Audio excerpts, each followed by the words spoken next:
This is a skiving machine, and uh, the best way to explain how it works is that what it will do is that it will shave off. Uh, well, let me put it like this: it's sort of like filleting a fish. It will fillet and take off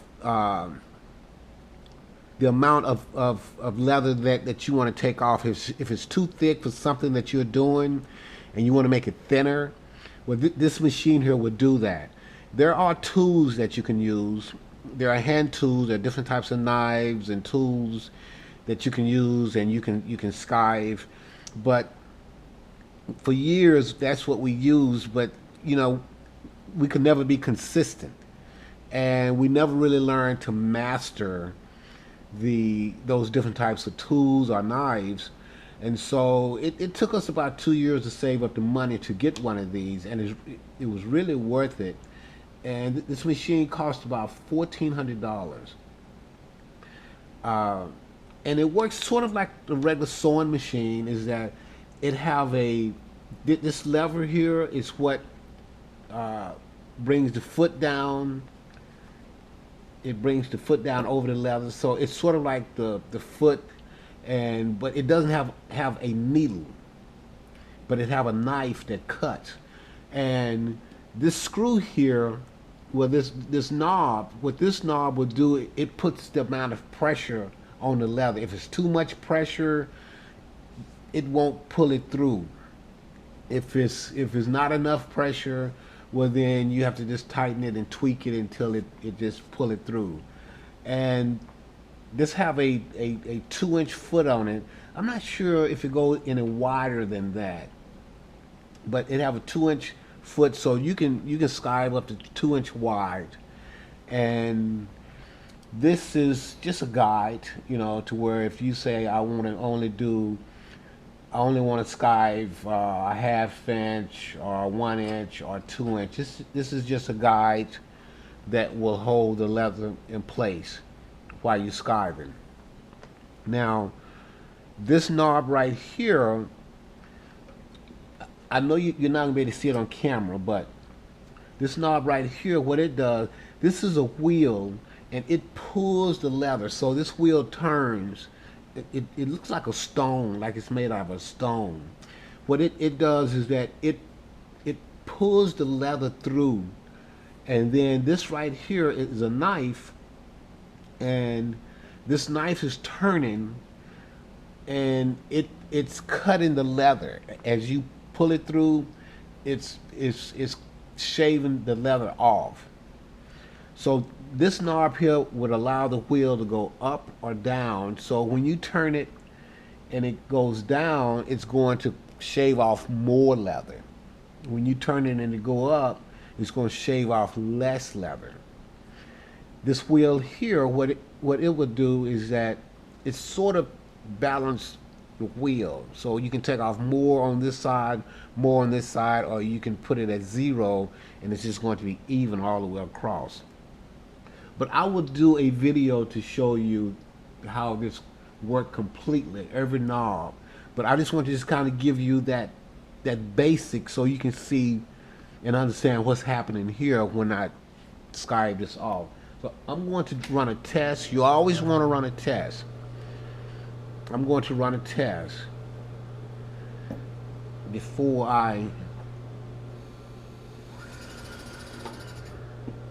and see what it just did. It's just just skived off this right here. Now, I always use a glove to go underneath to get what was shaved off. I'm quite sure you can put a basket under there that will catch the leather, but you also want to clean it as you go so it don't get all jammed up. See if I put the glove on so I don't get cut. This is what just came off of here. Turn around this way. See that? That's what just came off of there. So this would allow me to, when I stitch this, I can lay it down and it's thin enough to where it's not too thick when I get ready to put the bag together. So this is a good setting. This is a good setting. So what I'm going to do, I'm going to shave off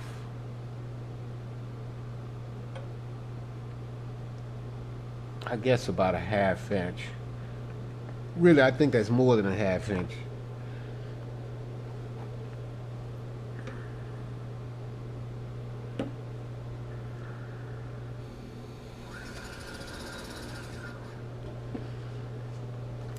See what it just did? I'm going to do the other one.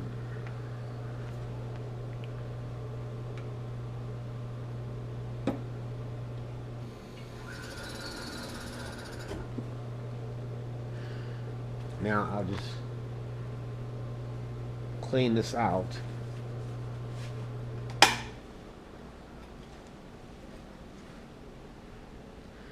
This is what just come off from one of them.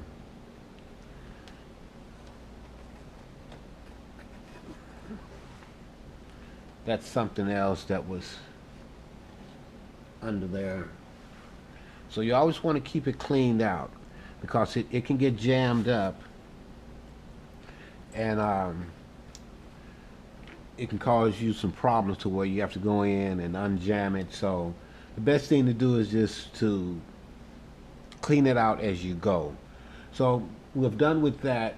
Now we're going to go back, glue these together, sew them together.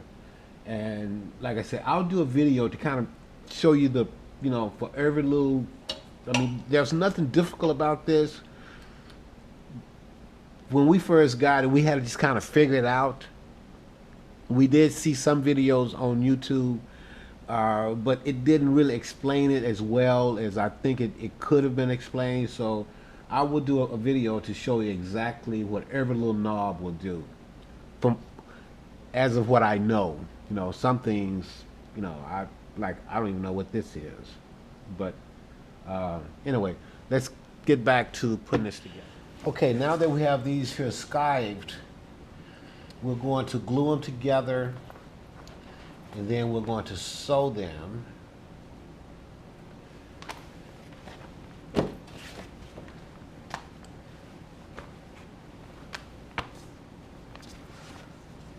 So these two I will use to cover up the stiffener.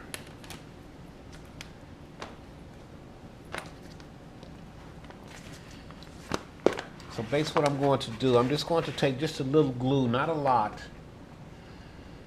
and I'm going to I'm going to glue these together and then sew them.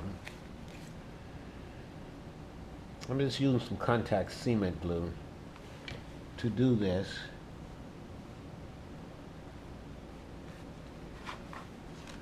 Like I said, I don't need a lot.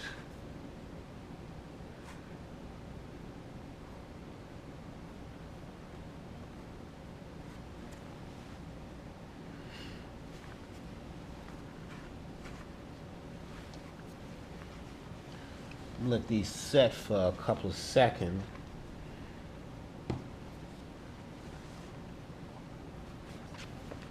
And I'll go ahead and put these together. And I want to make sure that they're even.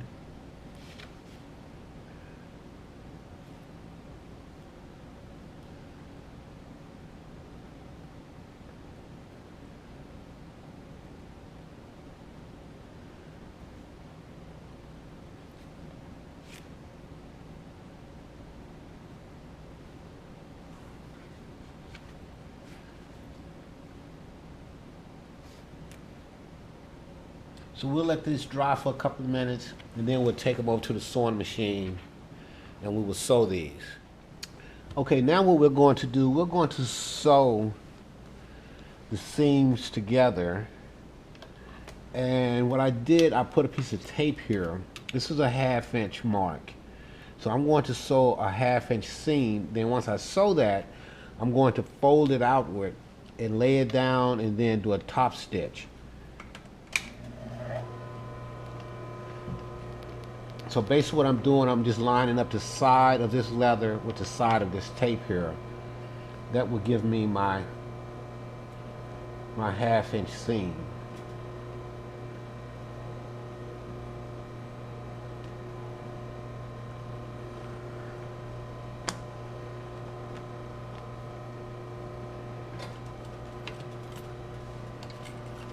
I'm going to do a couple of back stitches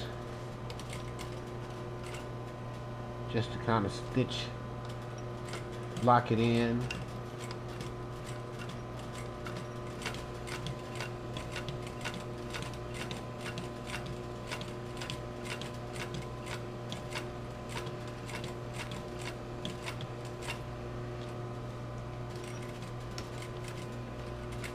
Doing 3 back stitches just to lock that in. Now what I will do,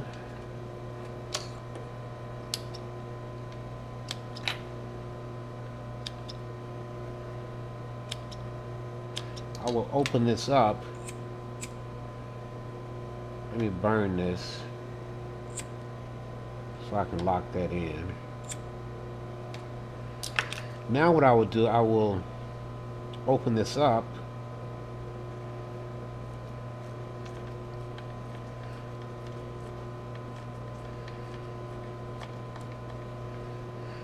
And this is what it looks like before I do the top stitch. So what I'll do,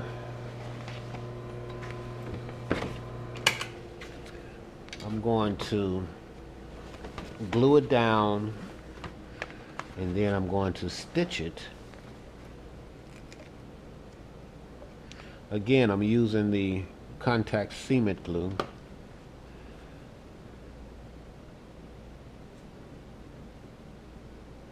I want to be as neat as possible because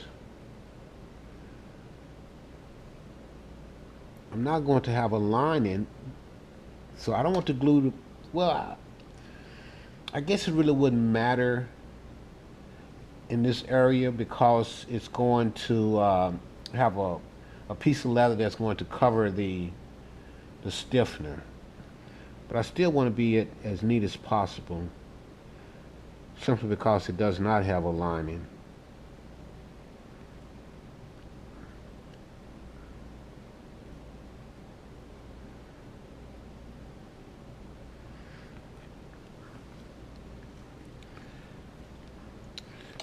Now the key to gluing this down is what you want to do is that you want to make sure that you press both sides down at the same time. You don't want to do one side and then the other side. It'll give you kind of a ripple effect. So in order for it to just be flat, press them both down at the same time.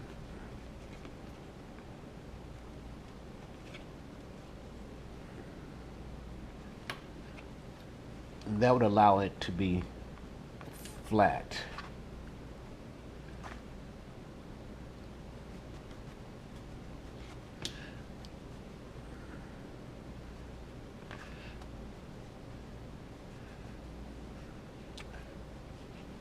I did not put enough glue on this side.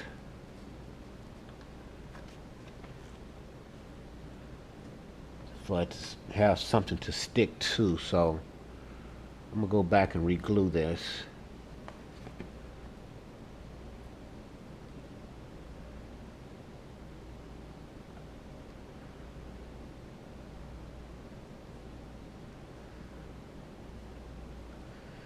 You have to have something to stick to.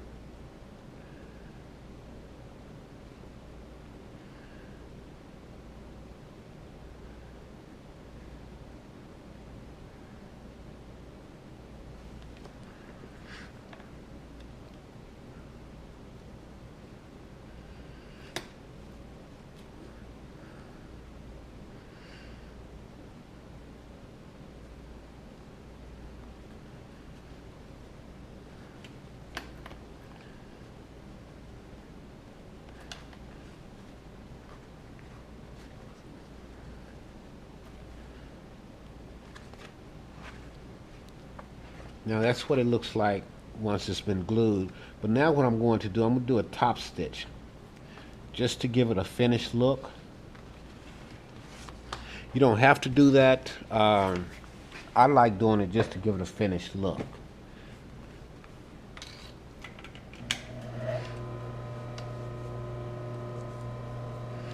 Now what I'm going to do is that I'm going to put the outside of this foot here, the outside of this foot, right inside of this gutter, right inside of this, well, this seam here. That's going to be my guide.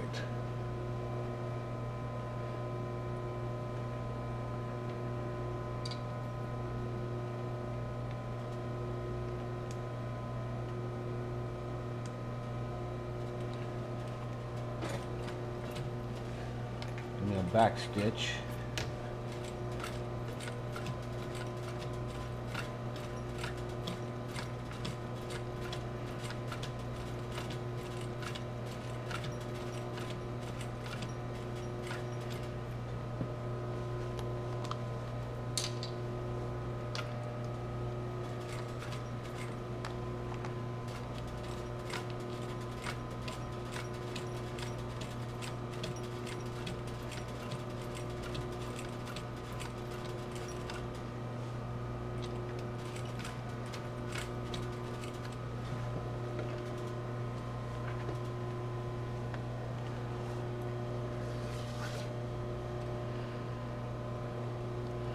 This just really gives it a finished look.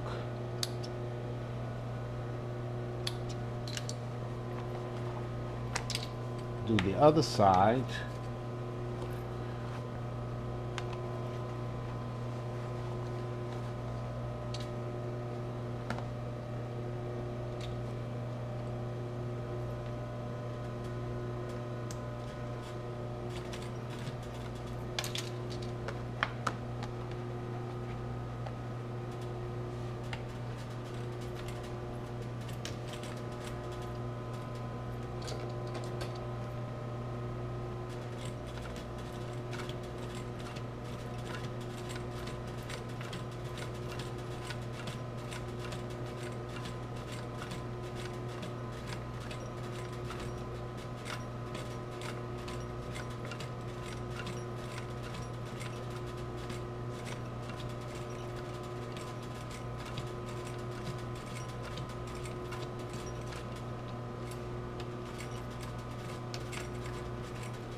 Okay.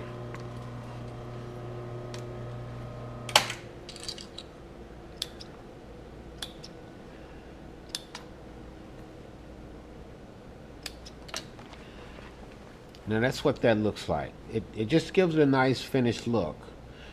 And some people may not like that the foot is making these marks here. For me, it doesn't matter, especially with this type of leather. Now, if it was a chrome type of leather and it was scratching it, then I would say, okay, I need to adjust the pressure that's on the foot. But for me, this type of leather, it doesn't matter because you can just rub this and you can rub that out. But anyway, it doesn't matter to me at all. So we'll go to the next step. But this is putting those two pieces together. Okay, now that we have the gusset stitched, the next thing I need to do, because I cut it out a little longer than I need for it to be, so the next thing I'm going to do is that I'm going to make sure that it fits the bag itself, because I'm going to cut some of it off. So I'll just find the center and I'll just fold this over and I'll just put a mark here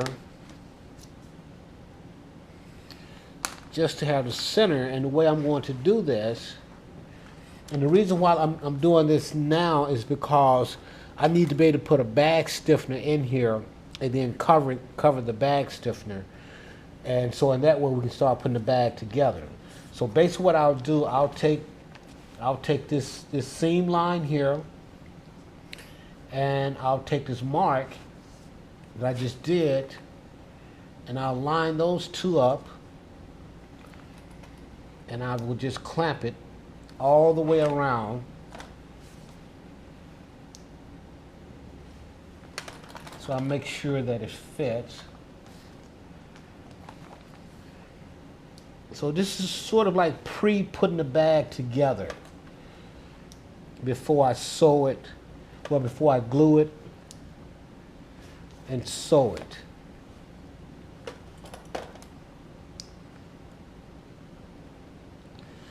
So when I get to these curves here, I'll just bend it. Because remember that the leather is flexible and it will bend. And you want it to put it together just as if you're going to sew it, so everything is even.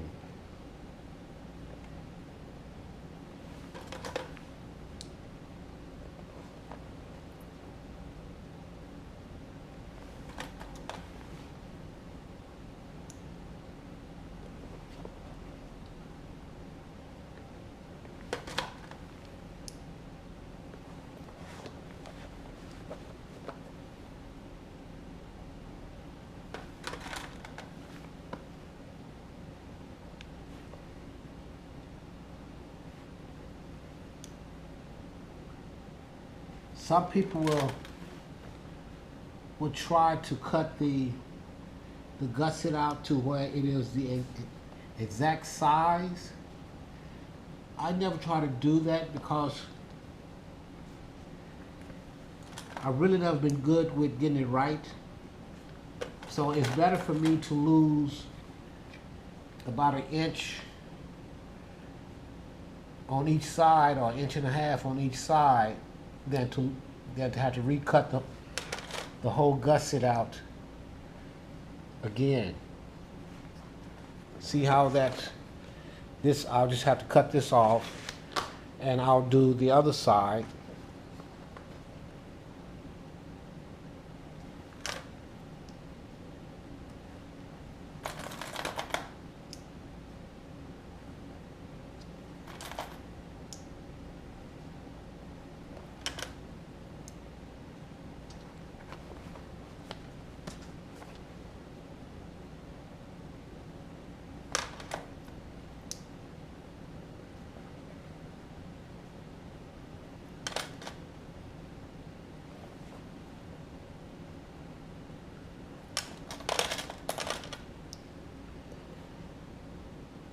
These clamps, we got them I think we got them at Lowe's or Home Depot, but you probably can find them at a hardware store. But you don't have to use these. We use them because they're pretty strong and they hold very well.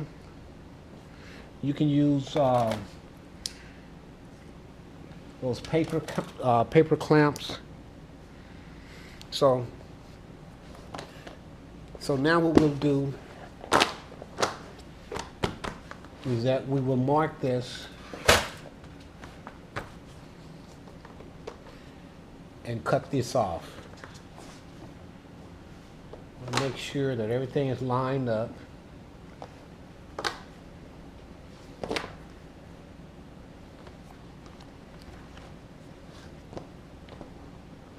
I'm kind of shocked that one side is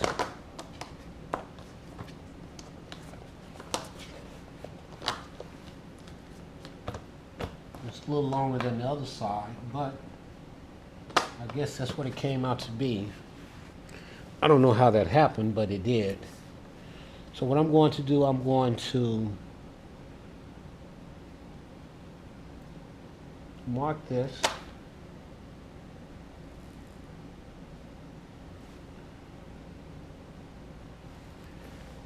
And then I'm going to cut this off.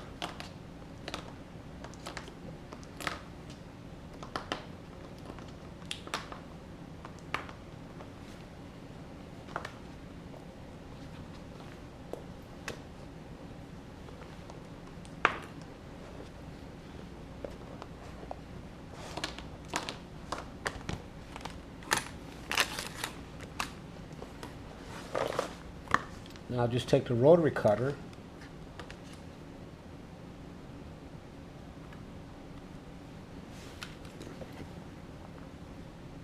I'll cut this off.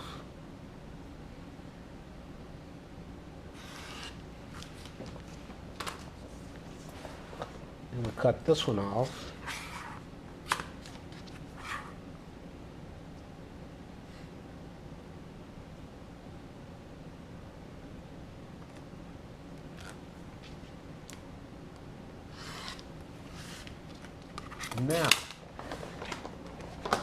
Now that we have that done,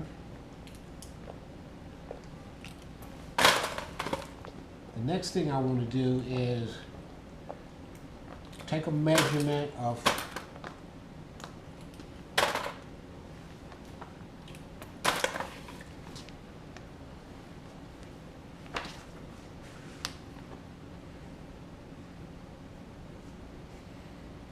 okay, that's perfect.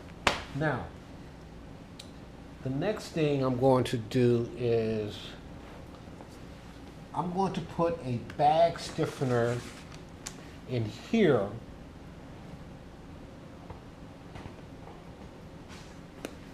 which is what this gusset here have in it. This gusset have a bag stiffener. That's what makes it so stiff. I'm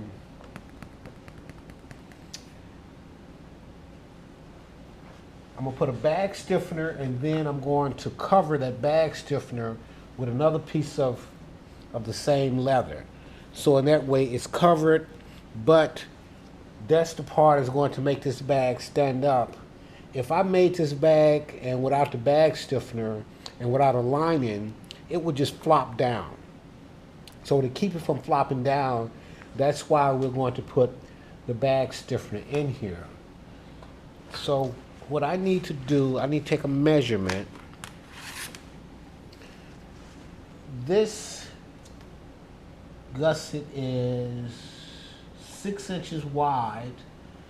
And so what I want to do, I want to give myself at least 1 inch from each side to allow me to stitch this.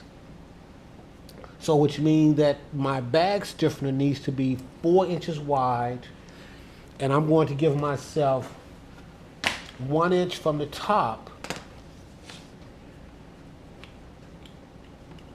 So I'm going to give myself 1 inch from the top. So my bag stiffener will be 4 inches wide by whatever the length it is.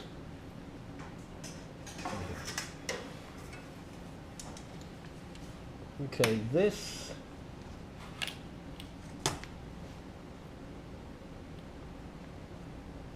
is 40 and a quarter.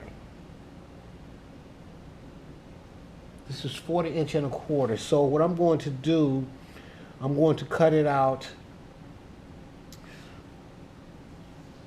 I'm going to take off 2 inches. So I'm going to cut it off. It's 40 and a quarter. I take off 2 inches. That'll make it 38 inches and a quarter. So instead of putting in that quarter, I'm just going to make it 38 inches by 4 inches. So what I need to do, get all this out of the way. I need a 38 inches by 4 inches. What we're going to use, this is a bag stiffener, and we get this from Tandy Leather Factory, and it comes $10 a roll. I think it's 4 foot by 8 foot. Now, this is an older version than what they were selling. This is much stiffer than what they're selling now. What they're selling now is not as stiff as this, but it works. But like I say, this is a older version. So let me open this up. Need a 38.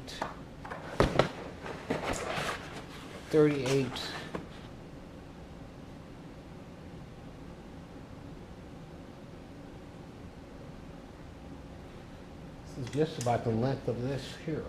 So what I'm going to do, take this,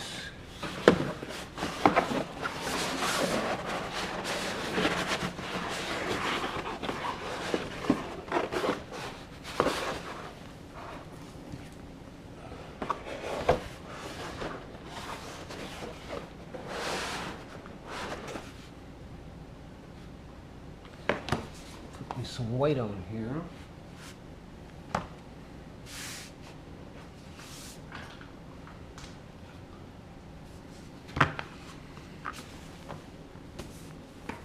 So I need for this to be 38 inches. So really what I can do,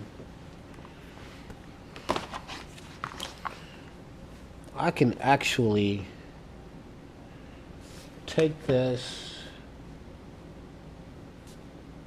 I need for it to be 4 inches wide. So it's 1, 2, 3, 4. 4 inches wide. And I'm just going to draw me a line here.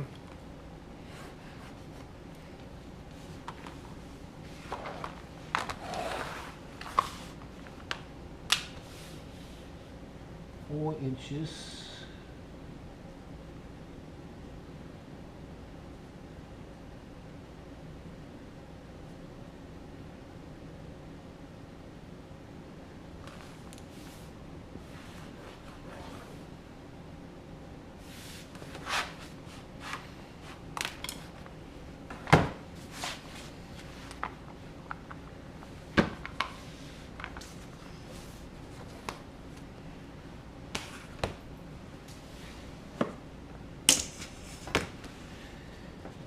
Basically what I need to do is cut this and bring this over.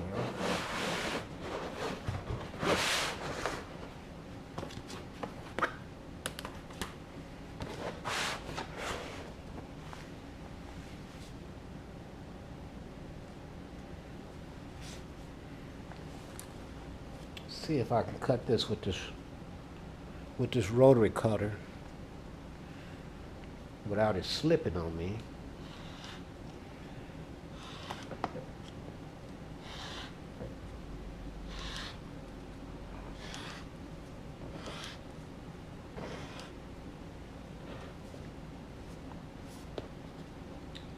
Trying to slip.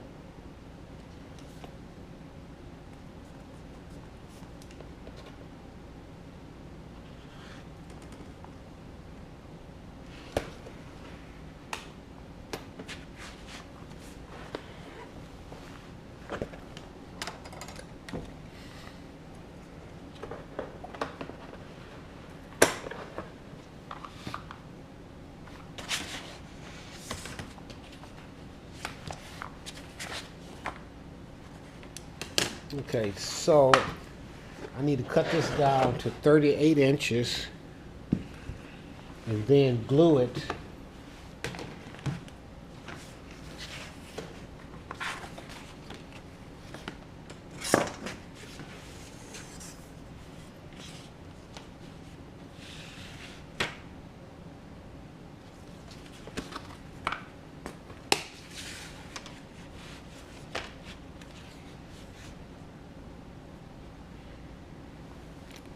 Here's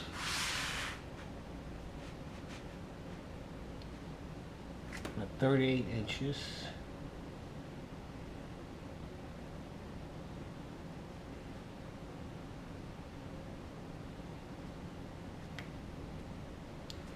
What was it? It was 38. I'm gonna go ahead and do the 38 and a quarter.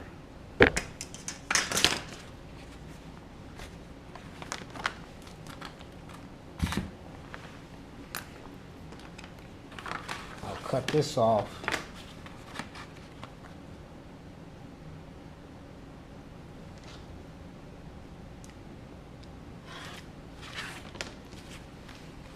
Now, what I need to do now is I take my gusset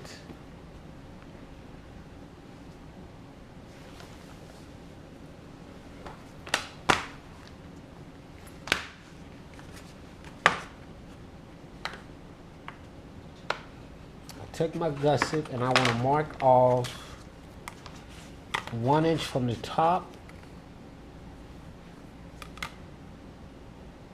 And I'm going to do this with some chalk. 1 inch from the top.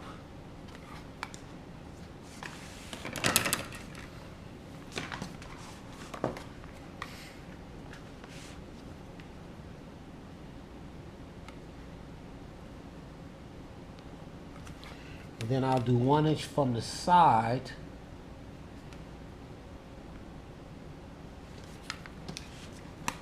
So I'll have my glue line.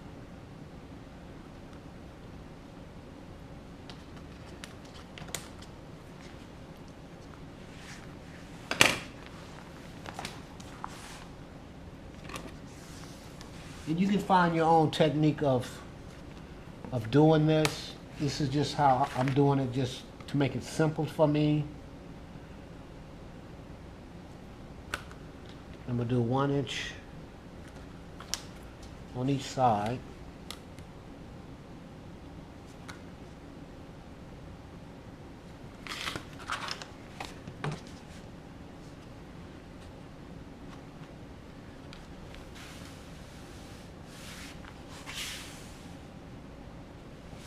So really I need to take off right here to make that fit.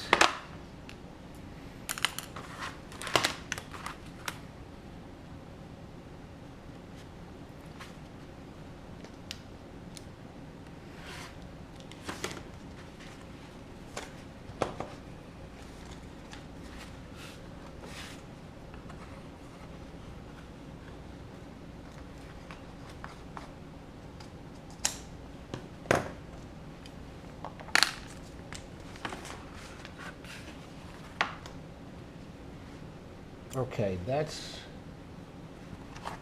now what I need to do. I'll draw my line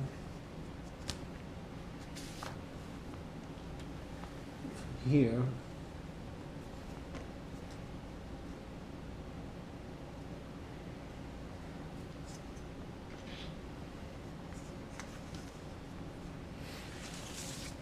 This is just a glue line to where it allows me to know where to put my glue.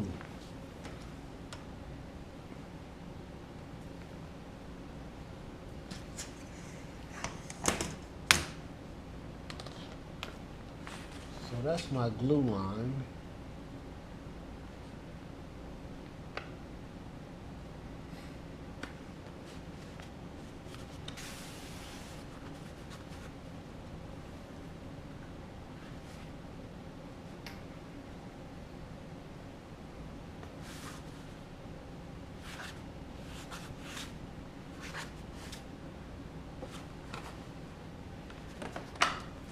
Okay, now what I'm going to do, I'm going to glue this, and then I will glue the stiffener, and then I will place the stiffener on top of here.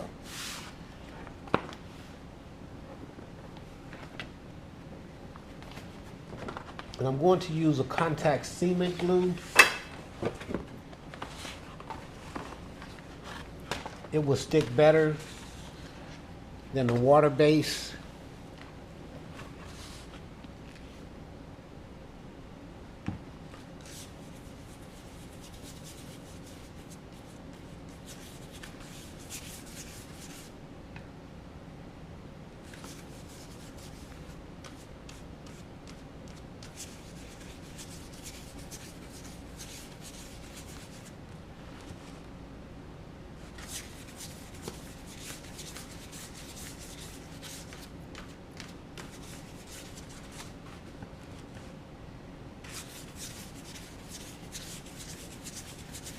I'm not putting it on real thick. I'm putting it on thin, but I'm making sure it covers the whole piece.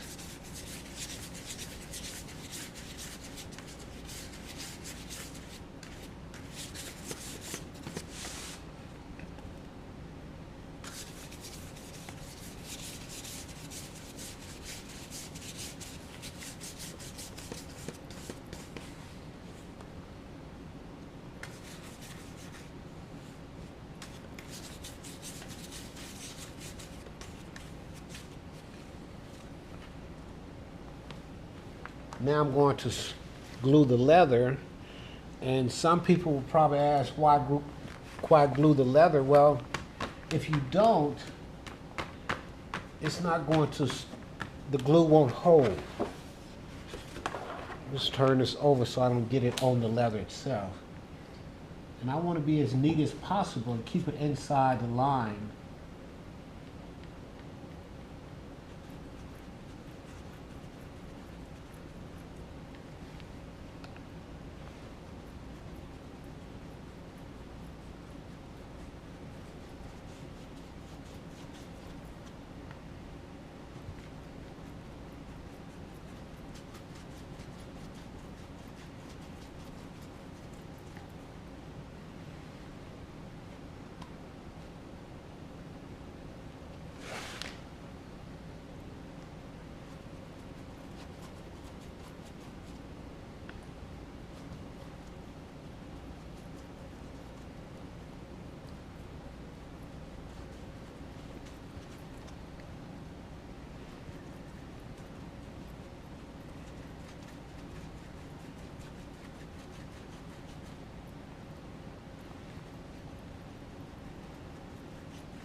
Okay, now what we're going to do,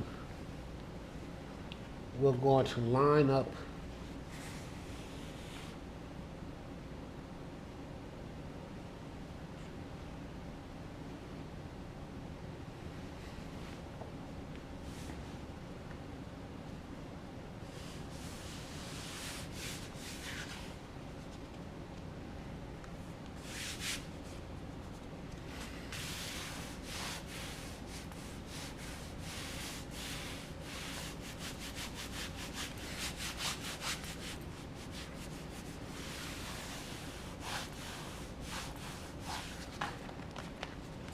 take this out of the way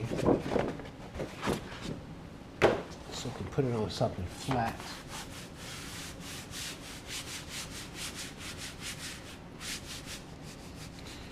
And I want to make sure around my edges are glued down good.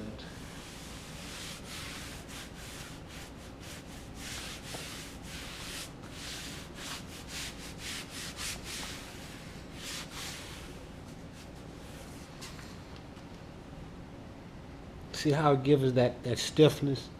And then once I put the other piece of leather that's going to cover this, it'll give it more body.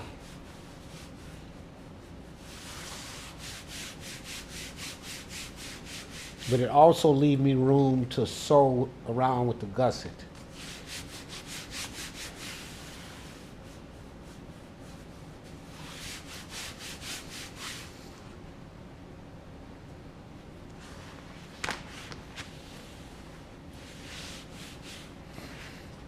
We're going to let this set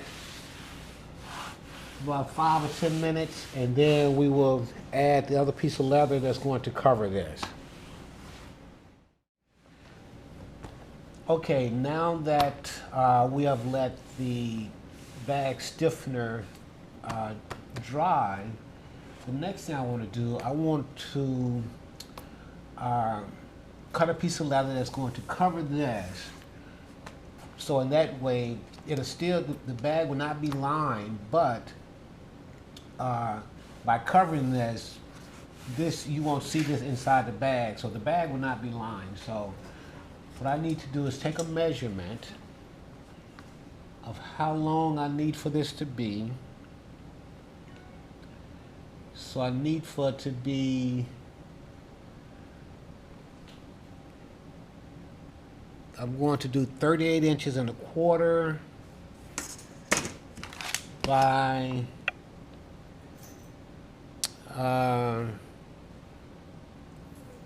4 3/8.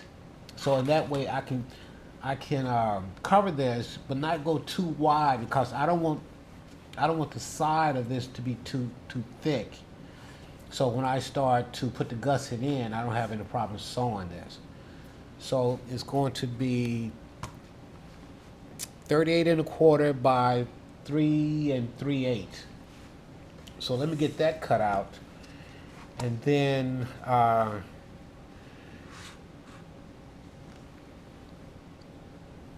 also, what I did was I went ahead and pre-cut these leather strips. What these are going to be, these are going to go inside the tabs. So I'm going to cut out some tabs. They need to be a little wider than the ones that I put for the handle. So for the strap, they're going to be wider because this D-ring is 2 inch wide. But I'm going to use this part of the D-ring to attach to the gusset itself. So right now, let me go ahead and cut out the strip for this, and then we will go to the next step. So I need a 38, write this down. I need a 38 and a quarter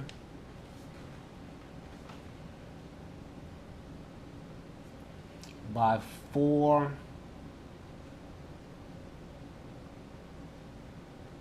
3/8.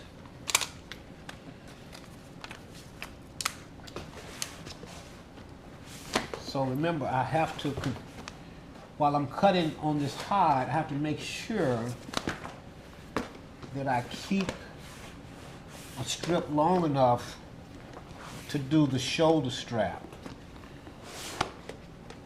So I need a 38 and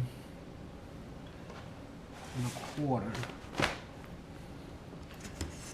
So what I have to do, I have to start off with a straight line in order to get what I need. So I'm going to take this 38, bring it down to here. My 38 and a quarter would be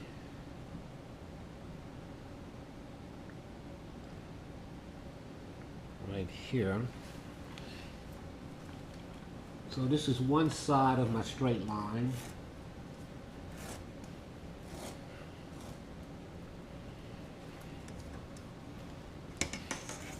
So now what I need to do is that I need to make this 4 3/8 wide.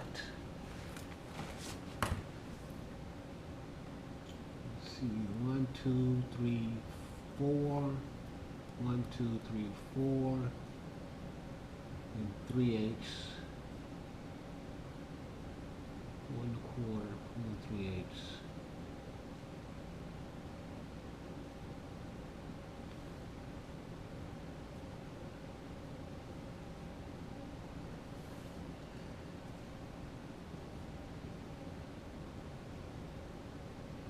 It's kind of hard to see with this ruler.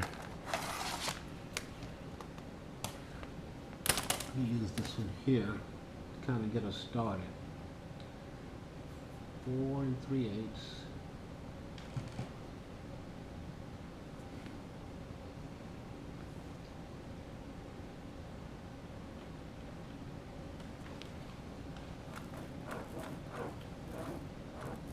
Make sure I got this right. 1 2 3 4 3/8.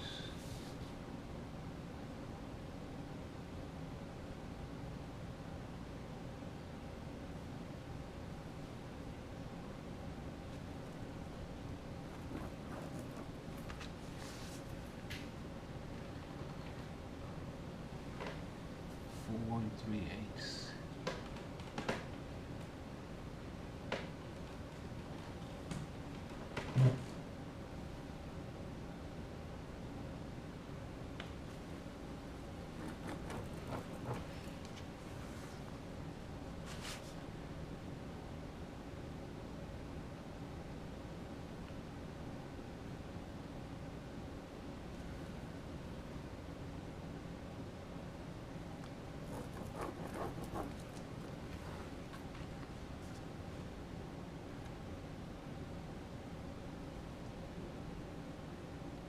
Now I could have done this in two pieces like I did the gusset.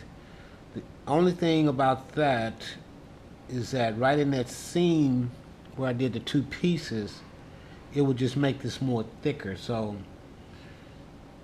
in order for it not to be so thick, that's why I'm doing it in one long piece. 3/8, 4 3/8.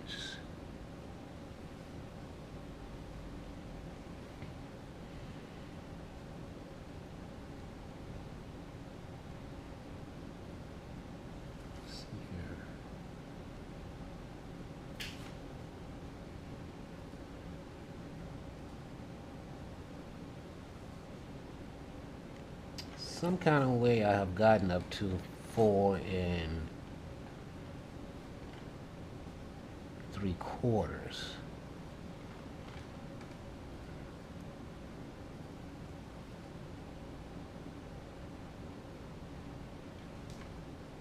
Okay, 4 3/8 is right here.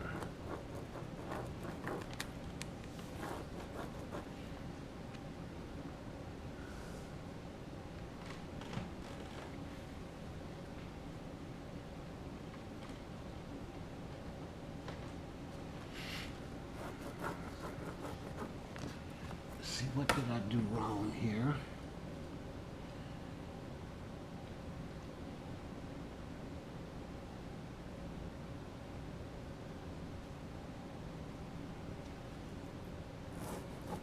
There we go.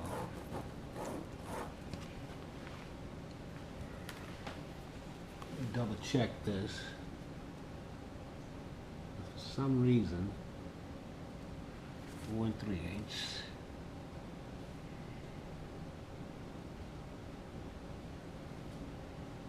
Four 3/8. Okay, that's it.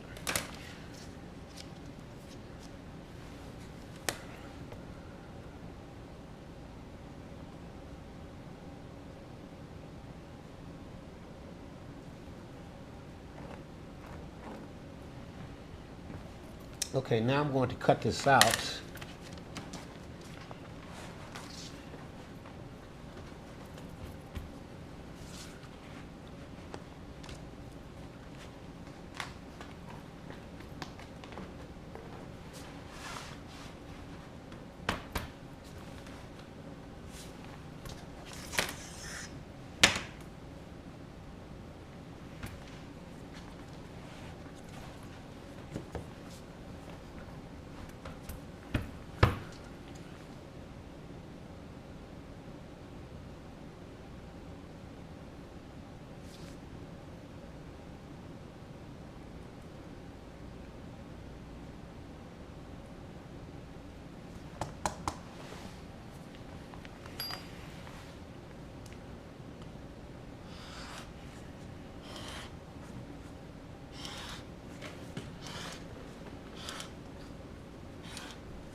Okay.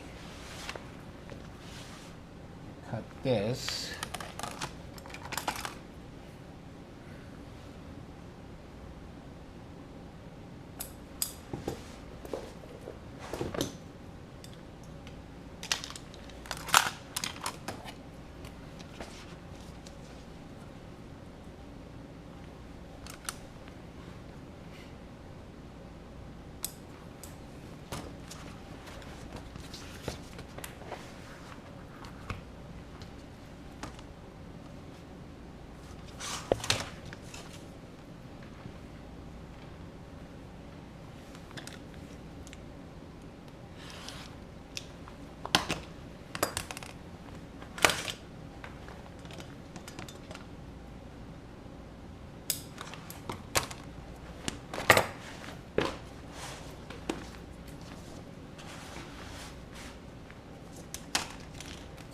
Okay, let's see how this is going to fit.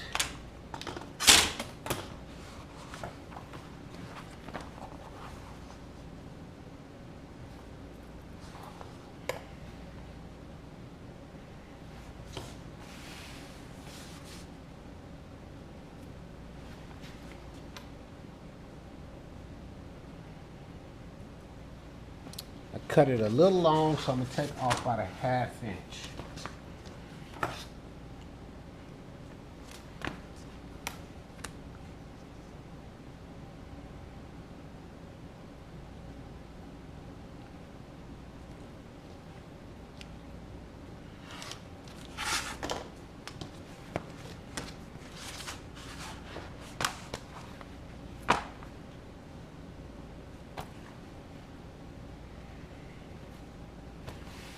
And that's going to fit perfect. Now I'm going to glue this. I'll use contact cement glue, and while I'm gluing this, I think I'll go ahead and glue the tabs on, and maybe the inside pocket. So in that way we can go ahead and, well, just the tab, not the inside pocket. I have to go back and retrace that. Let me go back and retrace the inside pocket. We'll glue this together and glue the tabs on, and go ahead and sew those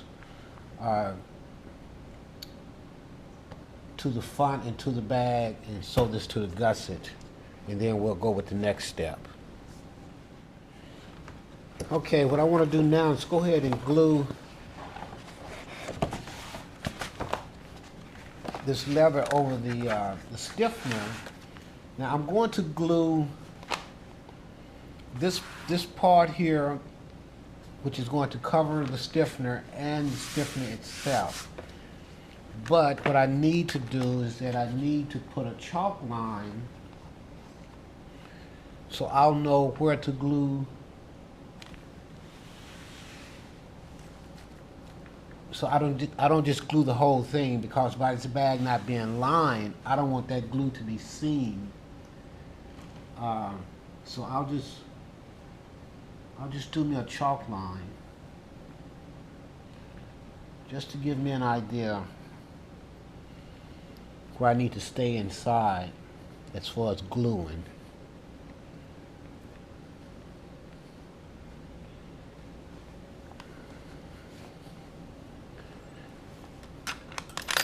It doesn't have to be perfect, but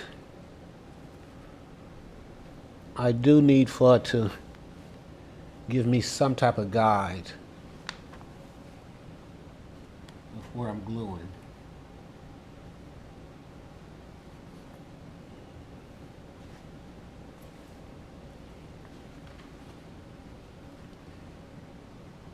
It would also help when I get ready to place the leather on top.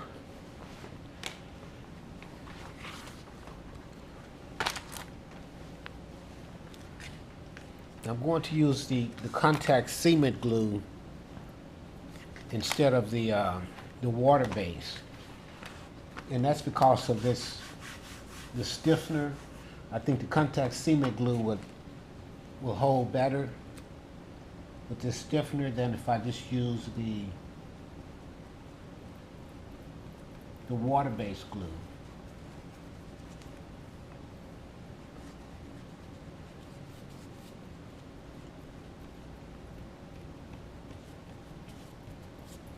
And the reason why I'm putting glue on both sides, that's so one can stick to the other one, and I don't have to worry about that part coming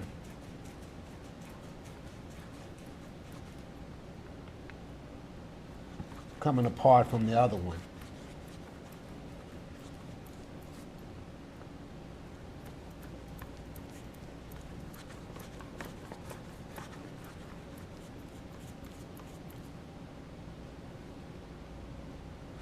Even though I'm going to sew it, it can still come apart from each other Around the edges will be sewn, but in the middle that can come apart. So that's what I want to try to avoid.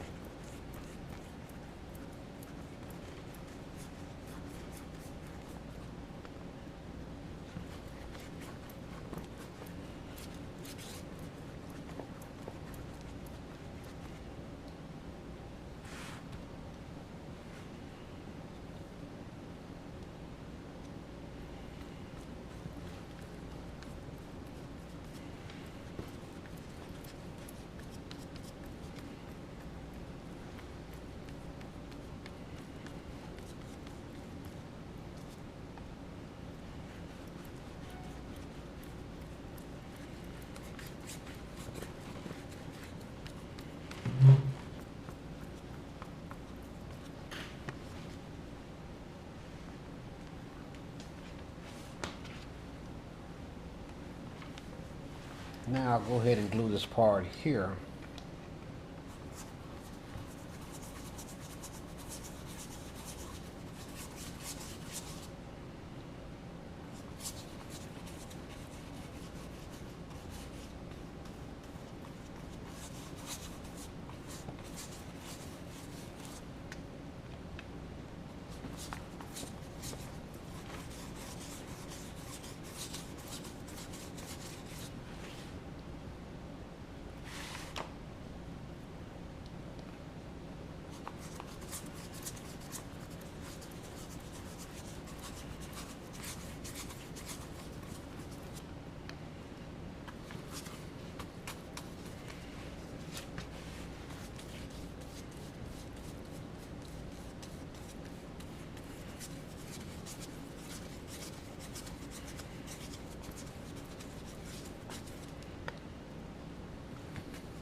Okay, now that I have both of them glued, let me see if I can put them together.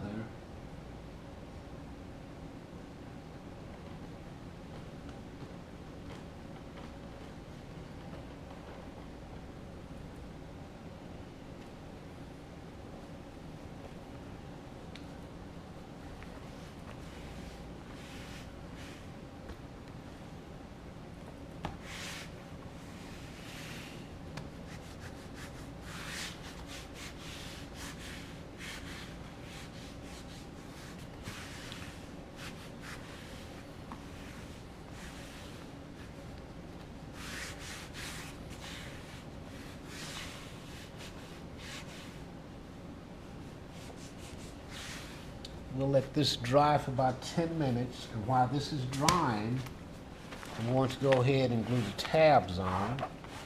So when I start sewing, I can just sew it all at the same time. And you only want to just put glue around the edges of your tabs. And that's just to hold it on until you sew it. That's all it's for.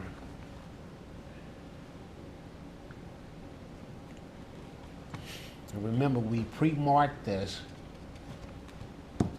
so we know where to glue the tabs before we sew.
Okay, we'll let these dry for about 10 minutes and then we will start sewing these together. Okay, now that we have the stiffener covered, I'm going to sew it, and I'm going to sew like a 1/4 of an inch all the way around, all the way back to where I'll start, and then that's where I would do my back stitch. And I'm using brown thread because I'm using a cream color throughout the bag, but the brown is just to sew this on so it just doesn't look out of place from the other side.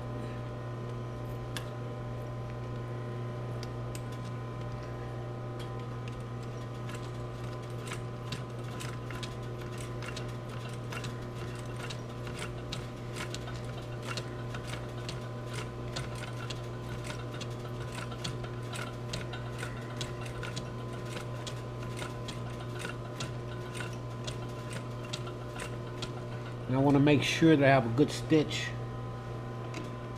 on the other side. So I just turn this around, take a look at it. It looks good. So I'll just sew this all the way around.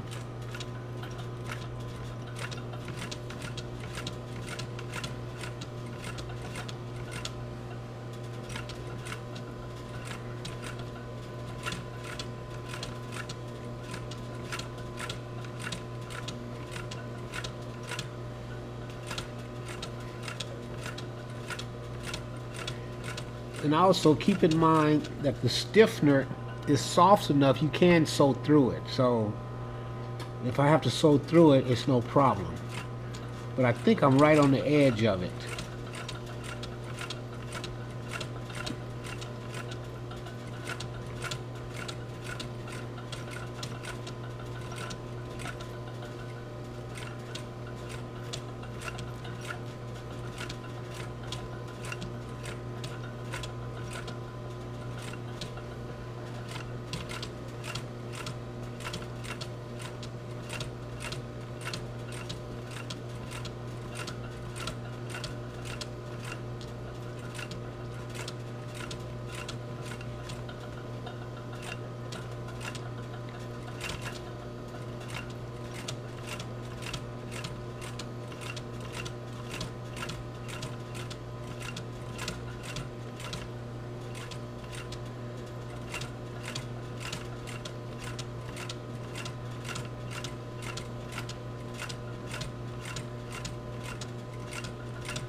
I'll just go back to where I started, and that's where I will do my back stitch.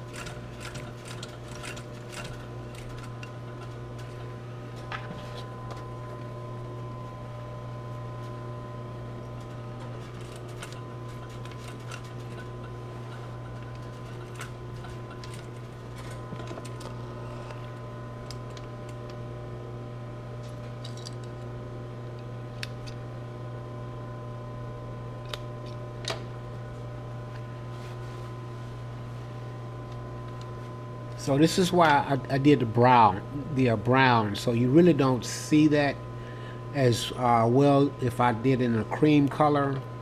The cream color would have been nice, but I think it would be more distraction to have that stitch going all the way up and back around. So, but it's your choice. But I just did the brown because when I do the stitch the gusset on, well, then it would be in a cream color. So I didn't want those two colors to be fighting each other. So that's why I did it in a brown. But I'm going to burn this. And then the next thing I'm going to do, I'm going to change the top thread. So when I get ready to sew the tabs on, the top thread would be in the cream color, but the back side would be brown, so you really don't see it when you open up the bag. So let me change threads. Okay, what I did, I changed the top thread to the cream color, and I have the brown thread at the bottom. So in that way, when I stitch it, the cream color won't show through. So I'm going to go ahead and sew this. I think I'm going to start here at the bottom. And same thing, I'm going to sew at a 1/4 of an inch seam.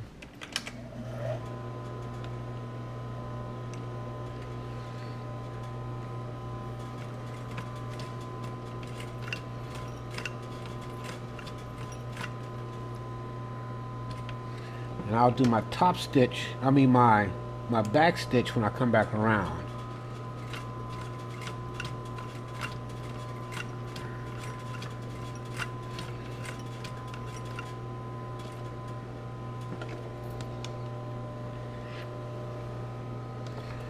Come up just a little more.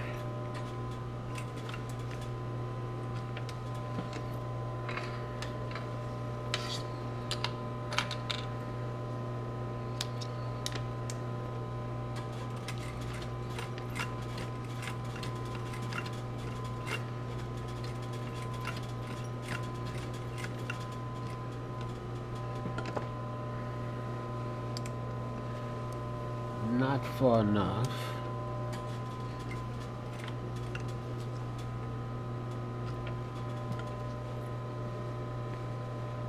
Close mine.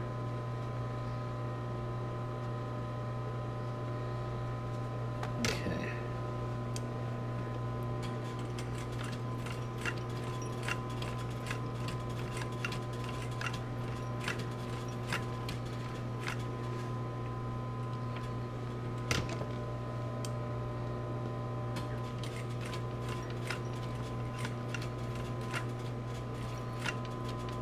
So I just come back to where I started, and that's where I will do my back stitch.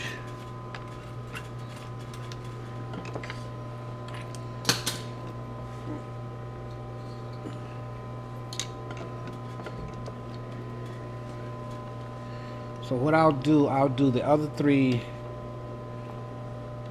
off camera, so I don't bore you with sewing the other 3.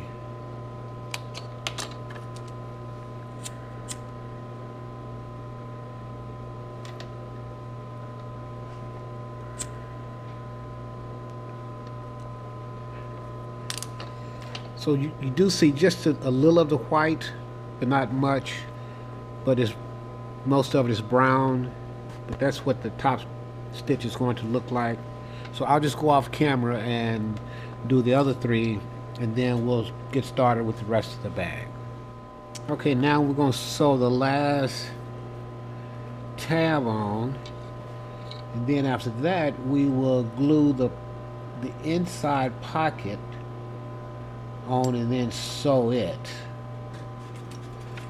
We'll get this last tab sewed on.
Now that's what that looks like.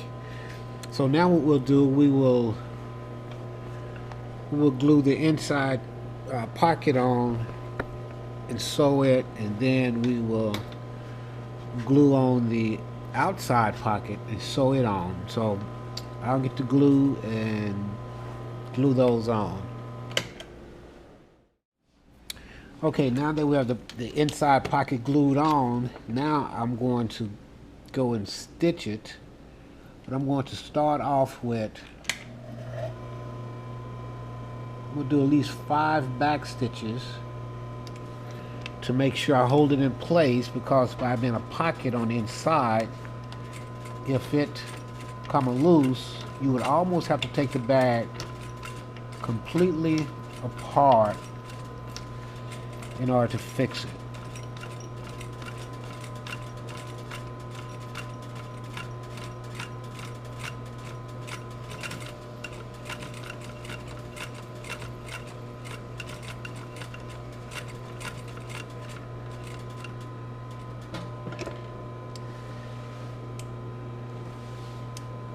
About another half stitch.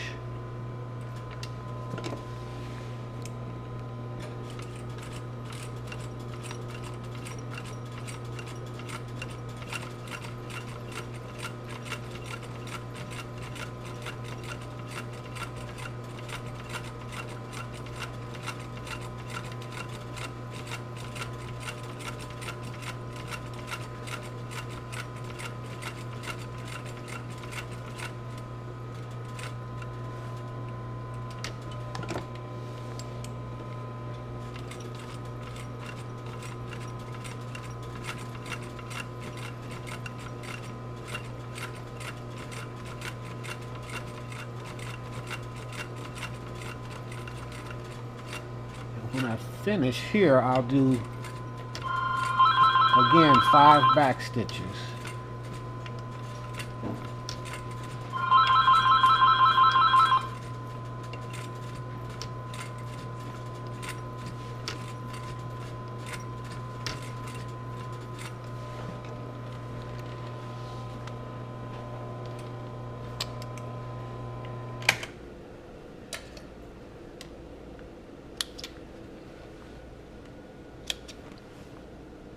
And the reason why I want to do the brown stitch on the back, so if you open up the, unzip the pocket, you really won't see, oh.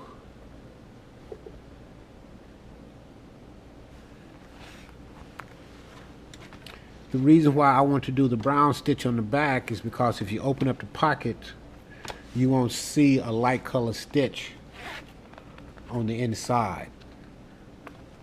So the next thing we'll do, we will glue this back pocket on and then stitch it. Okay, what I'm going to do now is glue this back pocket on and then stitch it.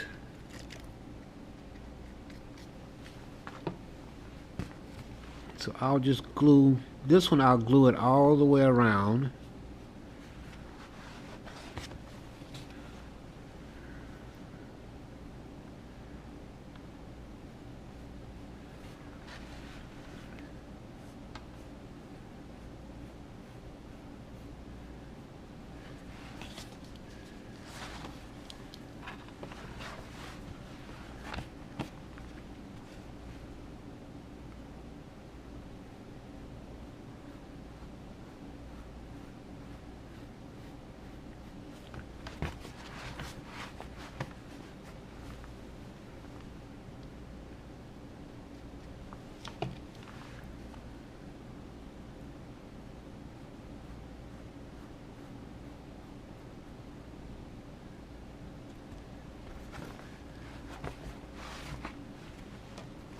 Now I'll glue the pocket.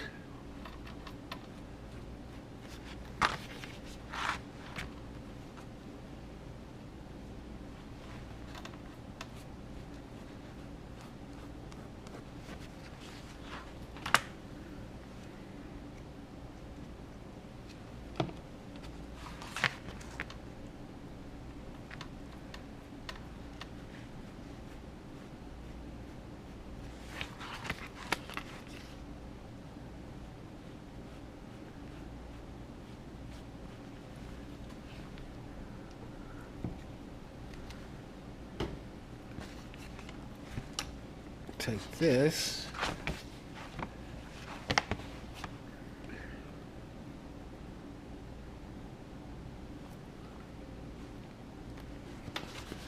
get this out of the way.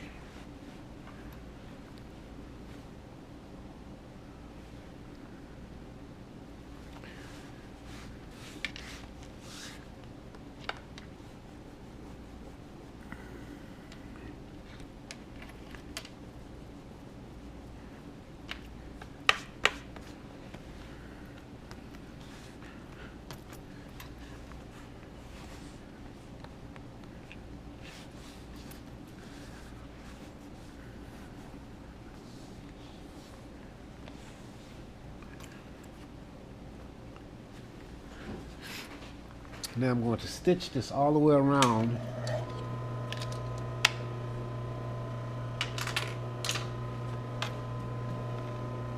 I'm going to start right here at the bottom center and stitch my way back around. And that's where I would do my back stitch.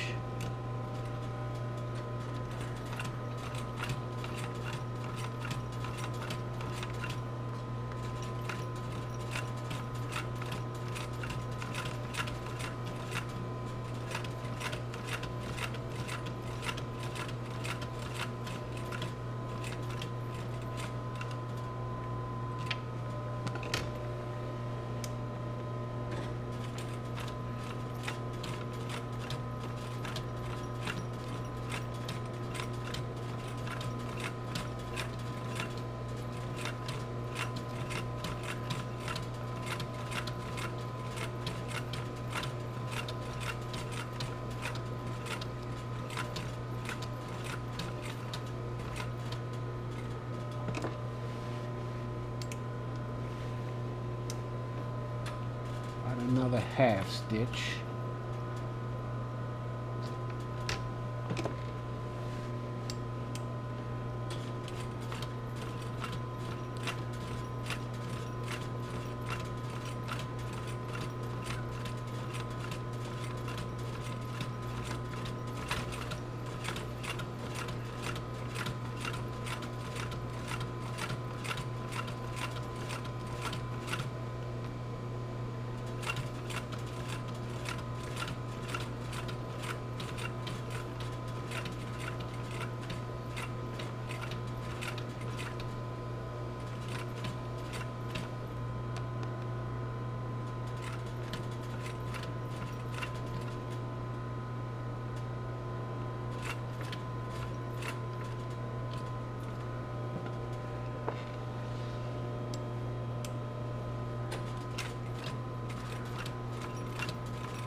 Now I'll do my back stitch here to finish it off.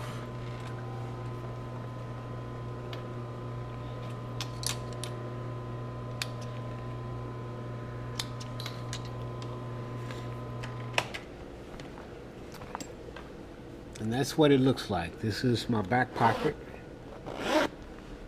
my outside pocket. And then this is my inside pocket.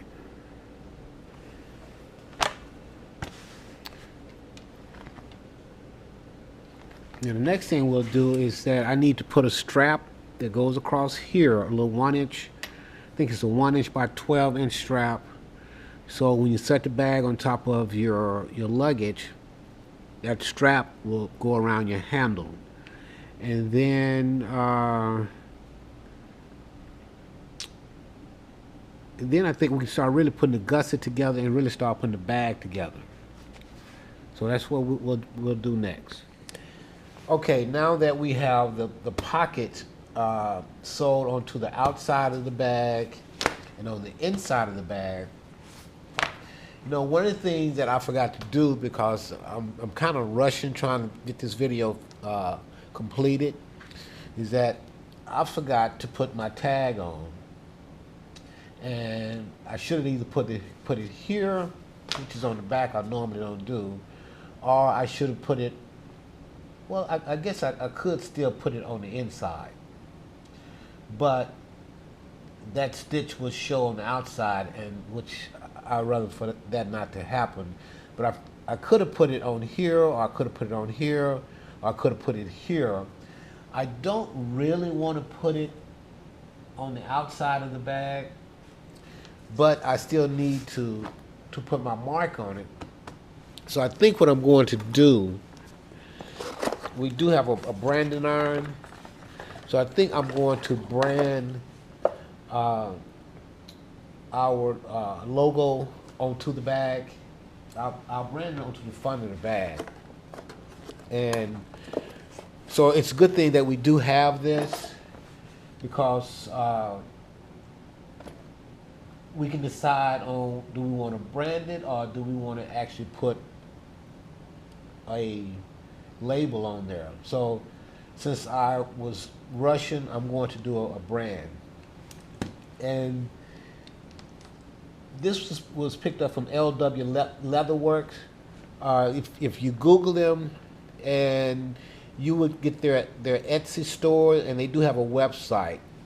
And let me tell you this. This is the second one that we had. The first one we had, I guess, about 8 or 9 months, it just stopped working. And I contacted the guy, and he sent me another one. I didn't have to send the other one back. He sent me another one. And to me, that is good customer service. And I had no problem with, you know, with getting this second one. So if you want to brand your product and you don't want to use a label, look at a branding iron. Now these right here, if you get one of these, and I'll show you how I'm going to use it, and we use a transformer. If you look at this plug here, this is different than the 110 plug that we use here in the United States. This is what they would use in Europe, so you have to get a step up, step down transformer in order to use it. But you'll see that in the process when I brand the bag. But I think that's what I'm going to do. I'm going to brand it, and I'm going to do it while it's flat. So everything now that I need to do while it's flat, it's best that I do it now, because I used to try to do everything once the bag is put together. I would try and match up.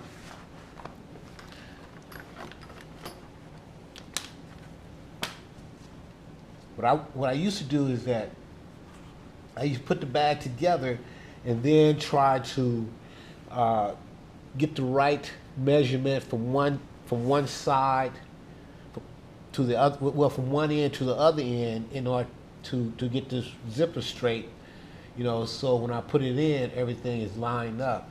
So I've learned to make sure to do it while the bag is flat. And that way I can just lay it down and take a ruler and I can just measure on one end, and then I can just measure the other end and get it just perfect. I can mark it, and so in that way when I get ready to glue it and stitch it, it's already marked. All I gotta do is put it in place. Now earlier when I was saying that when I was cutting out the zipper holder, and I think I was going to do an inch and a half, and I was saying that, you know, the size of your zipper holder would have a lot to do with the size of your gusset. And what I did was that I did this, these are 2.5 inches each. This is 6 inches.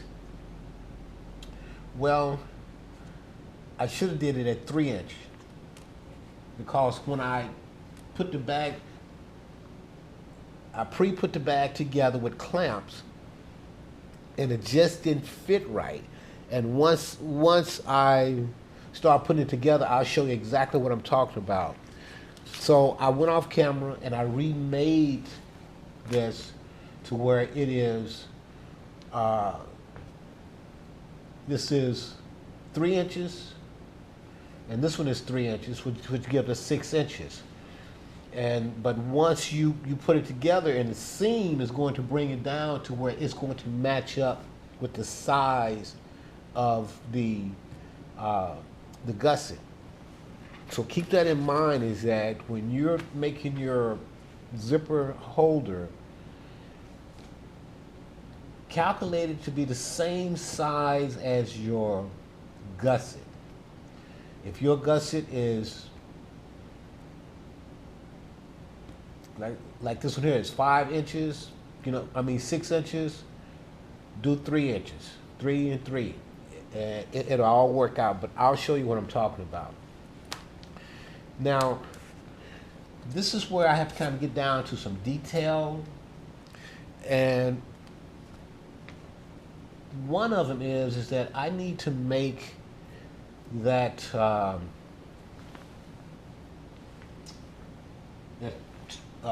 ring holder for the gusset, and I also need to cut out one of these. I also need to cut out some ring holders. Take this one here, because this one is already kind of open up. Because what's going to happen,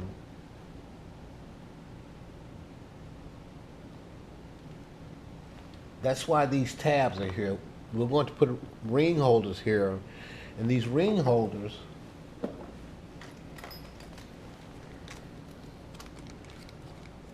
I'm going to make some handles that will fit on these spring hooks. So that's what these are for. So I need to cut out four straps, and just according to this, they need to be, that's inch and a half. They need to be 3 inches long and 1 inch wide. 3 inches long, 2 inches wide, because when I fold them up, they're going to turn out to be 1 inch wide. So they need to be 3 by 2. I need to cut out 4 of those, and I need to glue. I need to glue leather to these here, and glue this here to some leather, and then attach this one here, because all of this I have to do while it's flat. I need to attach this right here. So let me get some leather, and then we'll start gluing everything together, cutting it out, and then sewing it And then that's when we can actually put this bag together. Okay, what I'm going to do is glue these together. I need to cut out the 4 pieces out of this. If you can hear the fan, that's because I've turned the fan on. I started having hot flashes. I was trying to do the video completely without doing that, but I just get too hot for me. And I also need to cut out 2 tabs, and I'm going to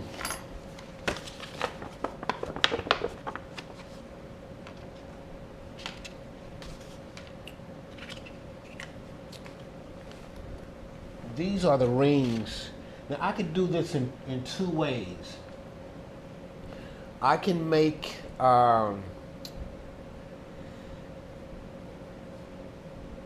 I can do my strap to where I do not put a hook on it, or I can do the strap to where I do put a hook on it.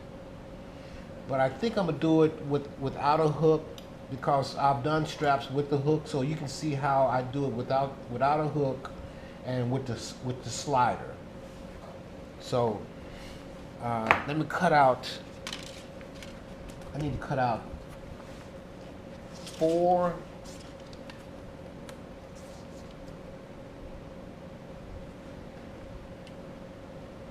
I need to cut out 4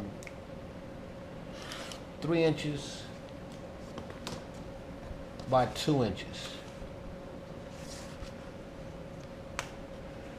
So I'll do 4 3 inches by 2 inches.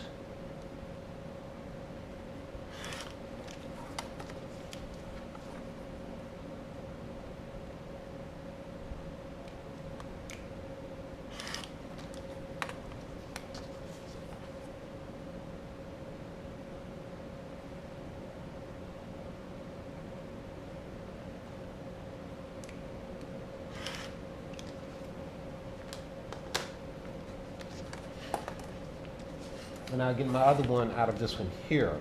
But I'm going to go ahead and glue these together. And I'm going to use contact cement. I could use the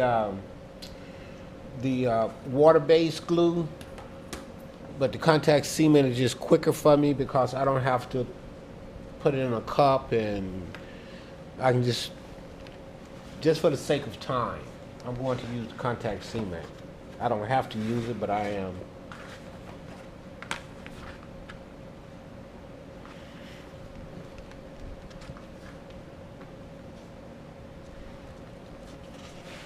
So I'm going to glue these together.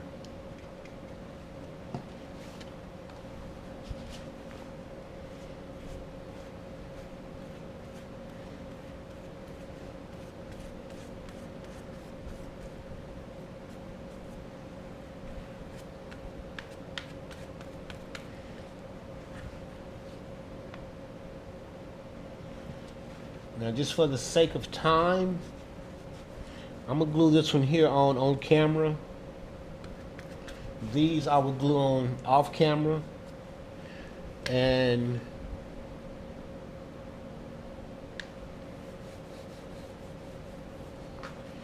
I'm going to glue one of these on camera, and then I'll do the other 4 off camera, just so you can see how I glued it and folded.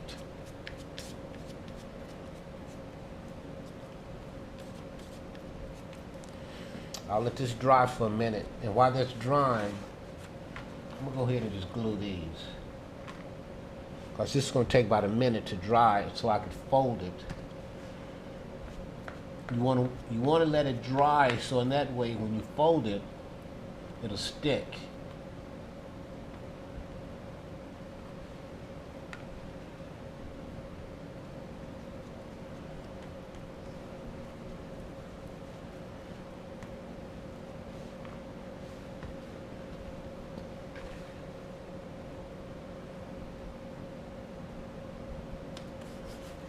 Okay, so what I would do, I would take this,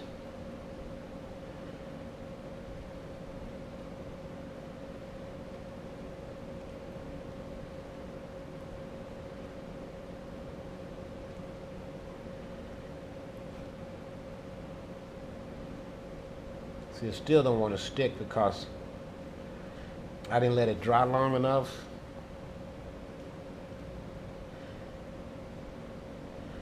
So I'm gonna let it dry just a little more. And you know what?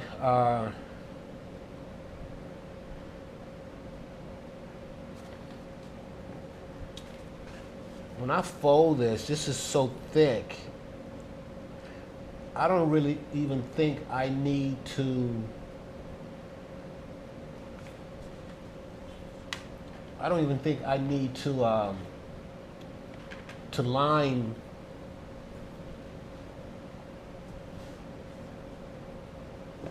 the strap that's going to hold this, because this is pretty thick, and if I use this, it's just going to make it too thick. So I'm going to just cut 2 pieces of this leather here, the same length and width of this, and use that to hold the D-ring.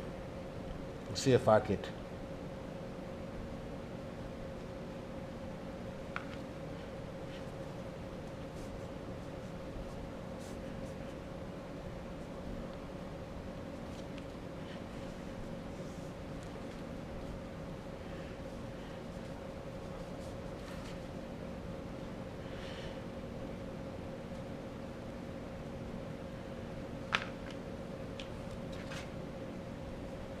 Okay, so I will go off camera, do the other 4, and I will cut out me 2 strips like this. That's pretty close. The same width of this here, but I'll go off camera and do that just to save time. Okay, I went off camera, and one of the things that I did realize is that when I cut this 2 inches by, I think it's 2 inches by 6 inches, and I was going to use this for the ring, this is really, really too thick. That is too thick. So what I think I'm going to do, I think I'm just going to cut them 1 inch by 6 inch, and I'll just use it as a single without folding it. I mean, if you can see that, that is such a big difference, and that is really too thick to go off in here. So because this leather is so thick, folding this and using this for the ring holder, it's just too thick. So I'm going to just go with cutting these down to 1 inch. Instead of these being 2 inches, I'm just going to cut them down to 1 inch. And all I need 4 of these.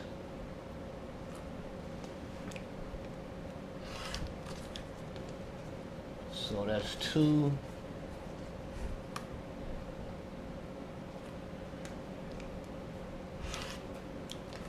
This is my 4. Now the other thing I need is, instead of backing these here, I'm just going to use a single fold for these also, because that would make these here too thick. So I have 2 of these. These are for my gusset D-ring holders, and these are for my O-ring holders. And I think what I'm going to do, oh, the other thing I want to show you is that for the gusset, and because this D-ring is so wide, what I had to do was make a template that was bigger than the handle tab holder. And this one is measured out to be, I went off camera to figure it out, 2.5 by 3 inches. And that's because I need for it to fit this D-ring holder. So this is 2.5 by 3 inches, and this is 1.5 by 6 inches. So when this folds up, this will fit into the 3-inch deep, and 2.5 by 3 inches. That'll give me a 1/2 inch on each side. So I'm going to let me just let me make this so you'll see exactly what I did. So I traced it out at 2.5 by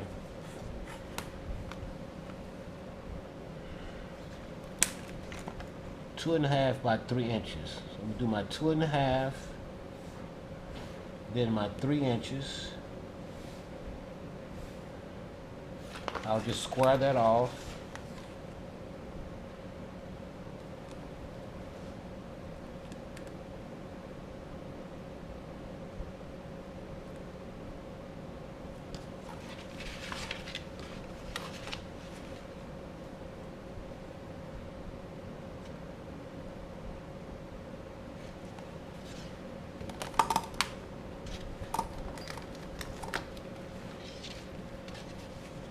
Cut it out.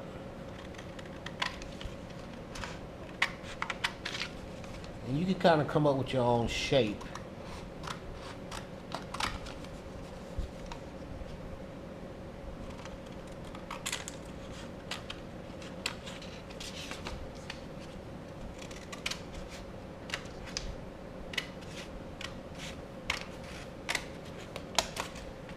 And basically what I did, I just took it, folded it, and it's the same way I did the handle tabs, and then I just cut it from the point,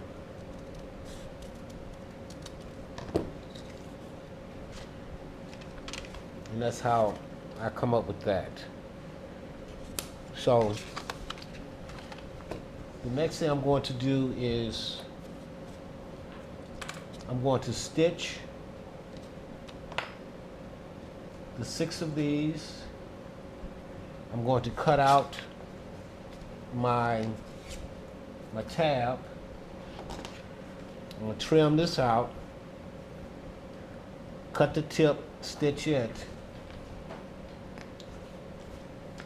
and then at that point we can start to construct it, because we would have all our components together. Okay, what I'm going to do now, I'm going to trace out, I need 2 of these tabs for the gusset.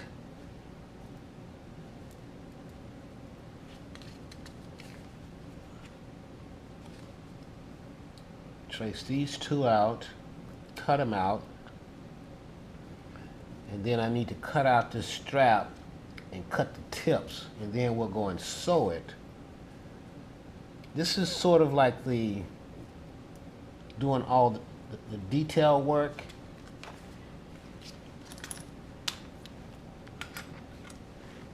So I'm going to cut this out.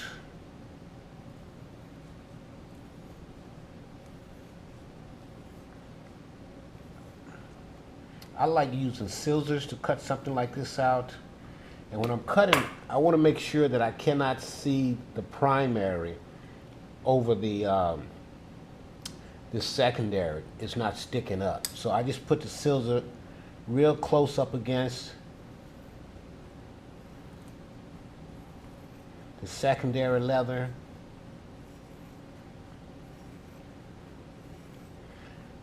And some people may cut theirs out some other type of way, but for something like this, I like using scissors.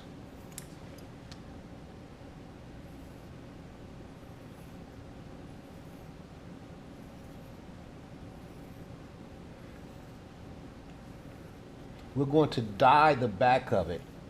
Since I'm not doing any edge coating, when I dye this, I'm going to use the dye that just to kind of dye the edges, so it doesn't look raw like this.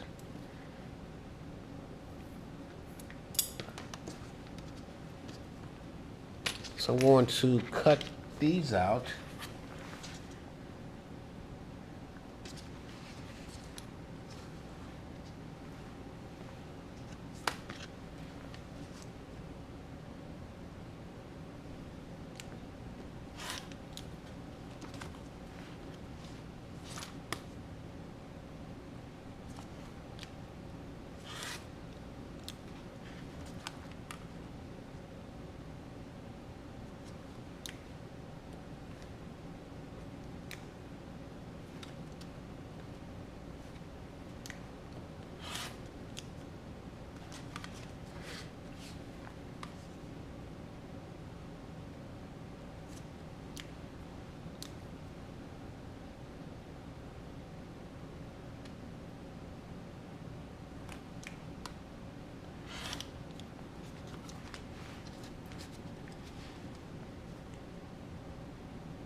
Now I'll use the scissors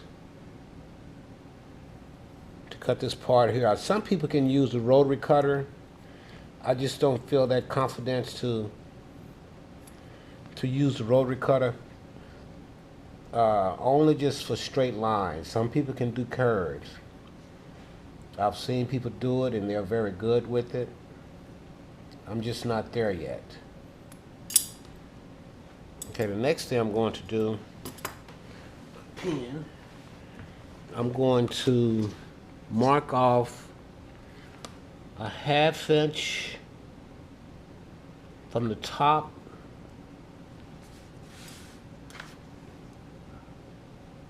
mark off a 1/2 inch from the top and a 1/2 inch from the side,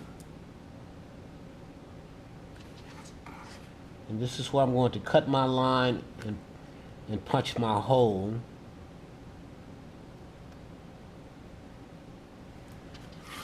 Because I need for this to fit in here. So I'll do the other one. Do a 1/2 inch from the top.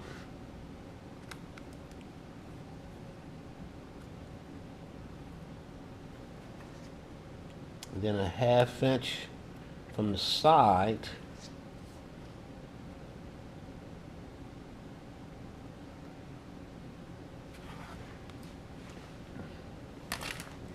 And basically what I did, I just put a little mark here because that's where I'm going to punch my hole, and this is where I'm going to cut.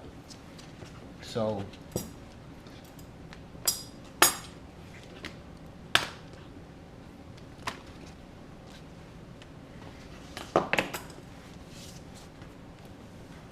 I'm going to bring in my pounding board.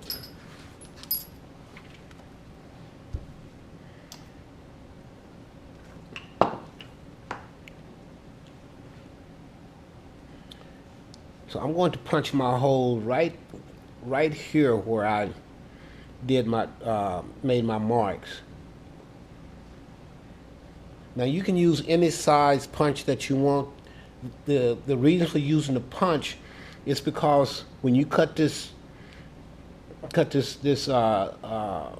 line here, well then basically what the hole will do, it will allow that stress to go around. If you don't punch a hole there, it will just keep cutting. It will just keep tearing in that direction. So it just allows the stress to go back around. So I'm gonna punch my hole here. I do the same thing here. Punch this hole.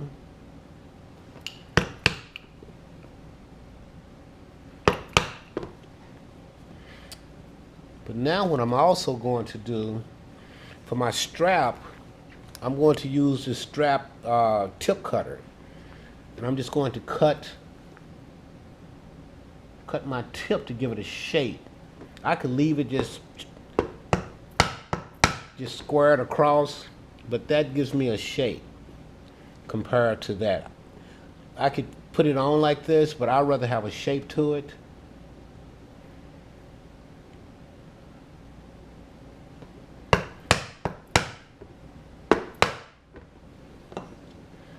Okay, now what I'll do, I'll dye this, and then we will stitch everything to just sort of give them like a top stitch to where it looks finished when we put it on.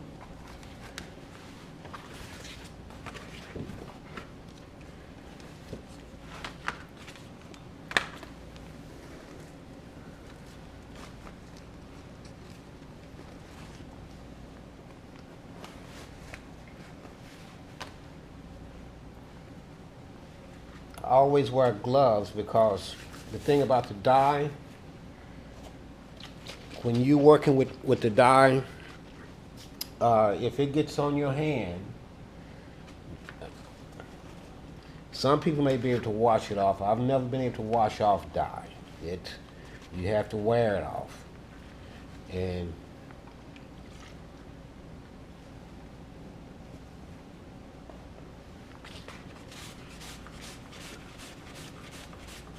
when it comes to dyeing something like this, I don't think there's a wrong way or a right way. I think it's whatever way you want to do it. That's all that matters. Now I'm going to just dye around these edges here, just to,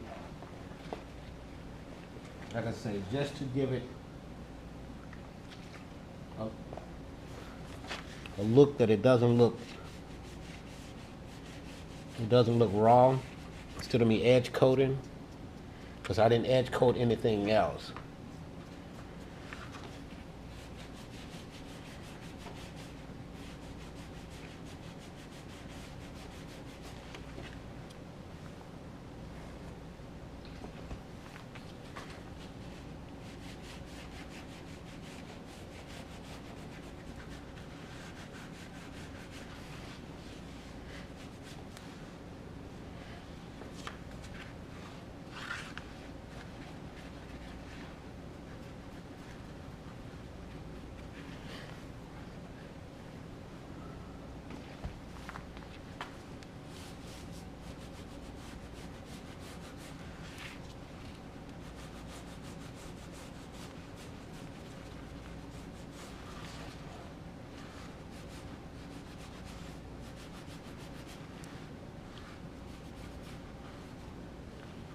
I'm gonna go off camera and just kind of fill that in a little more, and then we'll. Okay, now that we have that strap dyed, I'm going to cut.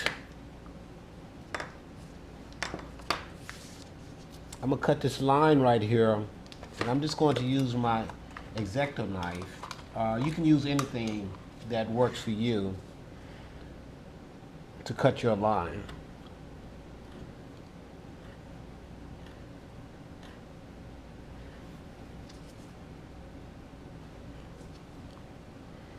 That's basically what I did. I just cut that. I'm going to do the same thing here.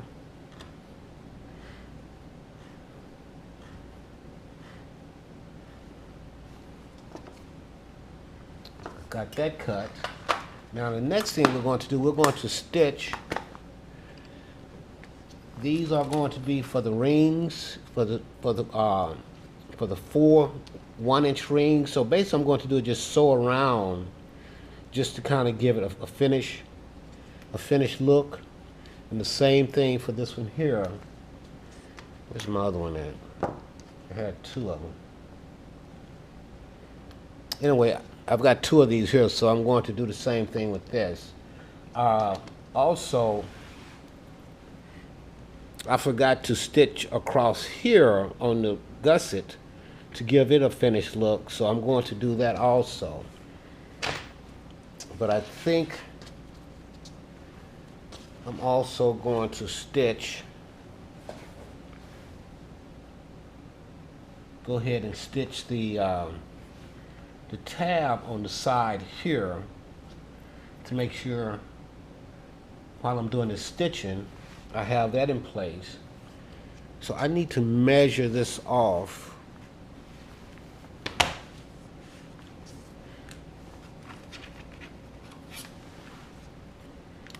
So I'm going to stitch this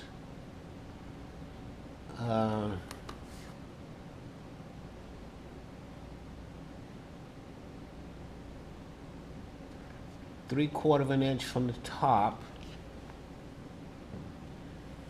Let's see here, I'll stitch this 3/4 of an inch from the top.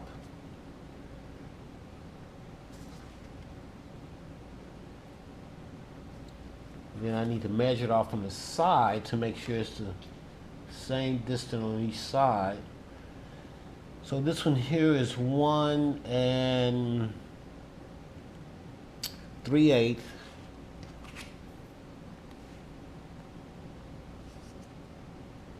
This one is 1 5/8. So let's make it 1 1/4. This one is 1 1/4. 1 1/4 by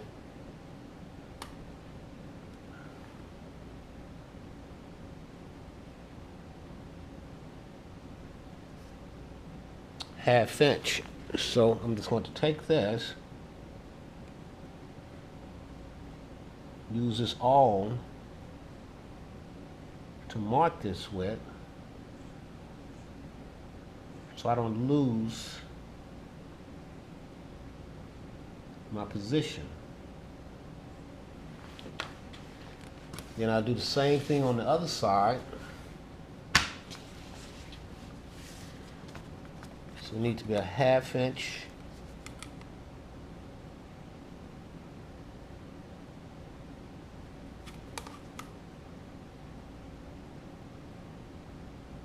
Half inch from the top, and 1 3/4 from the side. 1 3/4. It's 1 3/4.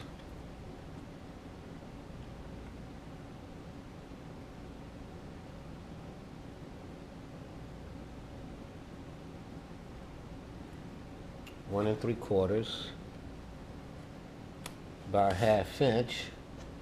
And then I will mark this one.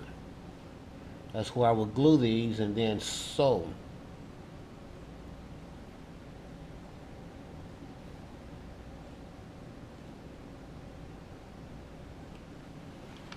So I'll glue these and sew them after I stitch this across, so I don't disturb this here once I glue it.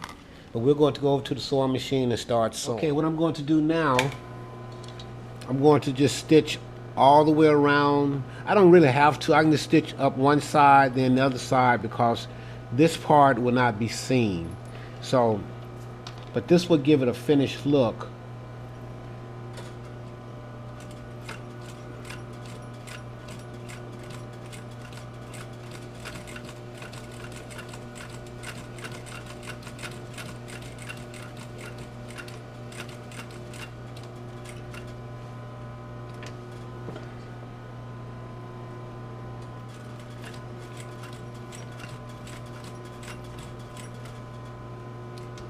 And I'm stitching at a 1/4 of an inch seam, but you know, whatever you want to do, I just like stitching at a 1/4 of an inch to where I am as close as I can get to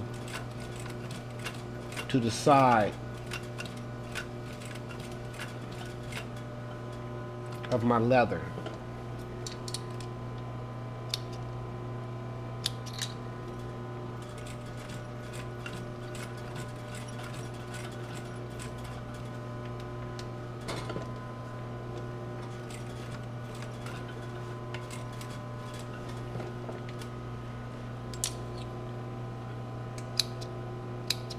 So I'm going to stitch all of these like this. I'll do these off camera just to save time and not to bore you with stitching those. But I'm going to go ahead and stitch this one on camera. This is the strap. Like I said, I like doing a 1/4 of an inch seam. Well, a 1/4 of an inch from the edge of the leather. It's really not a seam.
This is where I would do my back stitch.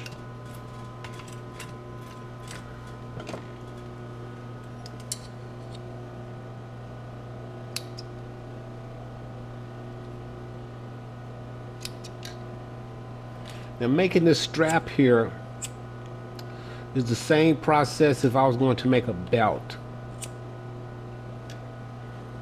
Okay, that's what that's going to look like. So these right here, I will go ahead and sew these, stitch these here off camera.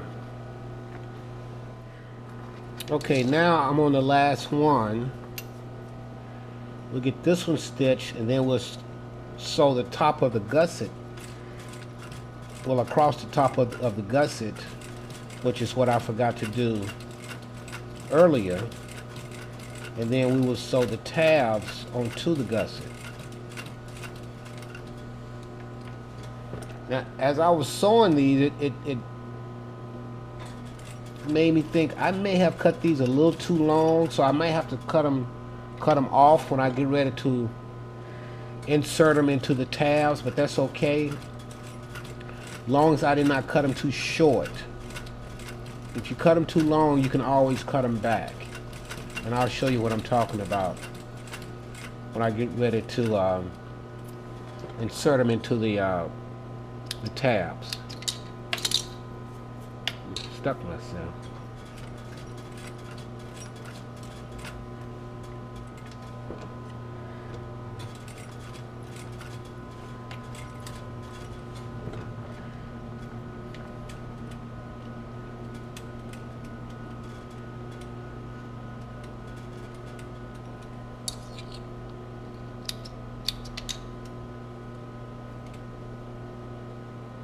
For some reason my bobbin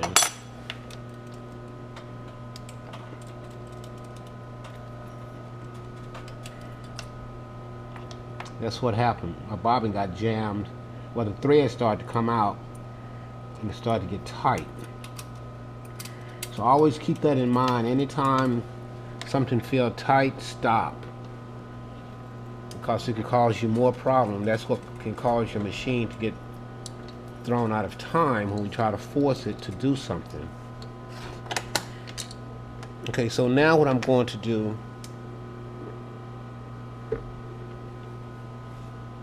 I'm going to sew across the top of the gusset, because this is something I forgot to do. Over here. I forgot to do earlier.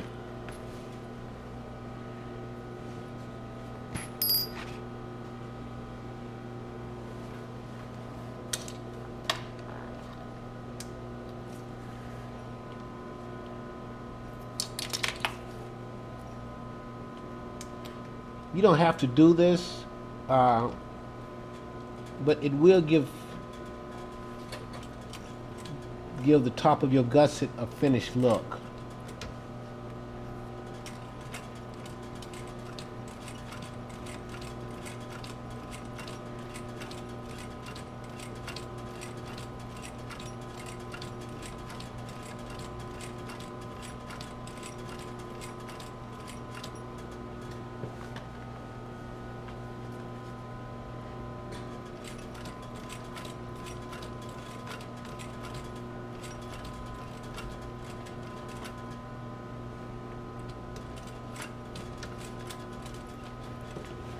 I'll do the other side.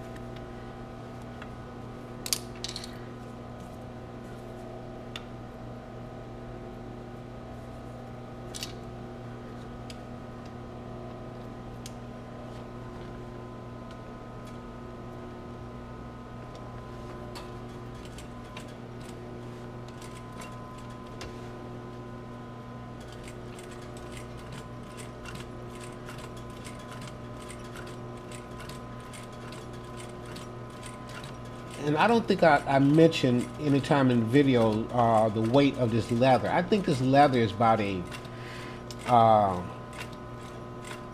think it's like a 4 to 5 ounce leather.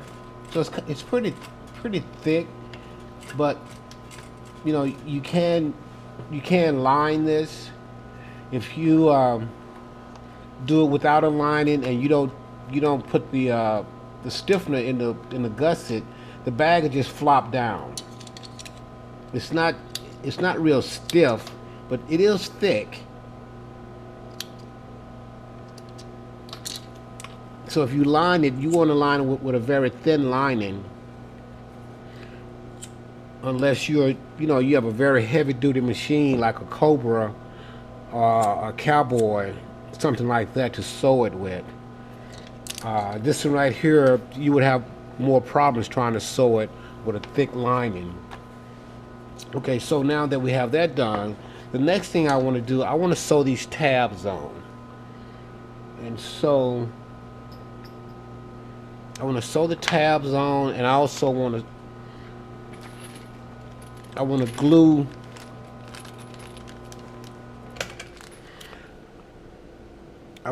these straps onto these rings, and then I'm just going to sew across here. I don't have to do that, but I'm going to do it. That gives it even a more finished look, but I don't have to do that. And I didn't even have to sew this, but this, by sewing this, it gives the straps a finished look. And really, in reality, the only thing you're going to see is just the top of this, but it still gives it a finished look. And you don't even have to do that. But I'm going to go ahead and glue these on.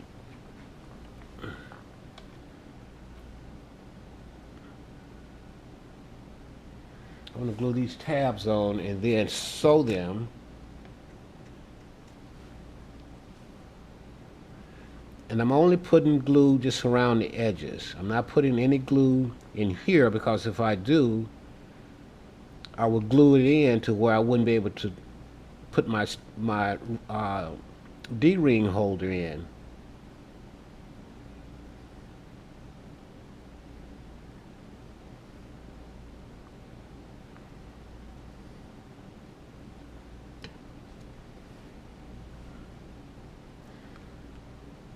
I'm just going to put it back to where I had it marked.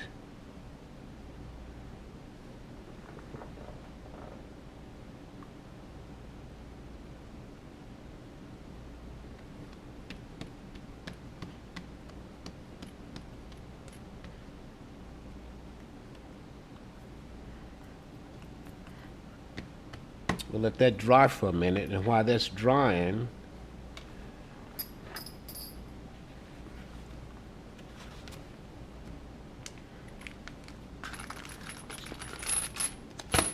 I'm doing this at the machine just to save some time so I don't have to reset my lights. And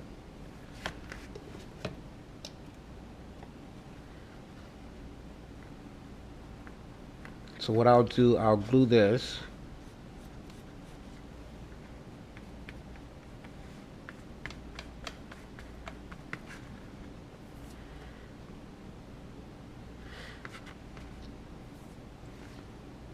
I'll let it dry for a minute before I close it. It'll allow it to stick better.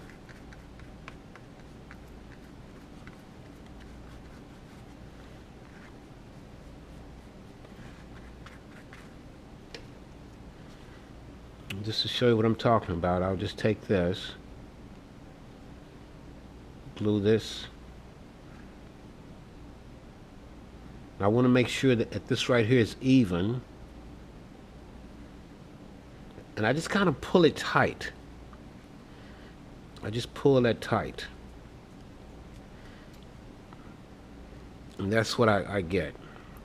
And I'm quite sure I'm going to have to cut some of this off. This is, just having this in my hand seems to be very long. I mean, I know that's too long, but we'll cut some of it off. But that's what I'm after right there. And I'll do the same thing with the D-ring. And this is a 2-inch D-ring that I'm using. And we will have this pattern online for sale if you want to purchase the pattern. So we will have the pattern online. If you don't want to go through all the trouble of, well, it's not trouble, but go through the process.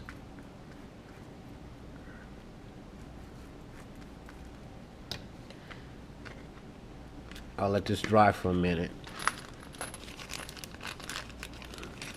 And I'm going to go off camera and do the rest of them. And then we'll come back and stitch.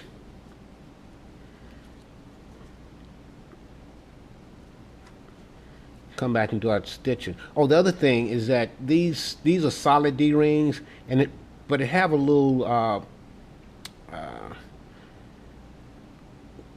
closure here where they close it together. I always try to make sure that that's inside of here. So I'll turn that to where it's inside of there, to where it's all of this is clean. There's no break, a look of a break in there. And this one, I'm going to turn this one this way.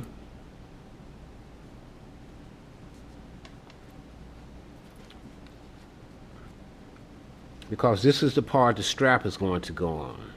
So I'll turn that one that way. So I'll go off camera and glue the rest of them, and then we'll start to sew.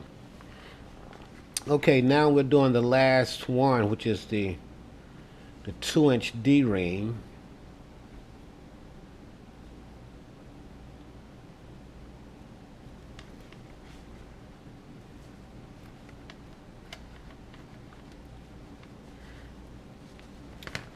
So we'll let these set for a minute while I stitch the tab onto the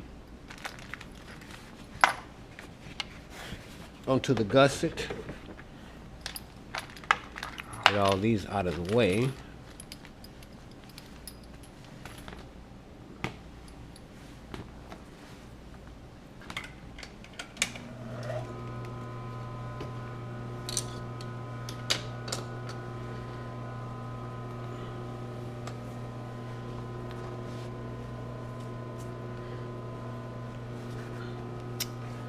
Let's see how I'm gonna do this. I think I want to start my stitch about right here and come all the way back around.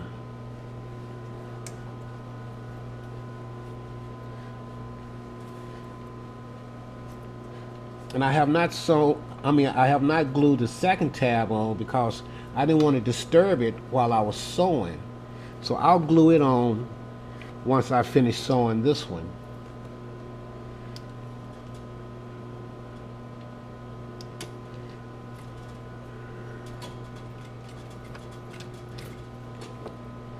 Now I am sewing all the way through the, you know what? I think I need to put a brown bobbin in. Let me take this out.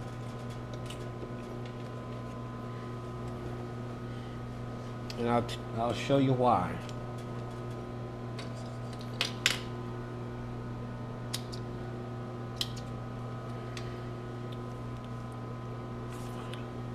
What I don't want to do is have a white stitch showing back here, so I'm going to put a brown bobbin in to where it'll be brown just like this right here.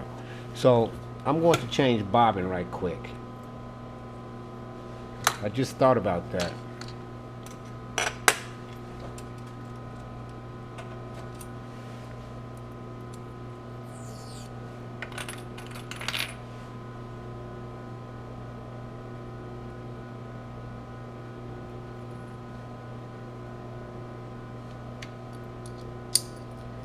It'll just look better. I mean, I don't have to, but I think it would just look better as a finish.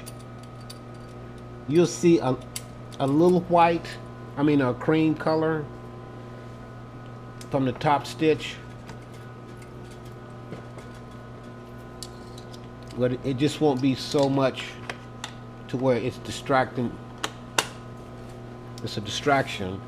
So let me try this again. And I'll just go back through the same hole. I have to find how I went under there. I'll go back through the same holes that I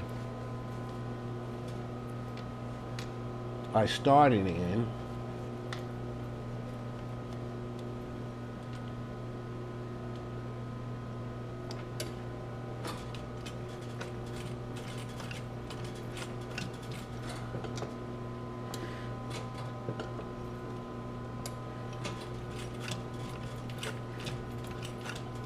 Now, believe it or not, I am sewing through the stiffener. So it's soft enough to sew through.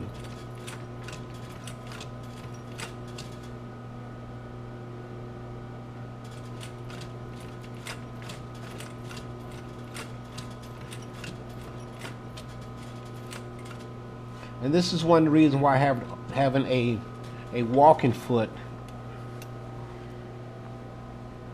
makes such a big difference if you just have a straight stitch sewing machine, because a straight stitch you wouldn't be able to sew this because it wouldn't put the pressure on the leather that is needed in order to sew something like this.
See, there's just a little bit of white right here. So if I pull this, I might be able to pull that out. Not really. Okay. I'll just burn it off.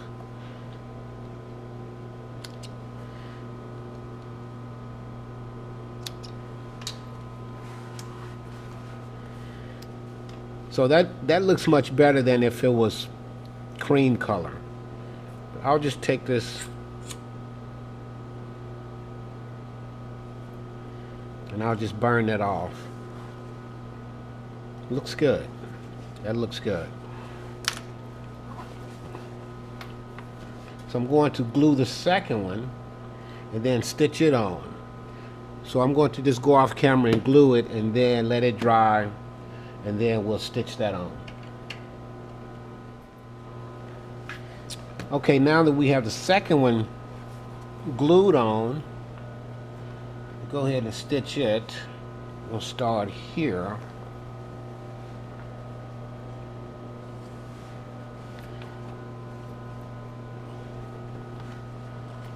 Trying to maneuver my starting point.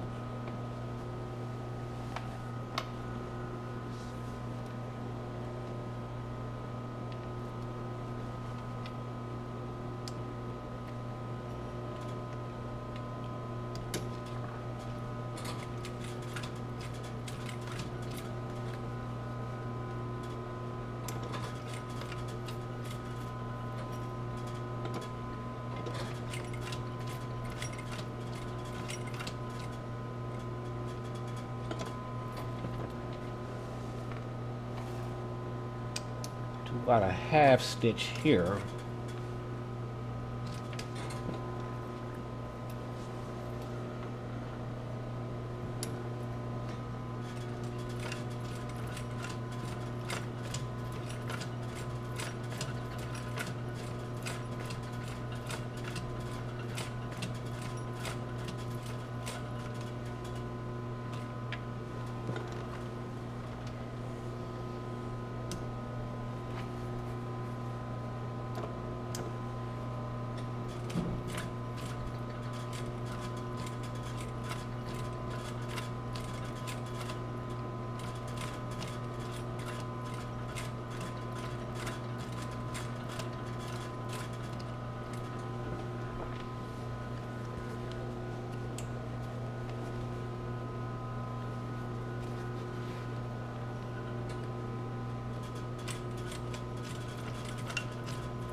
Okay.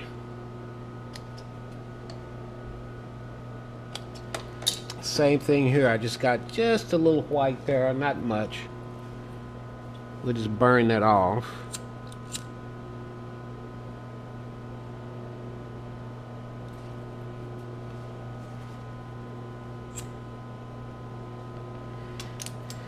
Okay, so now what I'm going to do, this came out great. Now what I'm going to do, I'm going to stitch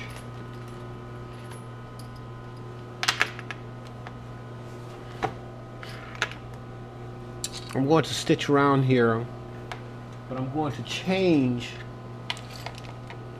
to a walking foot. And the reason why I'm changing it to a walking foot, I mean a zipper foot. That would allow me to sew around this area right here.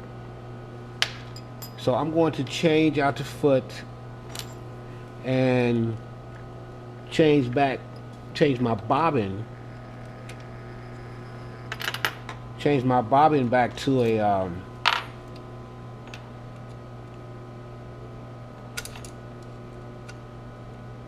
to the cream color.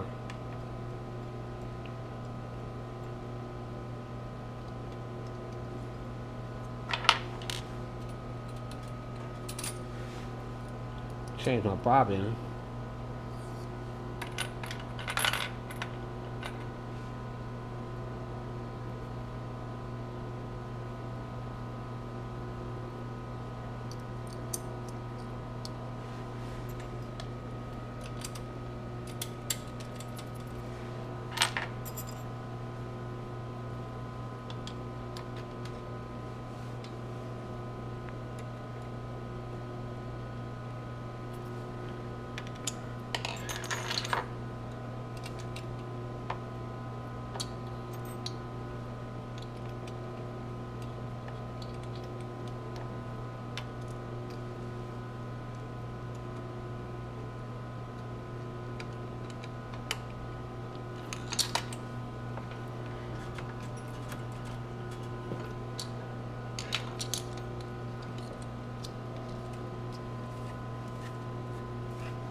And basically what I'm going to do, I'm just going to do a stitch forward, a stitch back, go across here, and then do a back stitch. And I want to make sure I am as close as I can possibly get up against that, up against the side of this.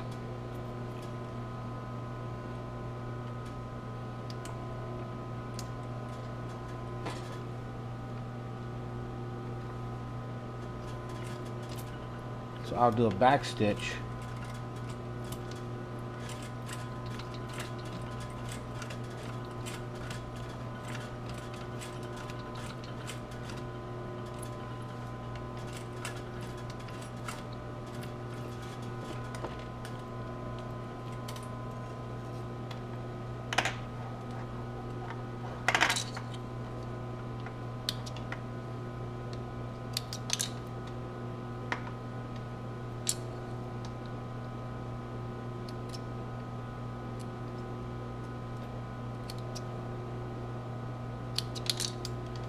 That's what that looks like. I'll go ahead and do the rest of them off camera, instead of boring you with, you know, stitching each one of these. But I'm going to stitch the rest of these, and then I think we can start to construct a bag. We should be at that point. But let me go ahead and stitch the rest of these. Okay, now we're down to the last one. Stitch this.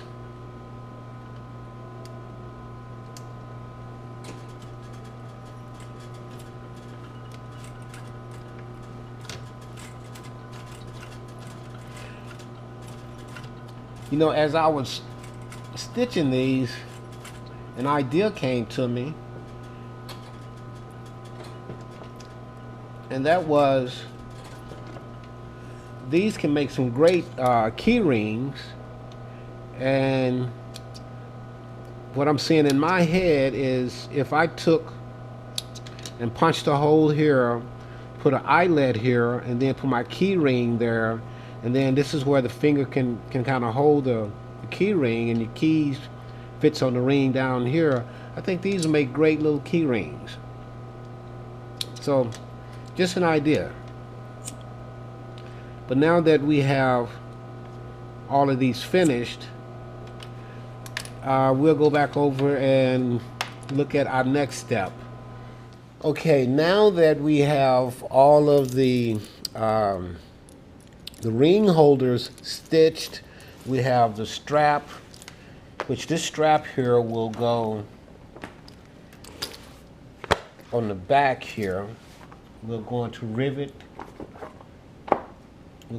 this strap on the back like this, and we're going to, and see, I kind of figured I was going to have to cut these off because this is just really too long for this here.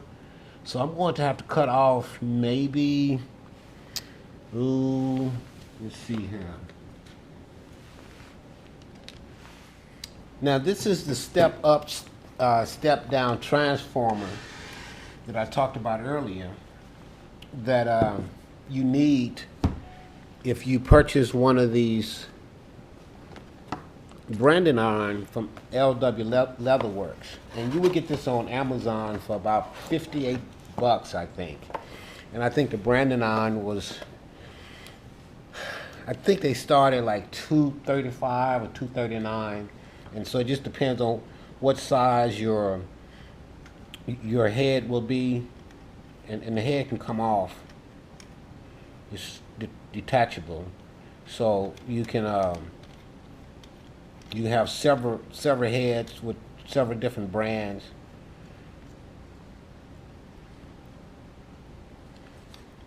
But I'm going to plug this in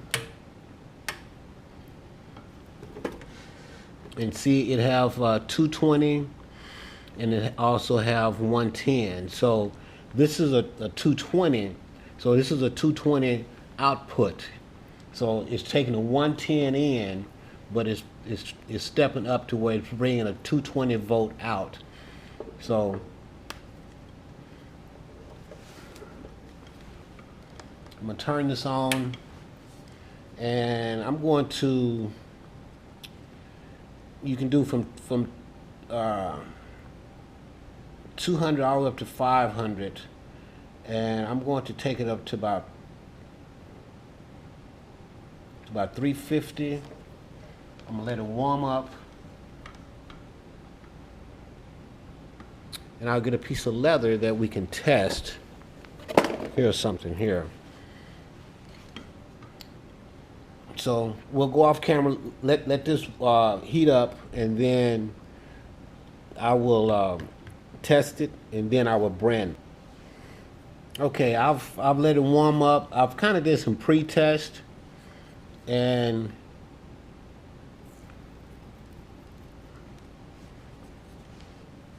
that's it. Some leather takes better than others, but I'm going to put our brand. Not sure if I want to put it here, if I want to put it here. But let's see. Now do not touch this part here because it is hot. I think I'm gonna put it right here.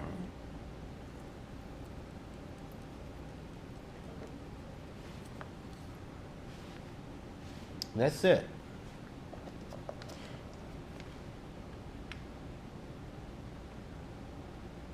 Make sure. And that's our brand. And if you're wondering what it is, it's actually 3 Ds. There's 1, 2, 3. There's 3 Ds on there, and it says "Made in the USA." So you can this is a good way to brand your product without putting labels on it. Turn this off, and I'm gonna put this up, let it cool, and then I'll get all the holes punched, and we can start putting this bag together. Okay, what I did was I went off camera. I clamped the bag together. I punched all the holes. I have not closed these yet. I just have the rivets sticking inside. And I punched all the holes for all of the O-rings and for the 2 D-rings. But I clamped the bag together because what I want to show you, oh, one more thing before I forget. I also have branded this this O-ring tab. I don't even know why I did that, because I realized that once I put the rivets in, I'll cover that. So I had to take this off and redo it again. And that was simple to do, because I just put it back in the same place and just cut a new one and stitched it. So I'm going to brand it right here this time. I don't know what I was thinking about. But anyway, what I did was clamp this together because I want to show you the reason why I had to make the gusset a second time. And this is only a 1/2 inch wide, and this one here is 1 inch. Well, it started off at 1 inch. It's really kind of down to 3/4 of an inch, but it's much wider. And the problem is that when I get ready to sew it, I need to be able to have enough room around here to sew, because I'm using a flatbed machine. Now, if I was using like a cylinder arm machine, this wouldn't have been no problem. But because I'm using a flatbed, I need to be able to push this down to be able to sew around that. So keep that in mind, that when you put your stiffener in, you may want to make it just a little narrower than what I have right here. It'll just make it much easier. It'll still allow the bag to stand up on its own. It's just that I just made it just too wide, especially this time. This one here, I should be able to sew around it. We'll see, but I should be able to sew around it. And so that's why I had to redo this again. But I'm going to go off camera. I'm going to take all the clamps off, and really we can start putting this bag together. And after that, the only thing we need to do is just the straps, and to go ahead and close the rivets on everything. And after that, it's done.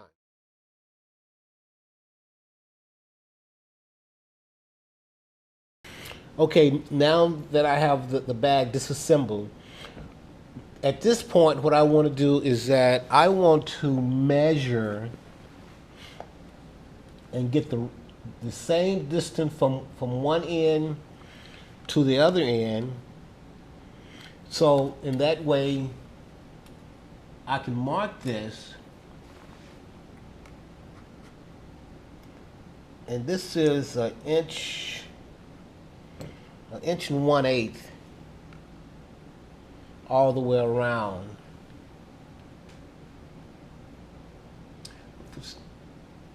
Yeah, this is an inch and 1/8 all the way around. So this is the best way to mark your zipper to before you sew it, because once you put the bag together, and then you start trying to line your zipper up, it's just more difficult. And this is a way that I've kind of figured out from trial and error, because before it was just so difficult trying to put it in once I put the bag together. So at this point, what I'm going to do, I'm going to just mark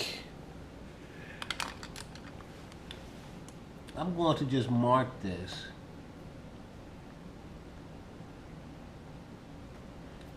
And another way of doing it is actually putting a mark in the center of your bag and a mark in the center of your zipper holder. And that's another way that you can gauge it before you put it together. So I'm going to just mark this. I should have done it from the back side, but I'll do it here.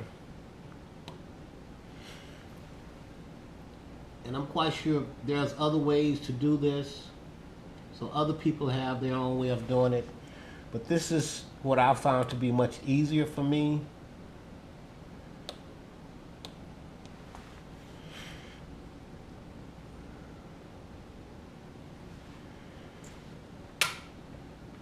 And also, at this point, while it's still flat, I'm going to go ahead and put the the rivets in and close them. So what I'm going to do, I'm going to glue this. But you know what? I really think I need to go ahead and brand this while it's flat. So let me get the branding iron set up and go ahead and brand this while it's flat. Because if I put the zipper on it and I try to lay it down, it won't be as flat as it is right now. I'm going to get this branding iron set up.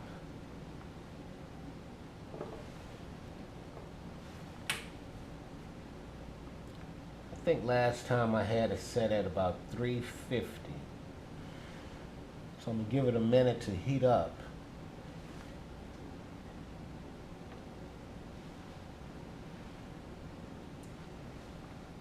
And that way I go ahead and brand this before we attach the zipper.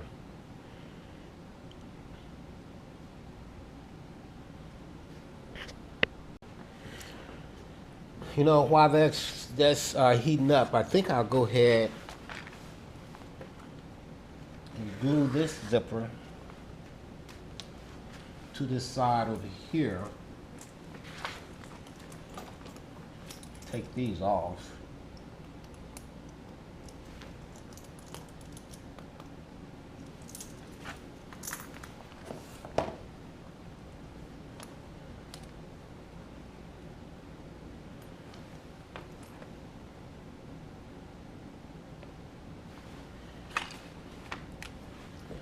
I think I need to mark this.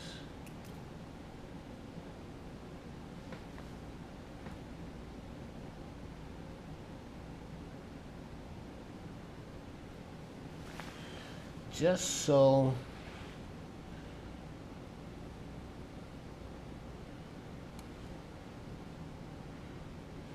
I can see it from the back side.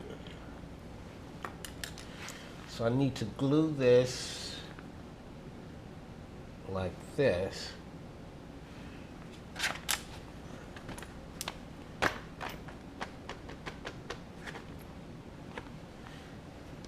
I'm using the contact cement glue because it sticks a little better. Well, really, you can use the water base because you're going from an unfinished to the other side of the leather is unfinished, and it will stick with the water base. But I'm going to go ahead and use the contact cement. I am not putting a lot of glue.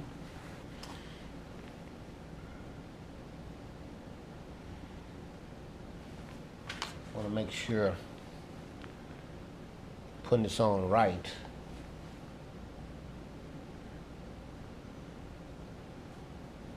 And I'm just putting on just enough glue to hold it until I sew it. So I'll just take this, I'll line this up with this mark here, and I want to make sure that these here are even. So when I sew it,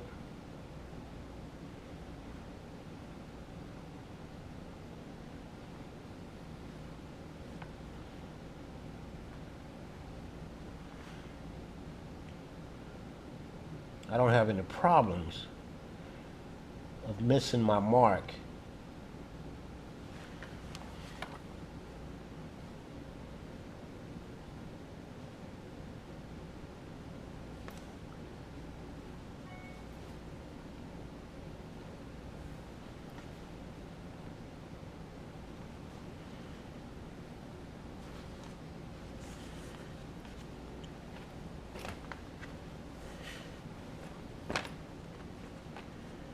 That's what I'll do. I'll just sew this straight across here. I can smell my iron have heated up. So let me just test it. And remember, never touch this part right here, because this will burn you. I'll move this over a little bit.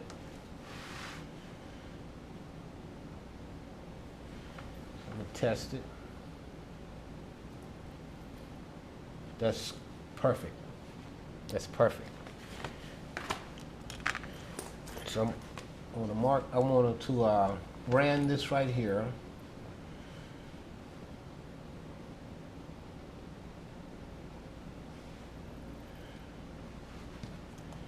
Okay, that's it.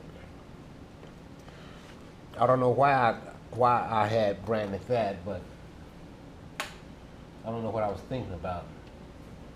But anyway, now what I'll do, I will glue the other part of the zipper to this one right here. Okay, I think I'm going to mark this one also. Take these off.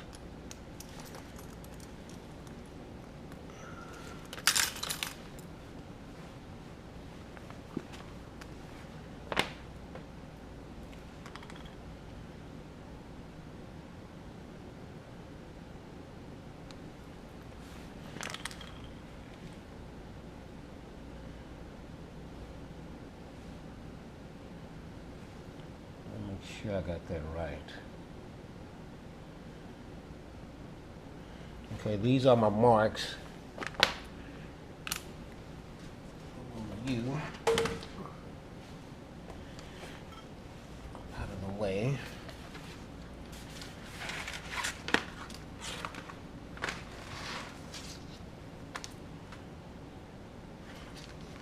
Now I'll glue this.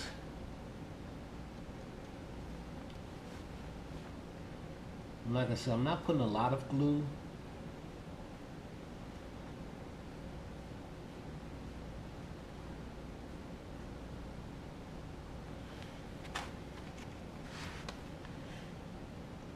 Just enough to hold it.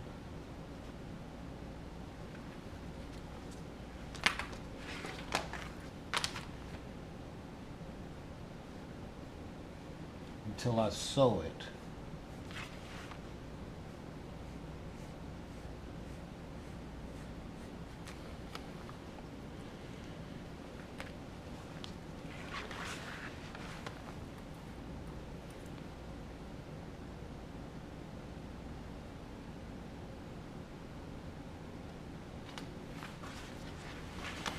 And again, you always want to make sure that these are even.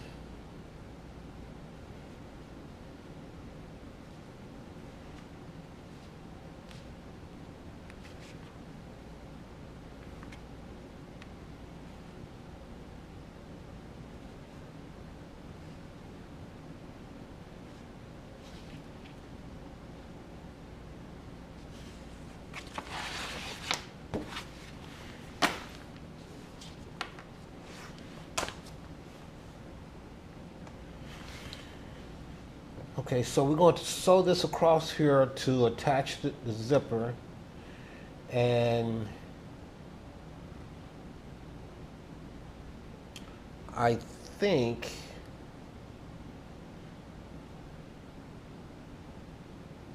at that point we can go ahead and put the rivets in. So let me go ahead and sew this, put the rivets in, and then just start assembling the bag. Okay, now we're going to sew this. I think I'm gonna go ahead and sew it this way.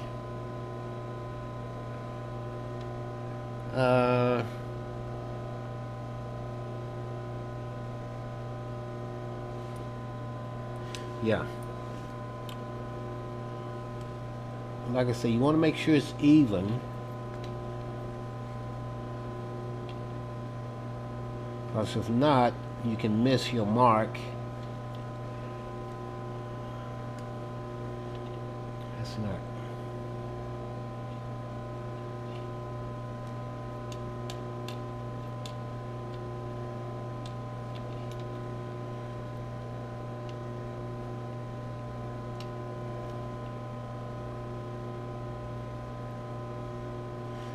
I think I better turn this.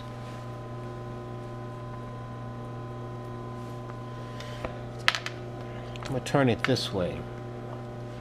I just feel a little more comfortable, so I can see this bottom side.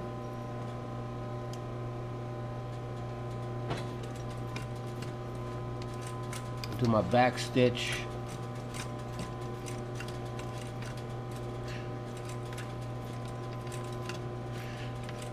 Now I'm going to also do a back stitch here because I don't want this coming loose on me.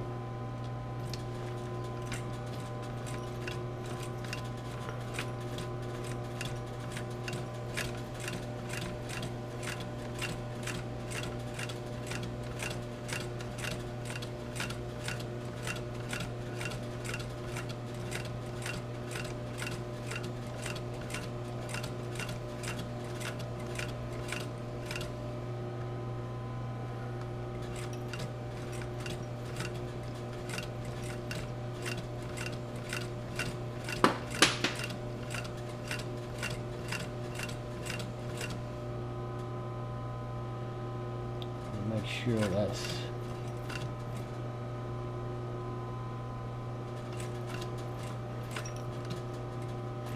I'm going to do another back stitch here.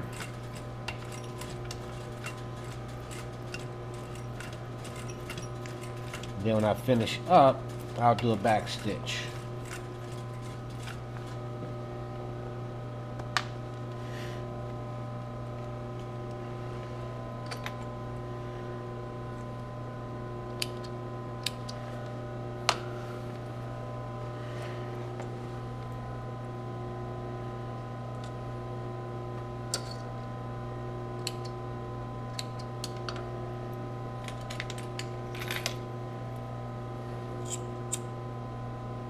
I want to burn that and lock it in.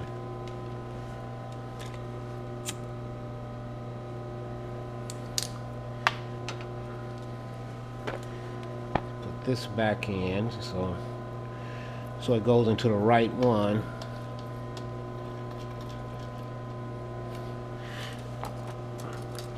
Now I'll do the same thing here.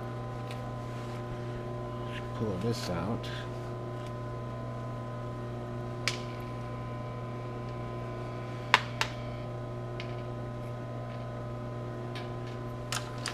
Oh, shoots. Stuck myself. Jeez.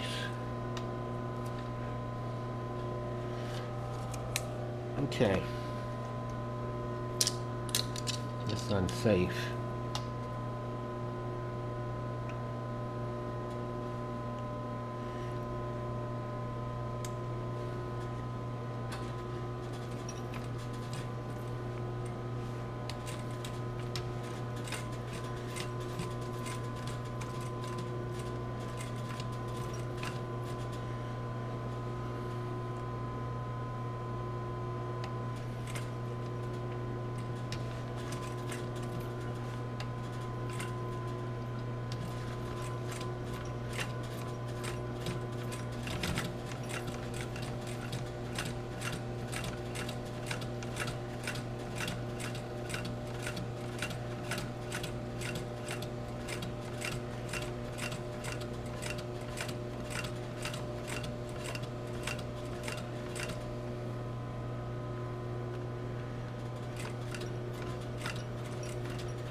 My back stitch.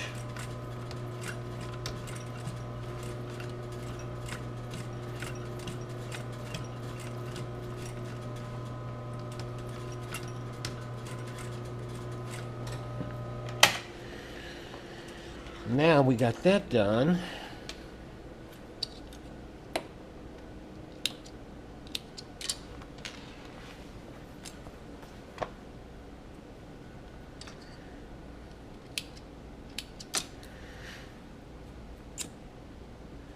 Lock this in.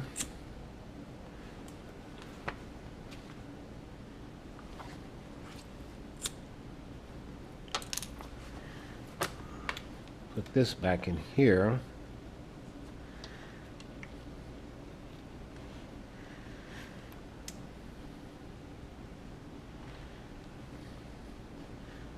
And this one goes over here. And this one goes here.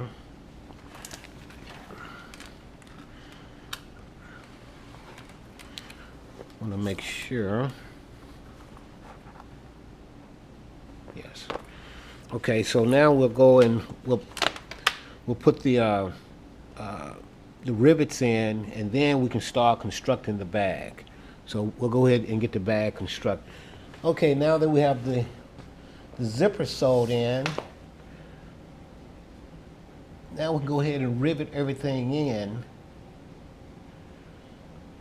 Get everything back the way it was. But we can rivet everything in. But let me check the zipper right quick before we go any further.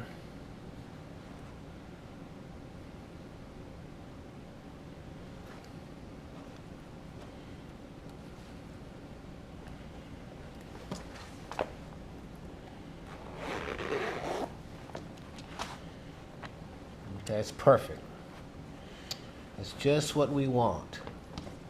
So that's the simple way of doing this, is that make sure that the bag is flat when you attach your zipper. And this is if you're doing a tote bag or any type of bag that you're putting a zipper in. This is a very easy way of doing that. Well, at least if you're doing a tote bag and you have a lining, this would allow you to be able to mark it before you attach the zipper to the bag. Because if it's a tote bag, the bag have to be assembled, because you have to have well, anyway, I'm going into something else. Let me get away from that. But anyway, this is the best way of marking your zipper of where it needs to go. It's when it's flat. Let me put it like that. Okay, so now we have this in. Now we can start to attach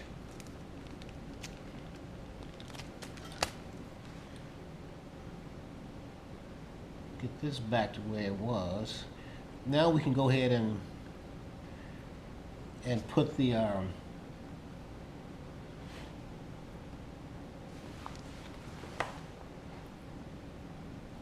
rivets in.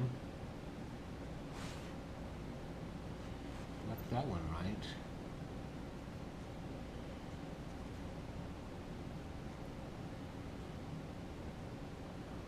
Okay.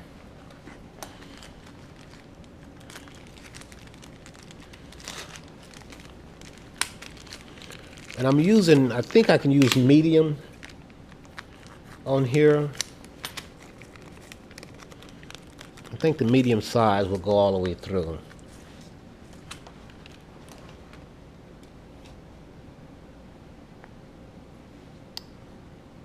Yeah, as long as you can see it, you can feel it, that'll work. I could try the large ones, and the large one may be too long. So let's see.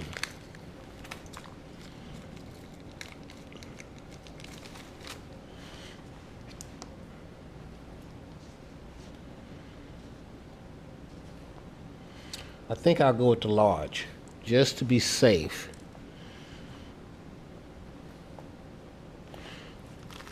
So I'm going to go ahead and put in all my rivets and get them closed.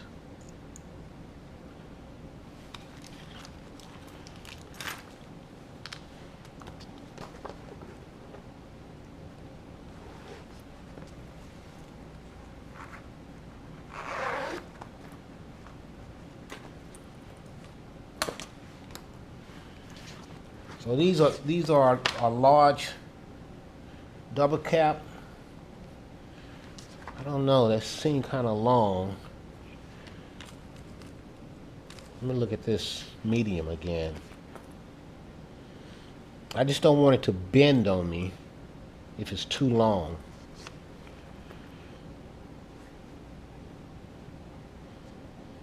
I think I can go with the small. I'm gonna try the small first.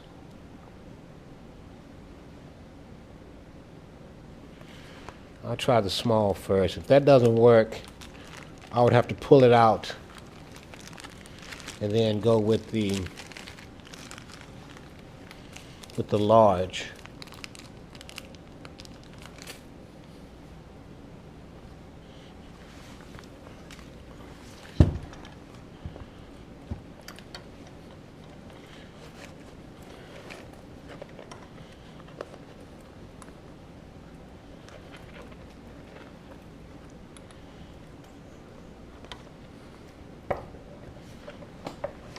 Okay, the medium works.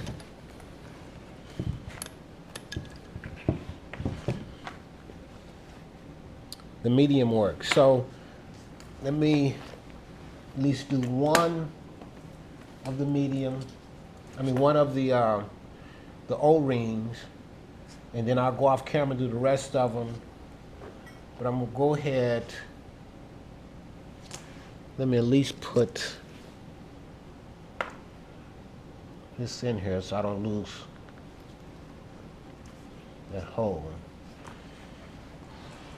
I'm gonna go ahead and put the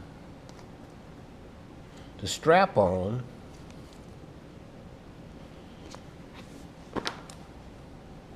I'm using mediums for the strap.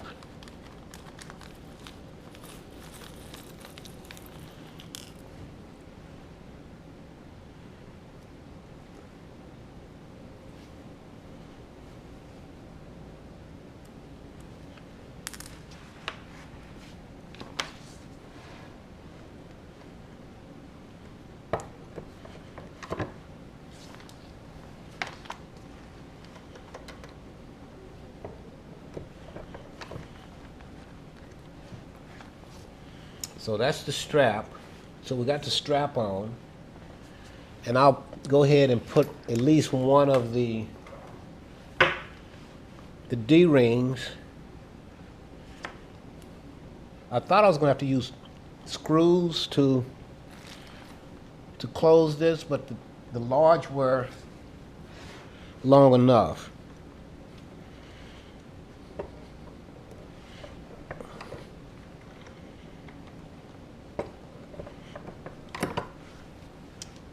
So I'll go off camera and I will finish up the rest of them, and then we'll start gluing the bag together and then start constructing. Now we're going to do the last two.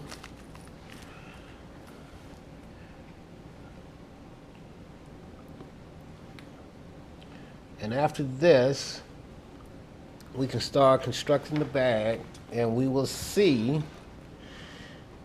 if we're going to be able to sew around that gusset. So that's going to be our big test.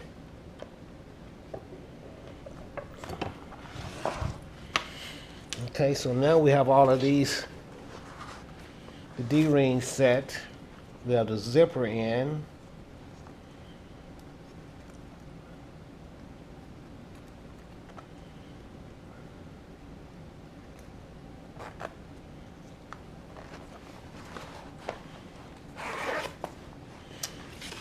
Okay, so now what we'll do, we will attach the gusset and sew it in. Okay, what we're going to do now, we're going to glue the gusset to the bag, and like I say, this will be the big test. I think I'll do this side, do the back side first, since it have all the pockets and the straps on the back. It'll probably be easier to sew this one first. It'll probably be harder to bend if I do it last. So what I'm going to do, I'm going to glue from here all the way around to here, and the same thing on the gusset, just on one side. I'm using the contact cement glue. I don't need a lot, just enough to hold it until I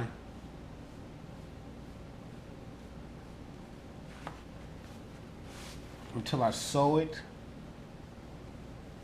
And around this curve here, I'm gonna put just a little more, because I need to be able to press that down in order for that that corner to lay down flatter.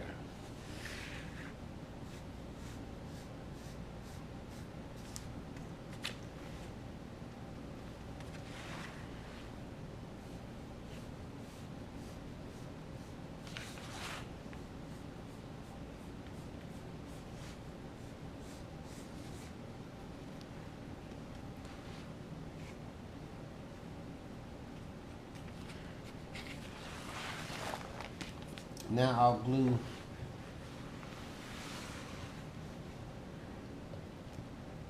the gusset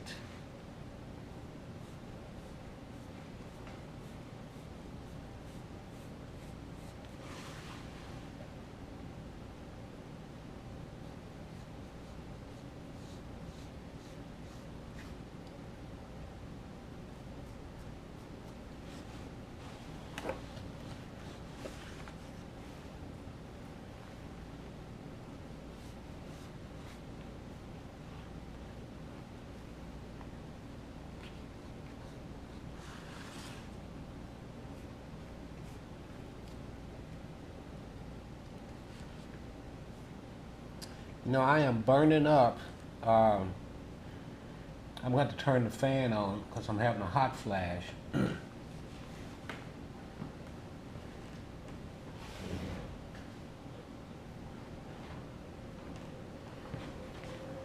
So if you hear the fan, that's what it is.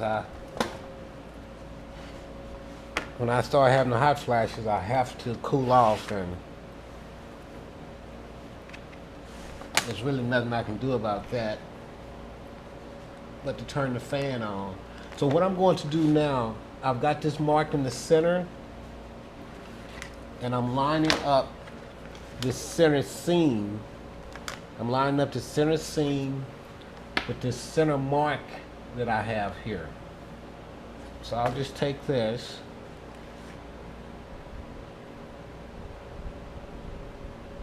line this up, and I want to make sure it's even. Whatever I do, I want to make sure it's even. And remember, the leather is flexible.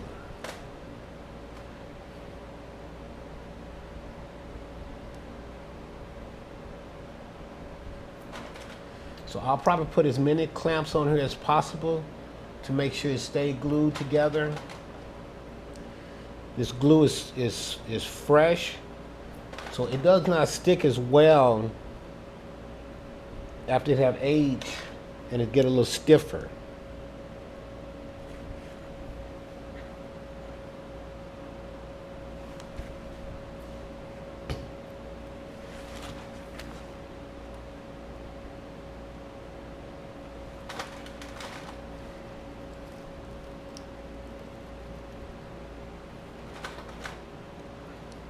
And when I put my clamps on, I'm putting the tip right very close to the end of the leather. I don't put them way down like this because I need the pressure right where I glued it.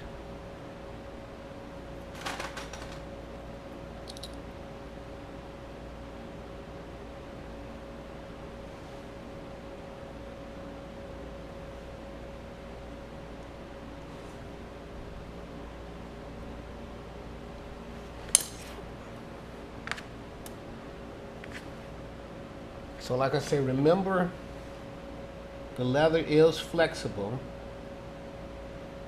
See, that glue is really not even sticking there. It's not sticking at all.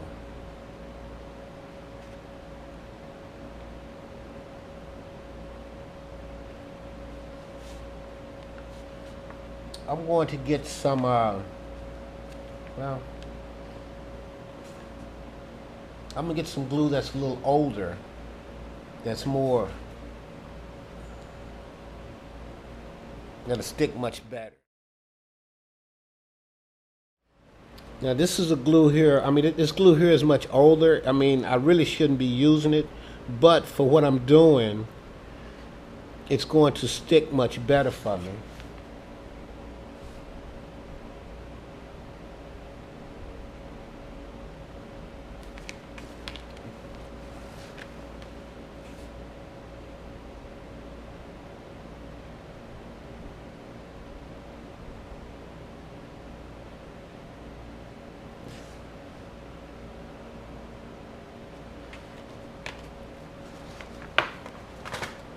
The other glue is fresh. I just put it in the container and it's just not sticking as well. And this is a little too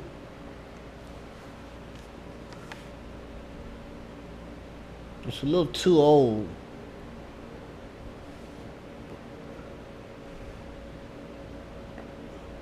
But what I don't want to do, I don't want to start to sew and have to stop and try to re-glue again.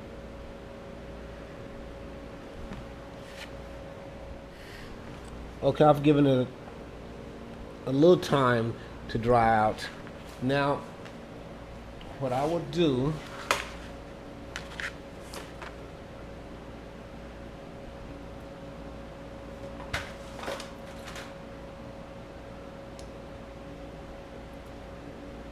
I'm just going to work this around.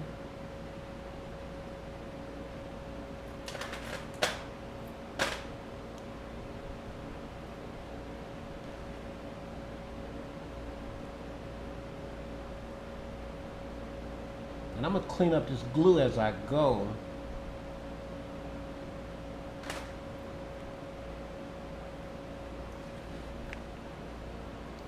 So I don't let it dry on me and I have glue all around my edges.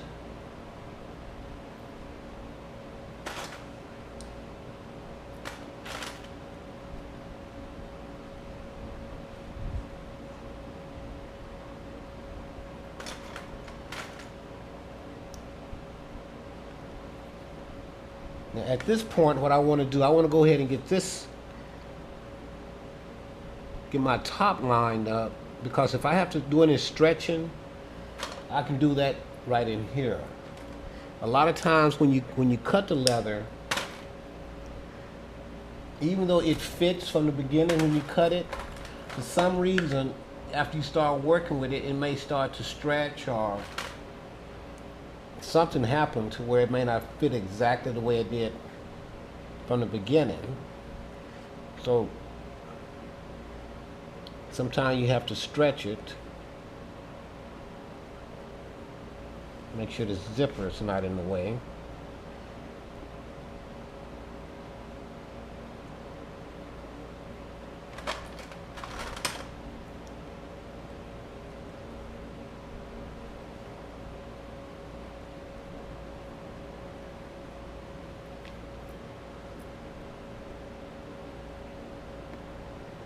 Again, you want to make sure that it's even. If it's not, just pull it apart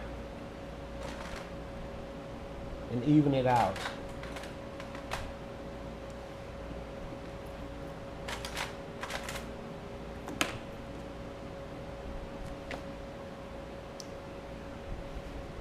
Got that side done. Now I'm going to go and do this side over here.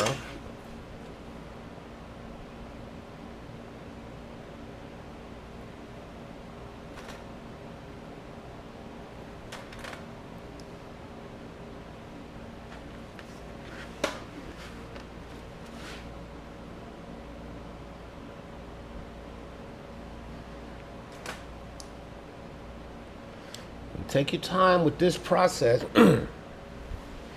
because it's easy to try to hurry excuse me, to try to hurry up and not have it even, and you don't really see it until after you sew it, and then it's too late.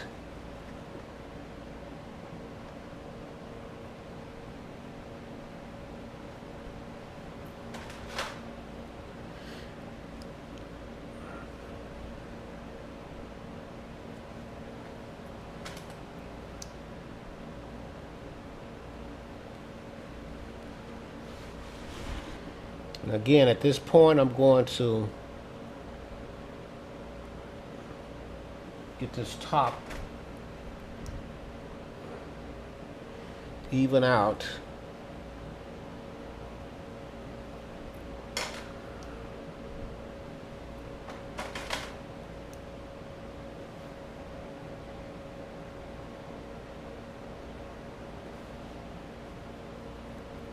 Clean up this glue here right quick.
Okay.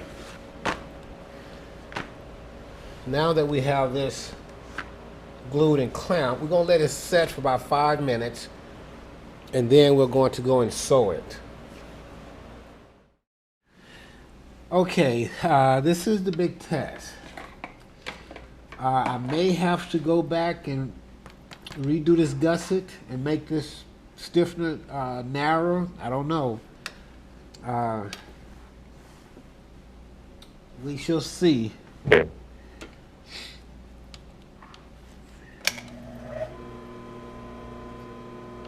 I'm going to use a zipper foot to try to accomplish this. This is where the problem is going to come. It's going around this corner right here. See, I should have made this even narrower, even though I gave myself 3/4 of an inch. It really started off as an inch. I don't know how it ended up at 3/4 of an inch. But I've done it before. But we shall see.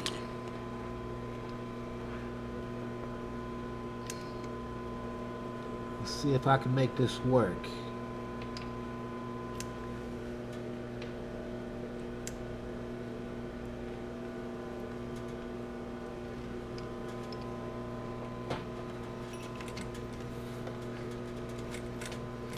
I really would like to use my regular foot.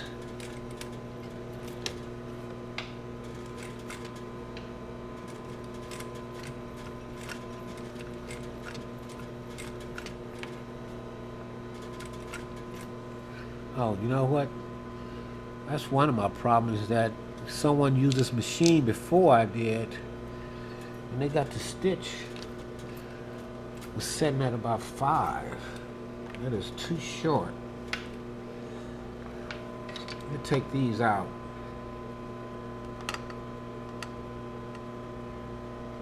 I wonder why I was just barely moving. Little short stitches in here.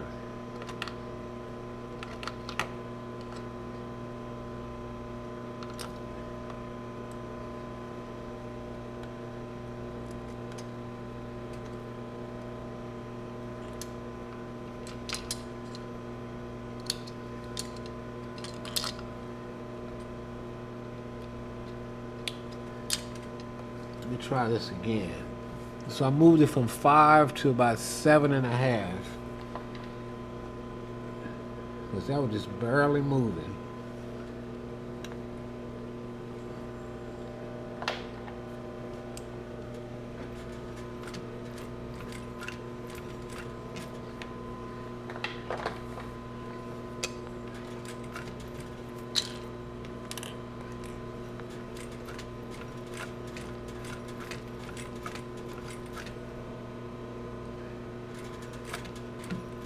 Yeah, my biggest concern is going to be turning this corner. If I can get around that corner, I would be okay. Let me check the back side. Okay, the stitch looks good.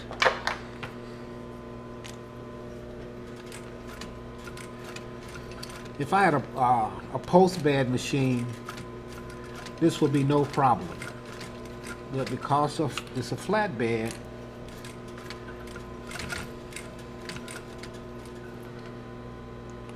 that's why it's a problem for me. So right here is where I'm going to do some maneuvering. So if I can bend this here down. And the thing about turning this corner, that foot have to have something to grab a hold to. And that's what's going to give me the problem. Turn this.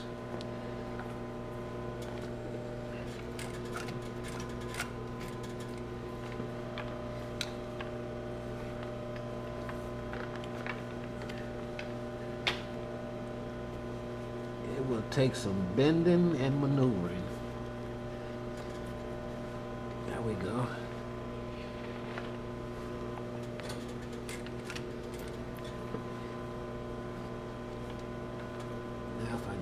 Oh, there we go. There we go. Now if I can just get this one stitch, I think I got it.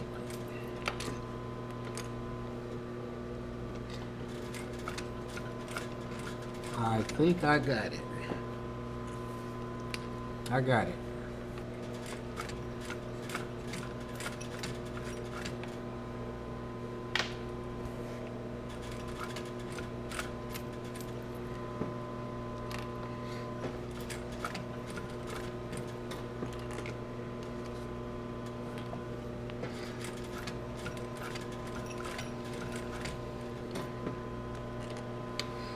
Yep, I got it.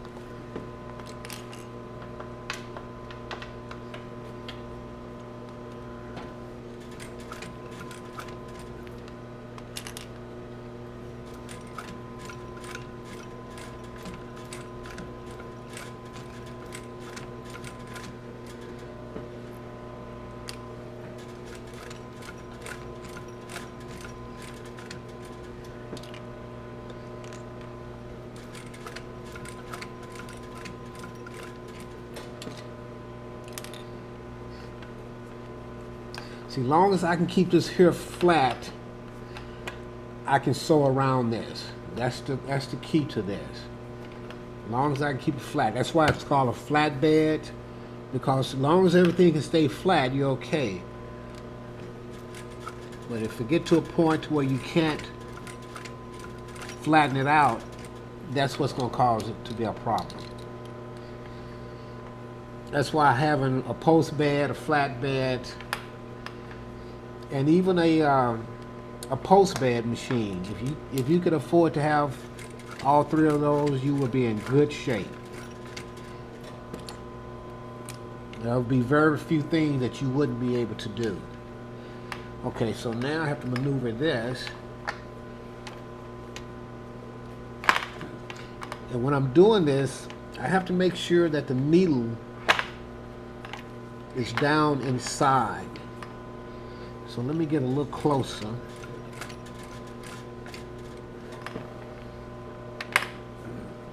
Okay.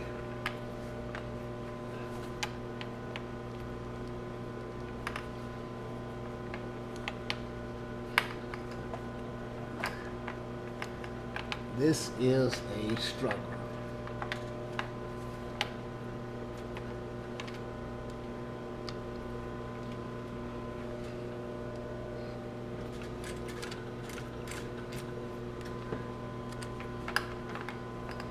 If I could bend this,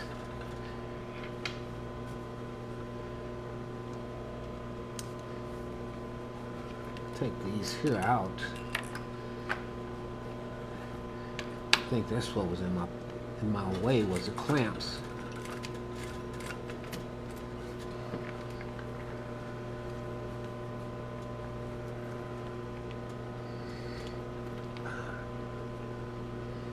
Tell you what, putting on that other side might be a major challenge, but we'll see.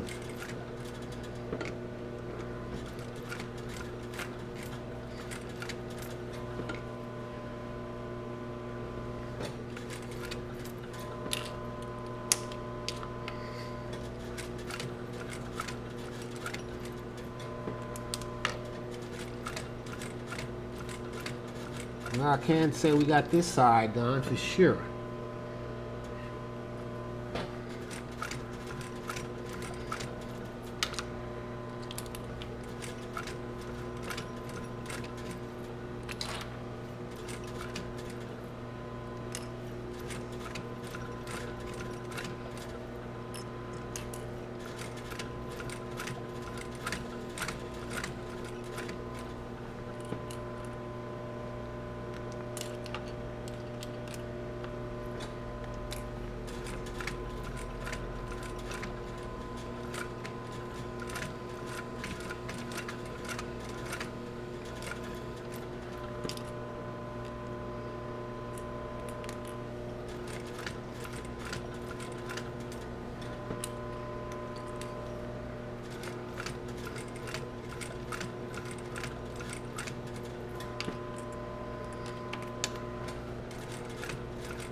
I'm going to do about 4 back stitches.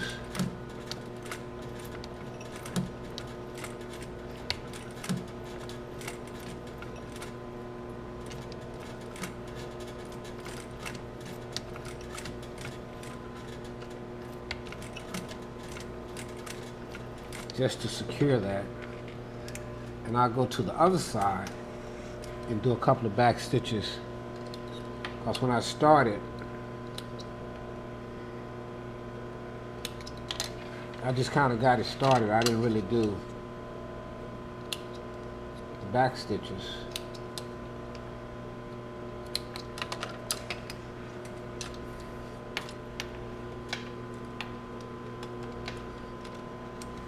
His foot is loose. That's what I was hearing.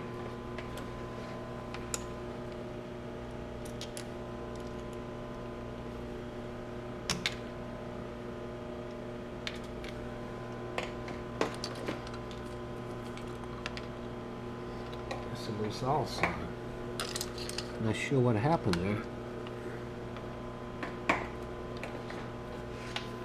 So I'm just going to go back here and do a couple more back stitches.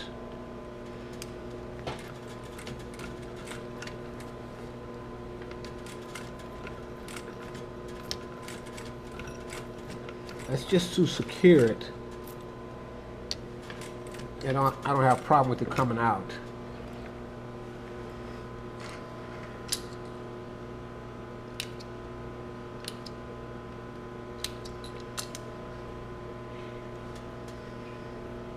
I'm going to get a lighter and burn this, but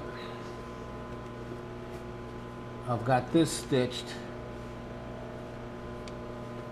Now what I'll do is that I will glue the other side, which is the front side, glue it on, and then we'll sew that. But I think what I'm going to do, I'm going to take this and just bend this side over here back, and I'm gonna let that stay like that for about 10 minutes, just to try to train it to where it'll stay like that. It may make it a little easier for me when I'm trying to sew it. But that's good. That's the next thing we'll do is glue the front side on. So we got the back side sewn to the guts, and now the front side.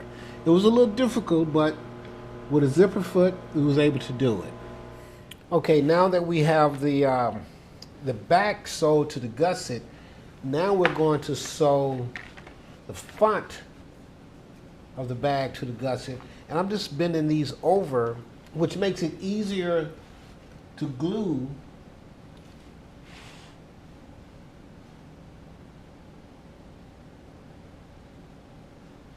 So I'm going to go ahead and just glue this all the way around.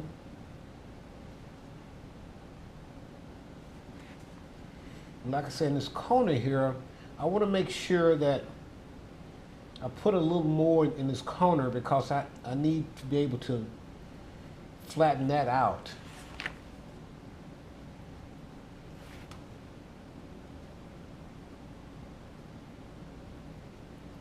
And I might have to go back and use some of that older glue to get it to stick better, because when the glue is still fresh like this, it really doesn't stick that well.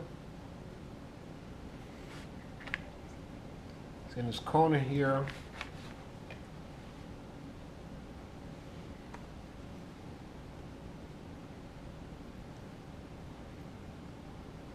and what I may do is go over it a second time.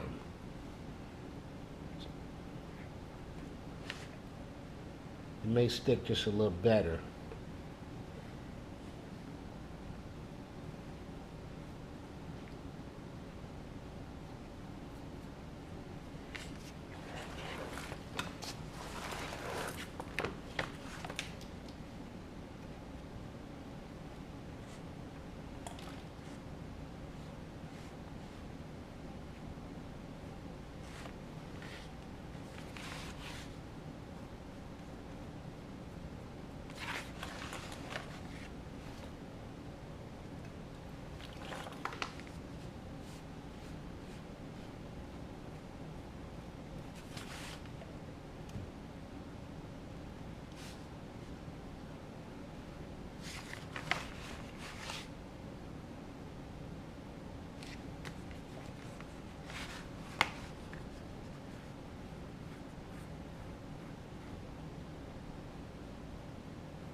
Okay.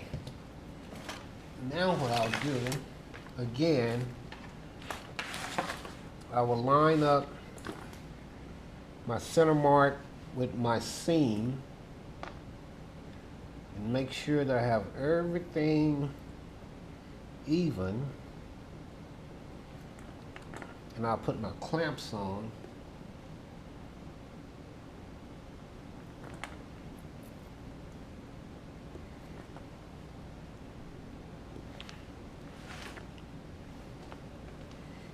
I think I'm going to go up here, go ahead and get this lined up.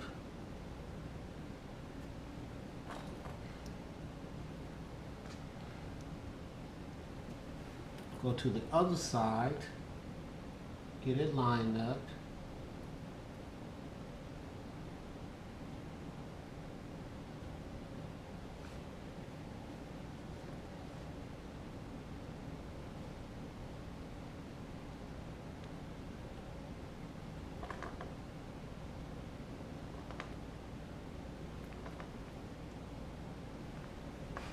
Now I'll work my way around.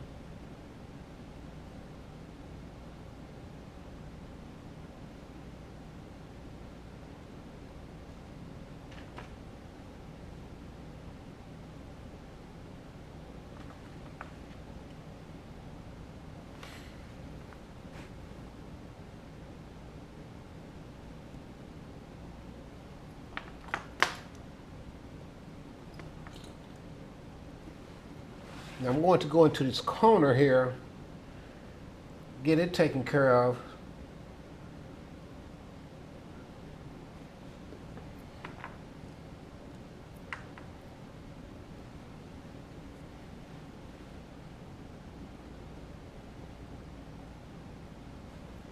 And again, always remember that the leather is flexible.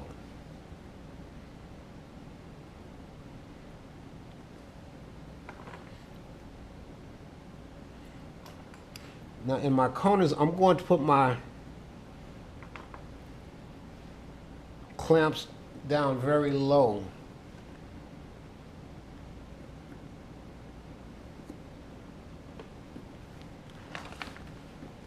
Now see how this is, we have this here, looks like it's bigger. I'll open this back up and I'll just stretch it and bend it and it'll fit. I just sort of what they call easing it in.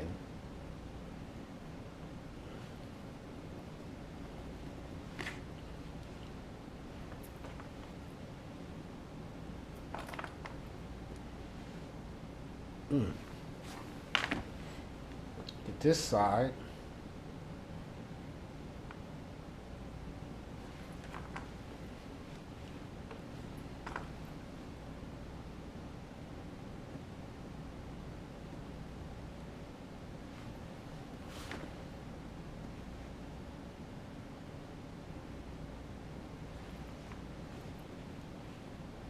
Now I'm going to let this here set for about 15 minutes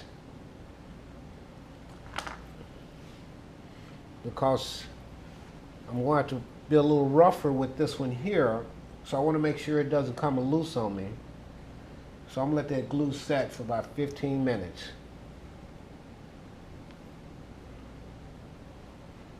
You know, I should have done this curve first, get it taken care of.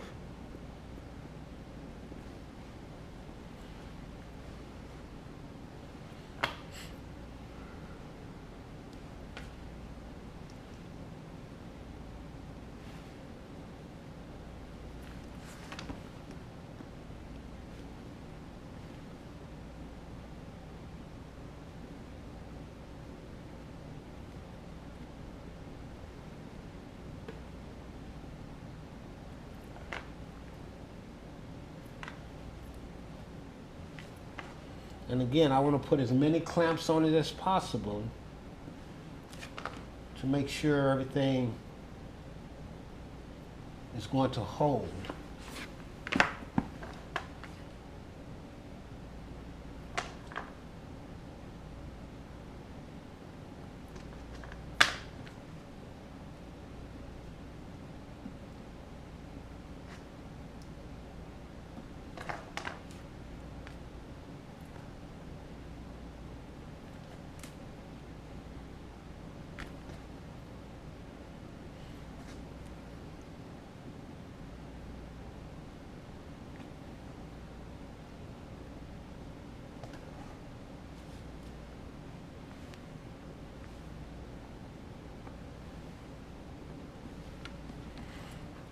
Okay. This is with the font on. I'm gonna let this set for about 15 minutes and then we will stitch it. I know it may be a challenge, but I think we can get it because we did get the other side. So, okay, now that we have the other side of the bag glued on, now this is the second part of the test. Let's see if we can make this happen.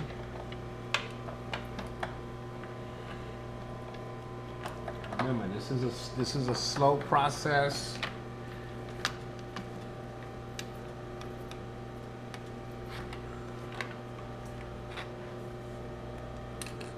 So I'm not gonna really do a back stitch starting off here. I'll go back and do that once I have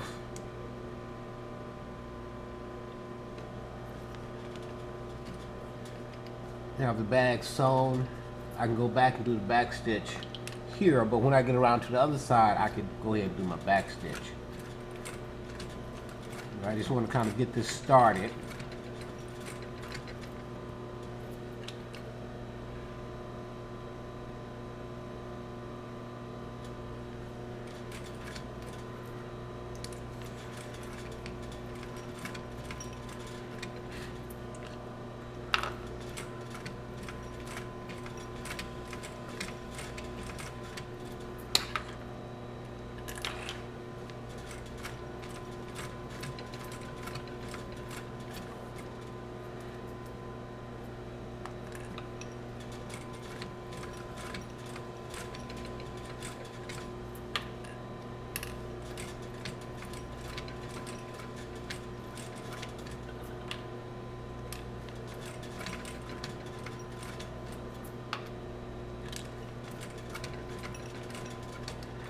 Okay,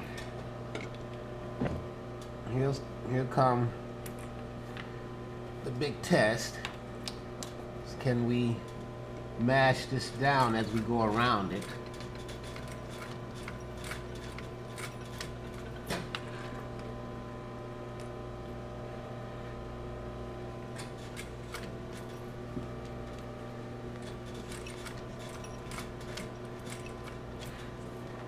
Because basically what you're trying to clear is to get around this part of the foot and this part of the machine right here. So if you can clear that, you will be okay.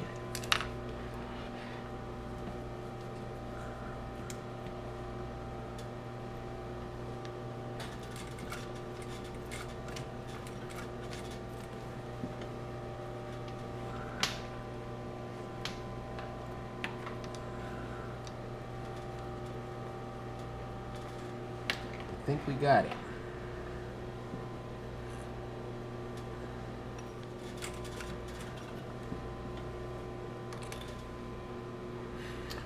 I think we got it.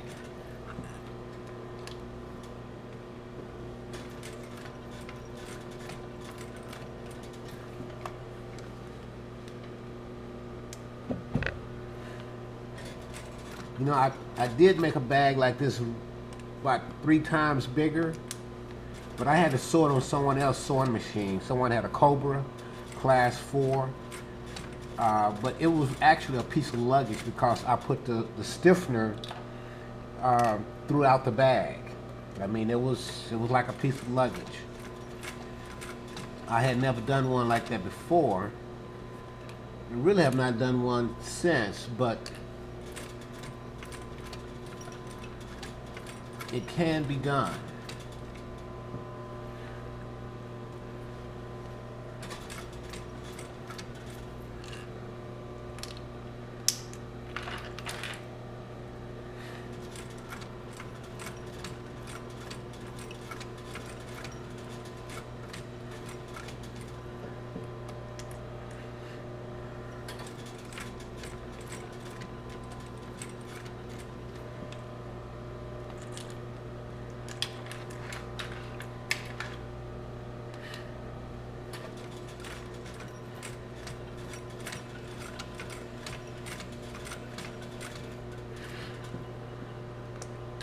Now the other challenge I may have, I'm not sure, but I think I may have a challenge taking this underneath the machine, but we shall see.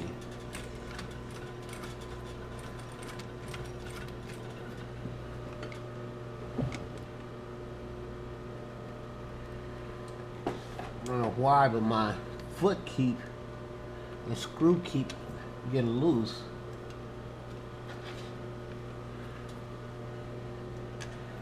I may need to replace the screw itself.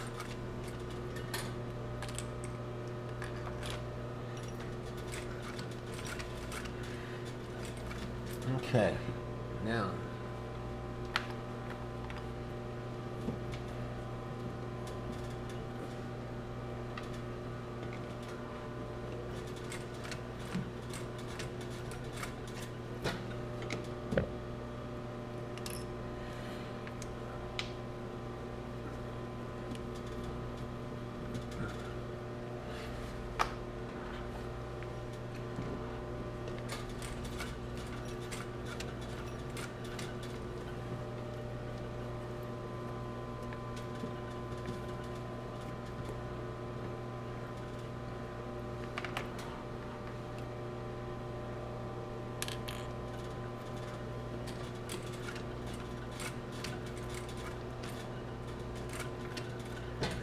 just get this one last area.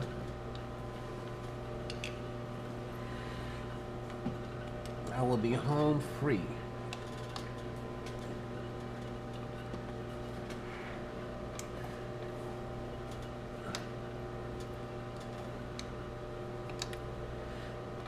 I think I got it.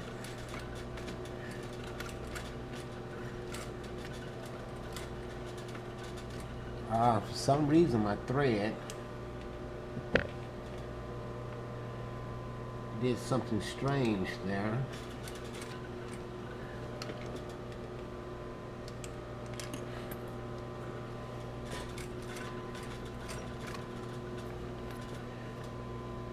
Sure did.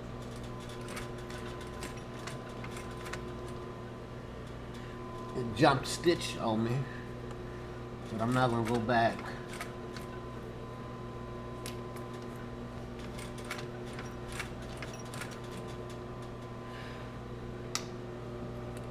I may have to go back and restitch that, but I'll wait until I'm finished to see.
Now let's see what happened to that going around that curve. Yeah. See how it jump stitched on me. But I'm just going to burn that and lock that in.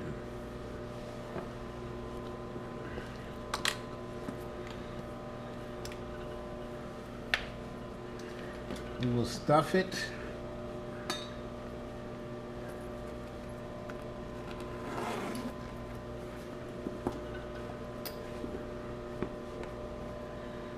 That is it. So the only thing we need to do now is the strap.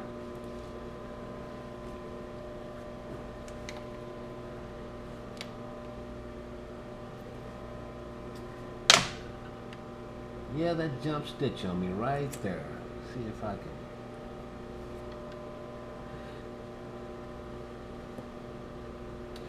You know, I'm gonna go back around and stitch that. I don't like the way that looks because I'm missing a stitch.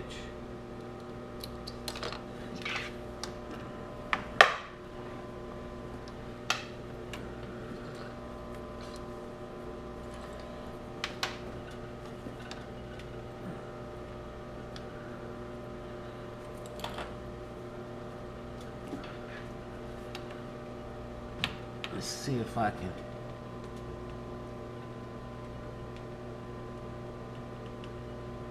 If I can pick right back up where that.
Okay. That's one thing I've learned to do, and that is to recover.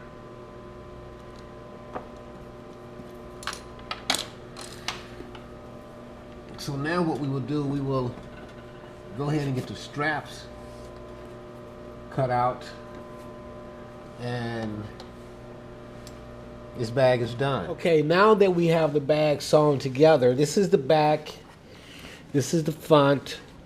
Now, one thing that I did do off camera was that I did go back and I added a second rivet here because just having one was putting too much stress on just that one rivet, so I put a second rivet on here. Now, the next thing we're going to do is, oh, I did go back and do a back stitch here. So I did go back and do a back stitch because I had missed that back stitch when I started. So the next thing we're going to do is that we're going to make two handles that will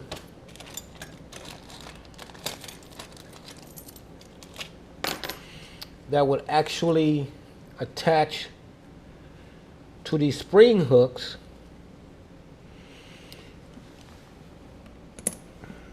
And then,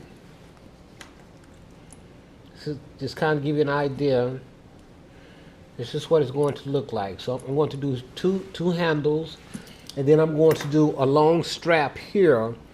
So what I'll do, I'll just kind of show you what the bag looked like. This is the zipper. That's the gusset. So the bag is turning out to look pretty good. So what I'm going to do is, now these are two pieces that I had actually originally cut out for the gusset. It was just too small, so we're going to use these here for the handles, and we will take a primary and add it with this piece here to make the strap. Now, to make these handles, I'm going to use a rope which will fit inside of here. So that's what this is. So if you select, I mean, you can put, one of the things, I use ropes a lot. Some people will use like an old power cord. They cut them and they, you know, because they're not going to stretch. If you do use a rope, keep in mind, and this is one that I bought because I like this size, but after I purchased it and got it here to the shop and got ready to to make the strap, and I realized this rope, it's when you pull it, it's it tightens, but if you do this, it becomes real loose. See how loose this is? It becomes very loose, and which means that your strap will start. I mean, your handle will start to break down. But long as you're putting, you're pulling on it, it's fine. But this is not what you need. Get you a rope like this here. Now this one is kind of thin, but you know what? It's okay. I can live with it. But the good thing about it is that it's tight. No matter how you move it, it's tight. So this is what we're going to use on the inside. So what I normally do is I normally cut a 2-inch strip. I'm going to cut that part. I'm gonna cut it down to where it's probably, this is probably 3/4 of an inch. I'll cut it down, but I'll start off with a 2-inch wide strip. So this, let's see here. I think this would be, this should be long enough. So let me get a ruler, and we're going to cut 2-inch strips. Okay, I'm going to cut two 2-inch strips.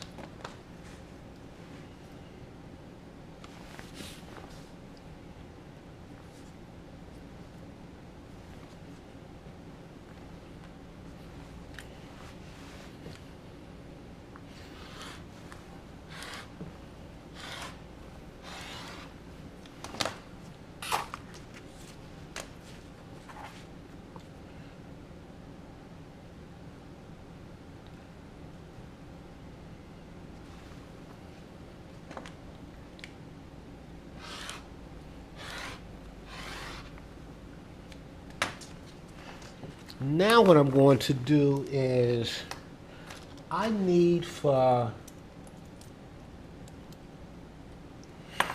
'I need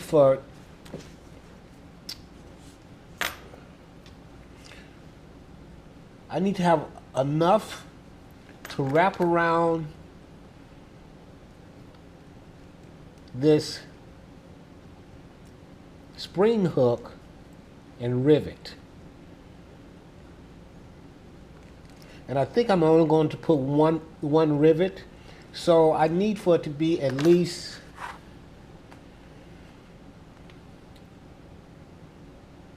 that's 2 inches. So I need for it to be at least 2 inches to allow myself like that to. You know what I'm going to do? I'm going to do 2.5 inches, just to be safe. So I'll mark this 2.5 inches from each end.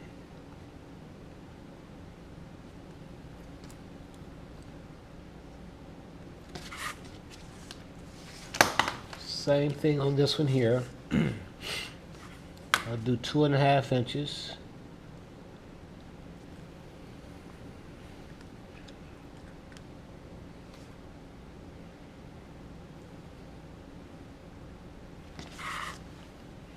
Then 2.5 inches.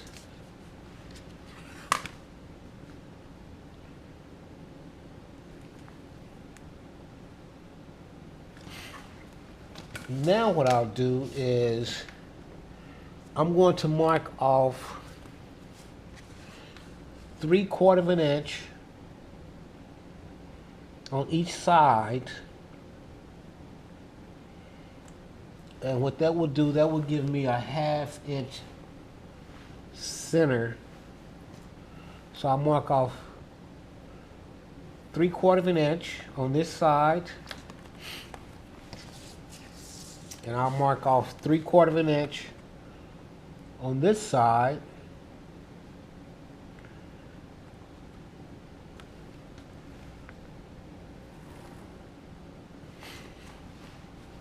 Now what that will do, that will give me my center. So I have a 1/2 inch here, which is what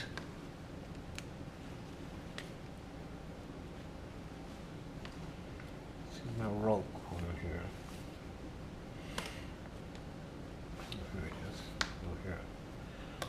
Which is where this rope here will be glued in right here. That's my center. Now if you notice I have tape on here, and the reason why is because when I cut this, I don't want it to unravel on me. So what I'll do, I'll take this,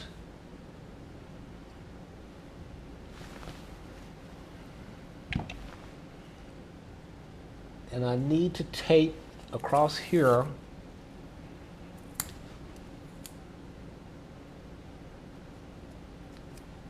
so when I cut it, it doesn't unravel. But then I would also put a piece of tape on this side so the piece that I'm going to use for my second piece doesn't unravel on me. So I'll take this, I'll cut it, and now this is where I will glue this down. I'm going to use the contact cement glue. Now I'm going to do one of them on camera, and the other one I'll do off camera. But just so you can see how this is done, I will glue this.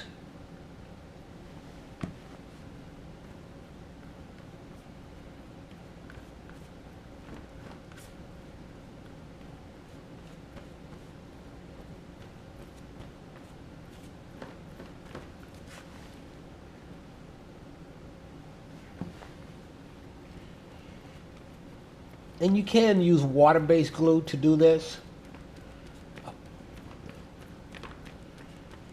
I always use the contact cement.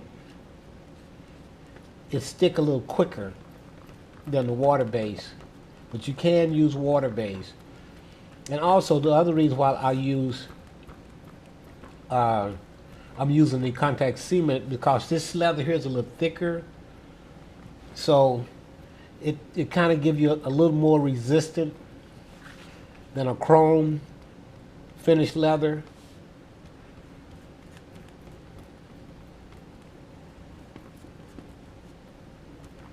I'll let this dry for a minute to get kind of tacky,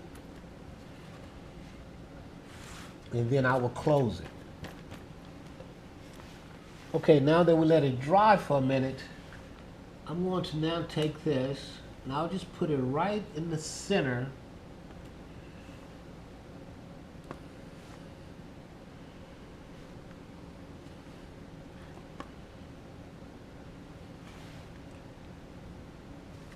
Now when I fold this, I want to make sure that this is even here.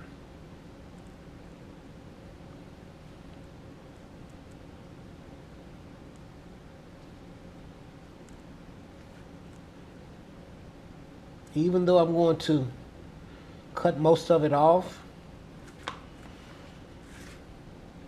so I want that to stick. I don't want it to come up on me because I want it to be as tight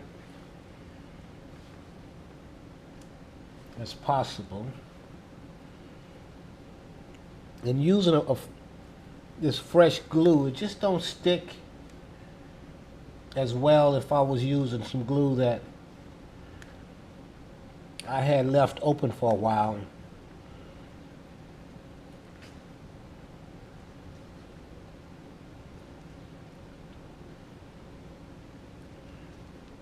Hopefully I don't have to open this back up. I'm going to get on something flat. Now I'll take this little it's called a bone. One end of it is broken off. And I'll just use this just to kind of tighten this.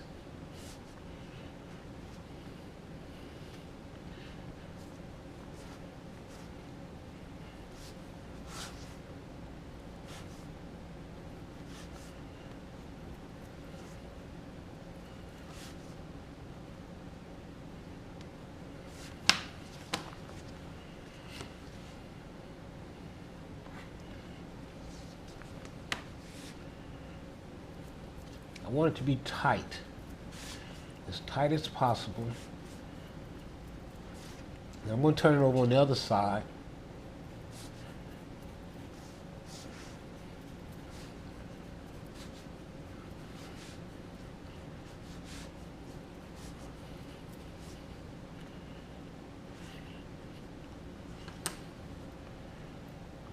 Now this is going to be the strap. I'll sew this and then I'll cut off the excess. But I'll do the other one off camera, and then we will sew it and then we'll cut it. But I think I want to also go ahead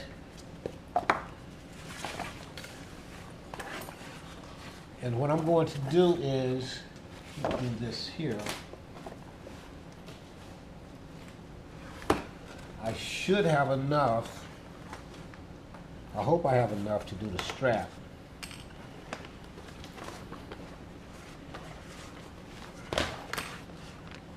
I call myself leaving enough to do the strap.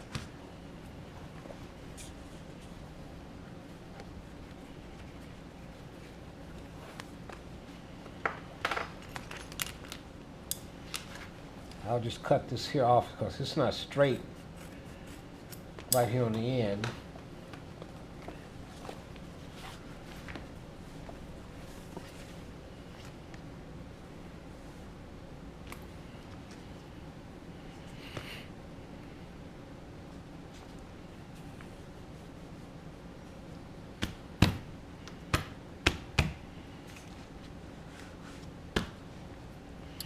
I'll cut this off right about here.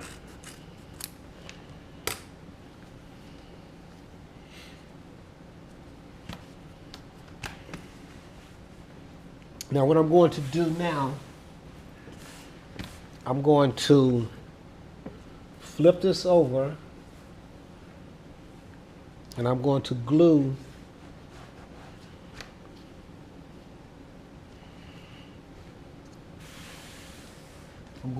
this to the primary. So I'll glue this one first, and then I will glue the primary and then lay it on top.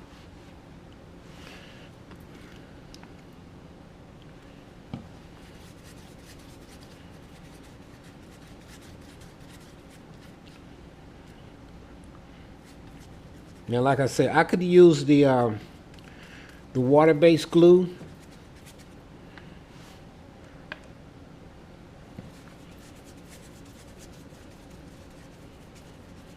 Either one will work to do this.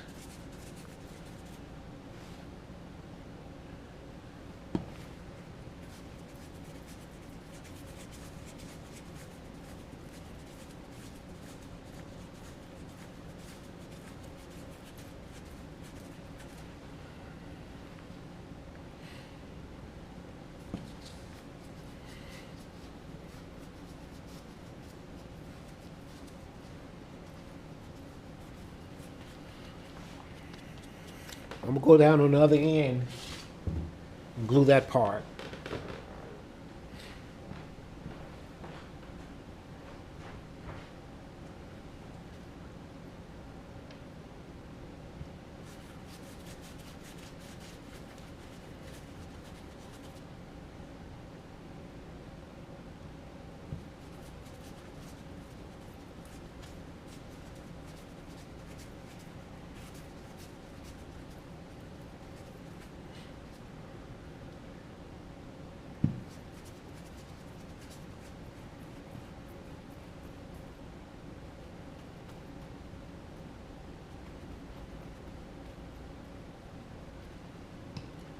Now what I'm going to do, I'm going to move this off of here, and then I'll glue this part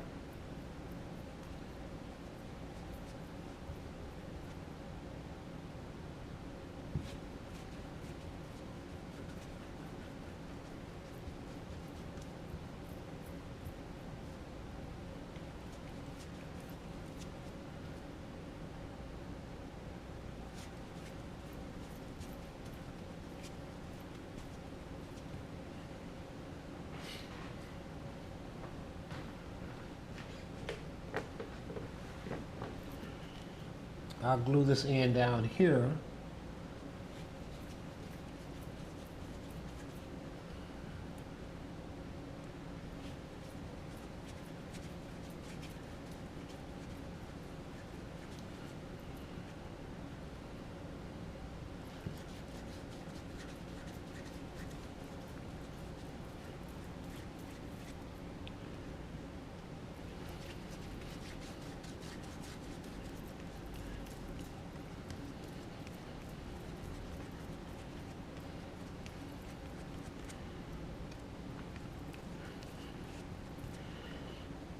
Now what I'll do, I'll take this,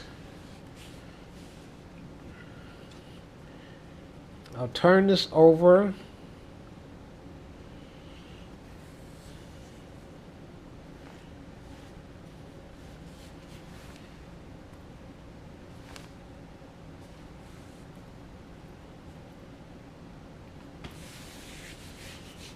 I'll get down on the other side.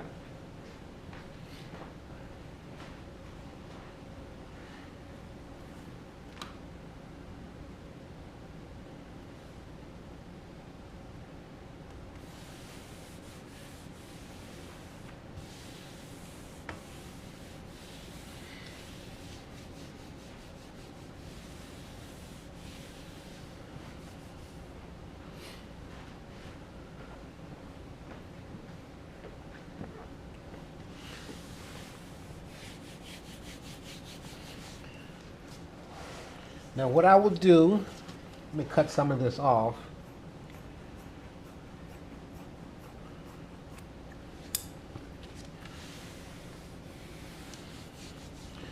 What I will do is that I'm going to cut, and you can use whatever tools that works for you. I like using the scissors. Some people will use a like a box cutter. Some people will use a rotary blade. Whatever works for you. But I'm going to use my scissors, and I'm going to cut this out.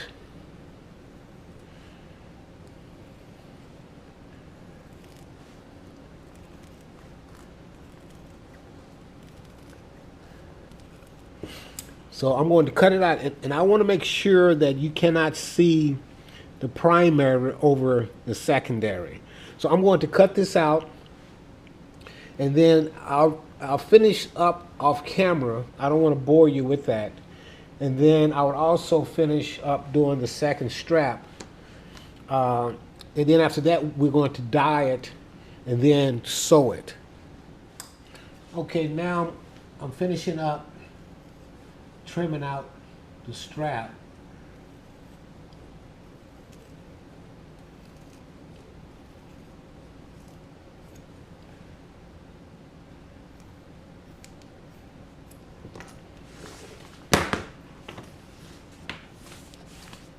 So now what I'll do, I'll go ahead and finish up with this handle here, and then we can dye this and then stitch it, and after that all we got to do is just attach the straps and the bag will be done. So I need to do, what was it, 3/4 of an inch.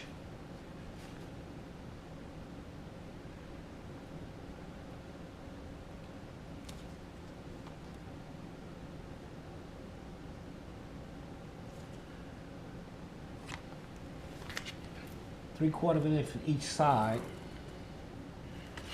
to get my center should have done this off camera, but I wasn't thinking.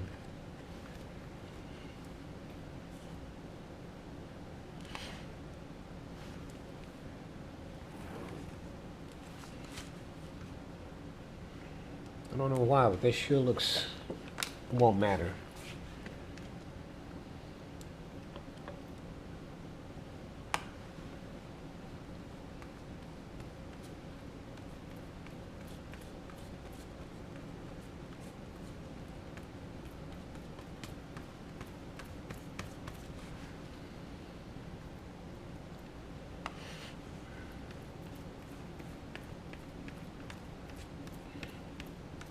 I normally would have 2 containers of glue, one fresh and the other one that I've aged a little bit. So whenever I need something that I need for it to stick and do it very quickly, I will use the one that I've aged and not the one that is fresh. But we're gonna let this dry for about 2 minutes. Drying. Let me go ahead and get my measurement. I forgot to do this before I put the glue on. So I need for my tape to be right here.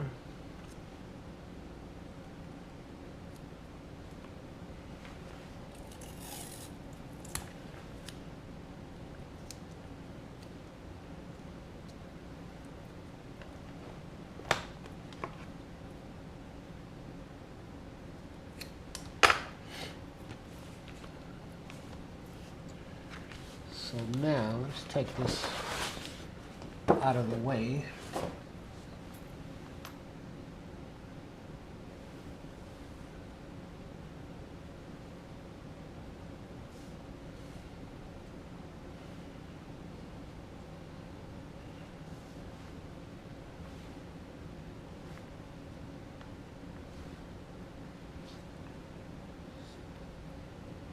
I hate when this glue doesn't stick good.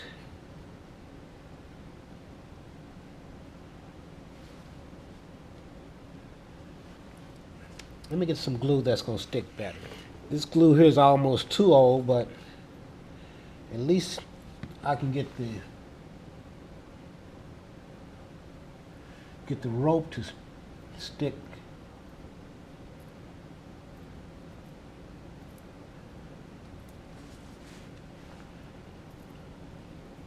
While I'm trying to work with it.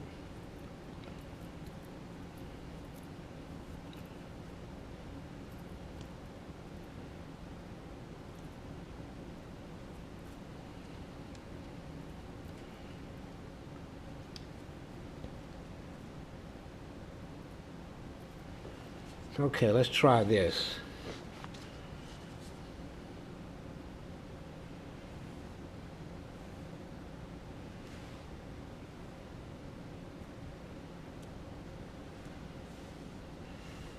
That's much better. Close this.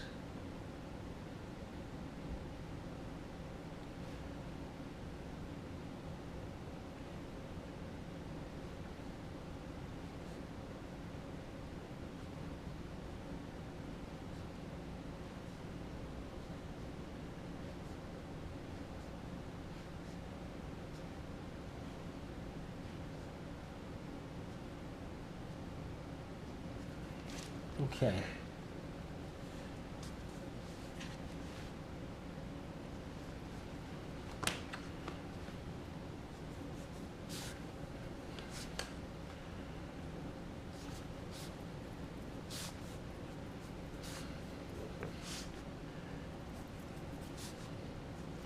Like I say, you want to try to make this as tight as possible around the rope.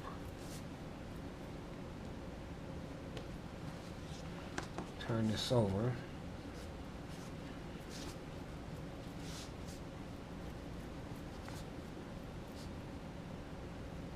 Okay, we got it. So the next thing we're going to do, we're going to dye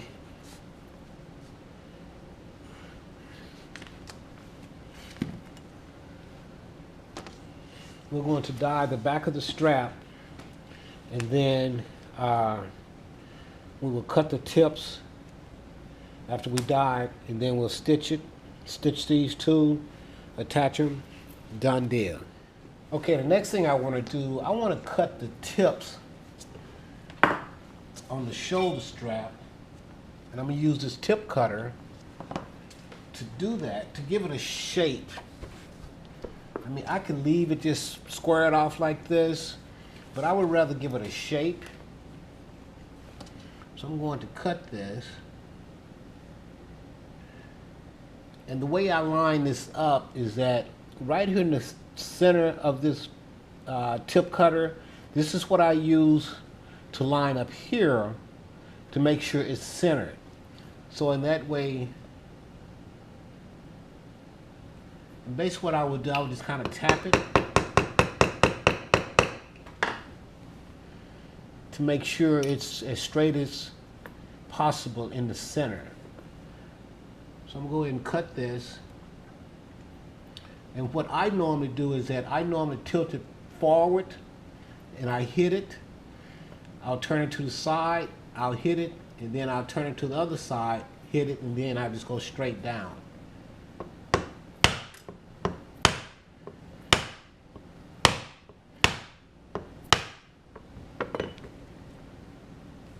Now I'll cut the other side. And after I do this, what I'll do is I'll dye the back of the strap.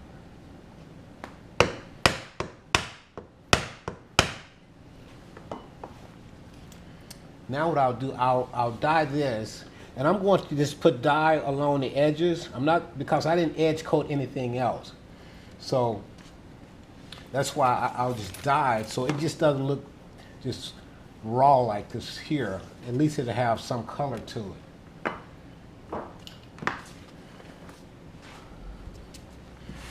So what I'm going to do, and I'll just dye this. Now I don't think there's a wrong way or a right way to dye. It's whatever and however you feel like you want your dye to set in. It could be real thick, it can be thin, it's up to you. Some people may say that it should be done a certain way, but for me, I just don't think there's a right way and wrong way. But I will say, always use gloves, because with dye, it is not water-based, and you can't just wash it off. I mean, you have to wear it off. You're not gonna just wash it off.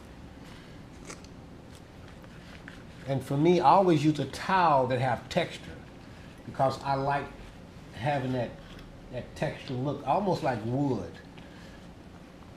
And just one other thing, always keep your dye inside of a box, because if you set it on the table while you're using it, you knock it over, oh, you talk about a mess, you are going to have a mess. So I'm just going to just dye this.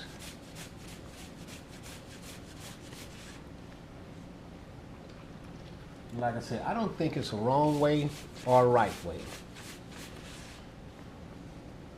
I like to go light because it makes the leather look like wood. Some people like theirs to be dark, and that's okay.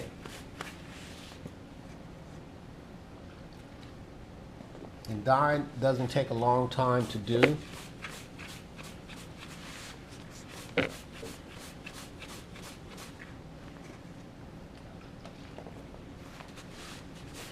After I dyed, I'll go back and I'll put a finishing on it. And what the finishing will do, it will seal the dye. Now, one thing I always tell people is that I never use black dye for anything. Even if someone says, you know, it's okay to go ahead and use it, I don't use it because I have found black dye to rub off no matter how much time have passed by. Oh, you know what? I forgot to do my edges. Well, you know what I'm going to do, I'm going to put this acrylic leather finishing on it, and then I'll go back and do my edges. And I'll do my edges off camera because it's going to take some time to do the edges. So I'll do my edges off camera.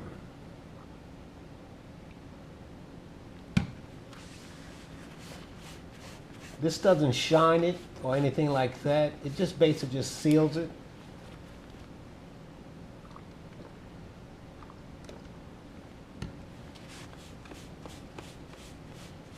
Now I know there's people out there that does dyeing all the time, and they have their own technique, their own process of how they apply their dye. And if you do, post a comment and let us know what you do and how you do it. So in that way, people can know that there's other ways of doing this.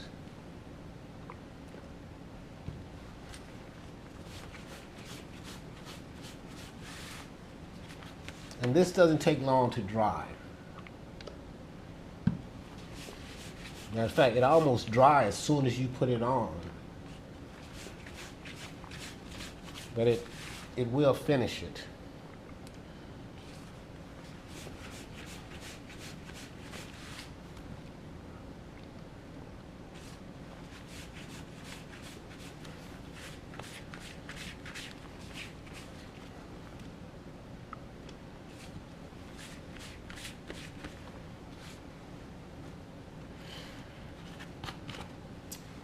Okay, I'm going to go off camera,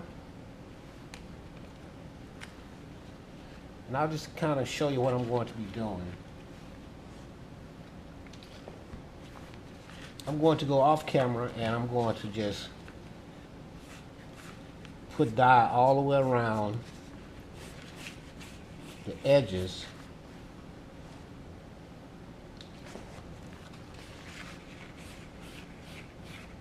Just so it has some kind of finish to it. If you can see that compared to that. So I just want to have some type of finish to it.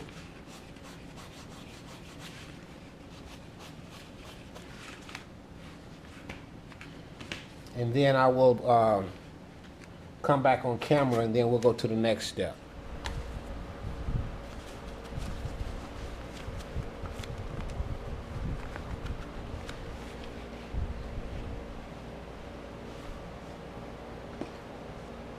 Okay.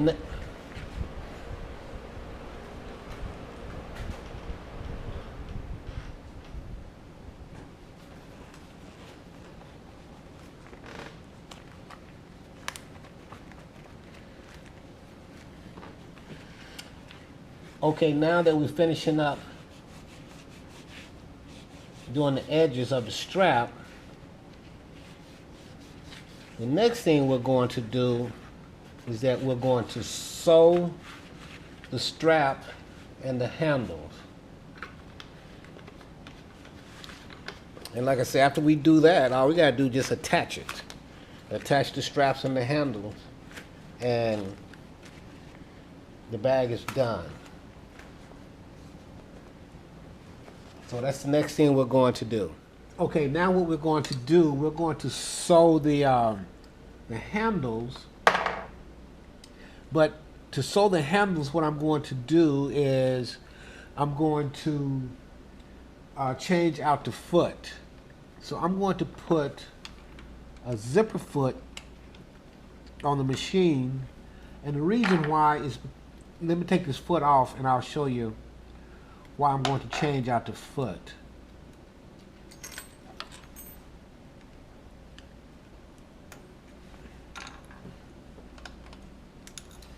In order to do this type of strap here, you really need a zipper foot, because if you use a regular foot, you will not be able to get up close to where we have the rope inside. So this part of the foot right here, that will keep you from getting, let me do it like this. It will keep you from getting up close. But with the zipper foot, what it does,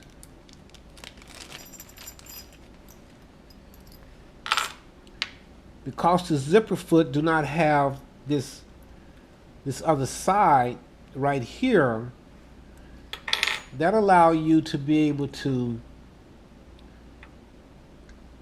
get this part of the foot here up close to that rope there. So this part of the foot here will still, do it like this. This part of the foot here will still walk, and then this part right here will be allowed to get up close. So that's why we're going to change out the foot to a zipper foot, and this is the right side zipper foot. There's a left side and a right side, and you will use the right side more than you would use the left side. We have a left side zipper foot, and I've never used it. Never used it. So I don't even know what you would use the left side zipper foot with, or what you would use it on.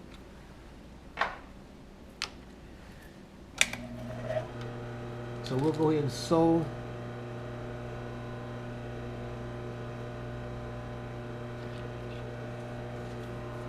We'll sew these. Now what I'm going to do, I'm going to start my stitch here, and I'll just sew up to here, and then sew all the way down to here, and then go across.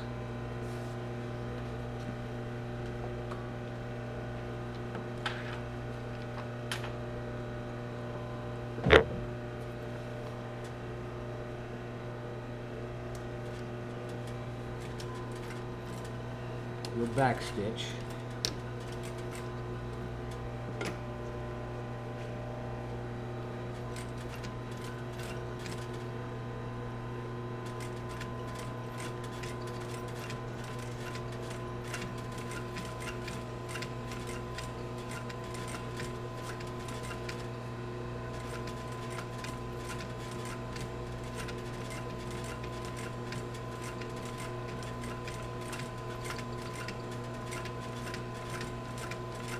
Now, as I sew, now I'm not sure, if you have to do this, but I just do it out of habit. I sort of push this part of the handle over to make sure it's going to get a real tight stitch. Now, I'm not even sure if I have to do that or not, but just out of habit, that's what I do.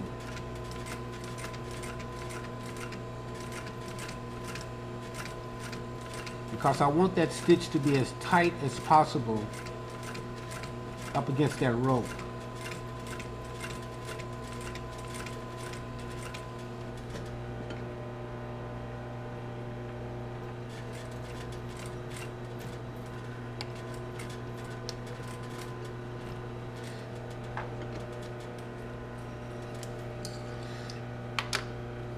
I'm going to pull this tight. I'm going to cut it and burn it.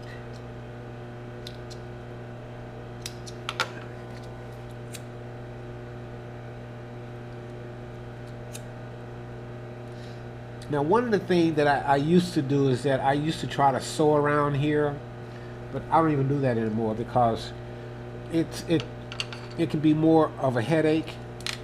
So I'll just rather not even sew that.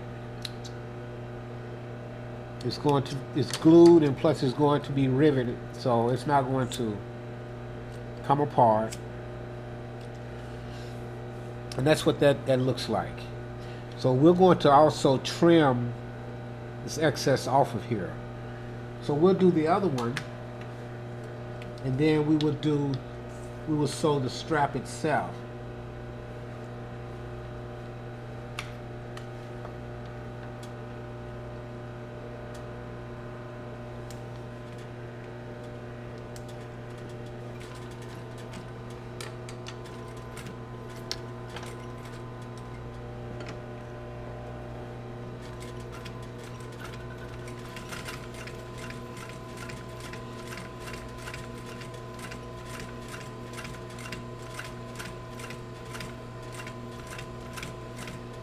I used to always try and make these straps with the regular foot and never could get a real good stitch or close stitch, and I just didn't know that I needed a zipper foot. And once, I don't even know how I found out, but once I realized I needed a zipper foot, now I like making these straps, well, these handles.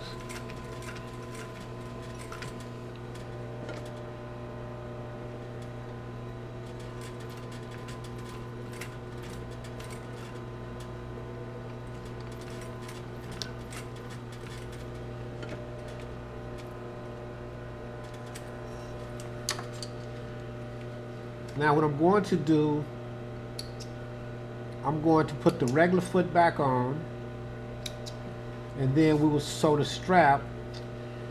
And once we sew the strap, all we have to do is just attach, and it'll be done.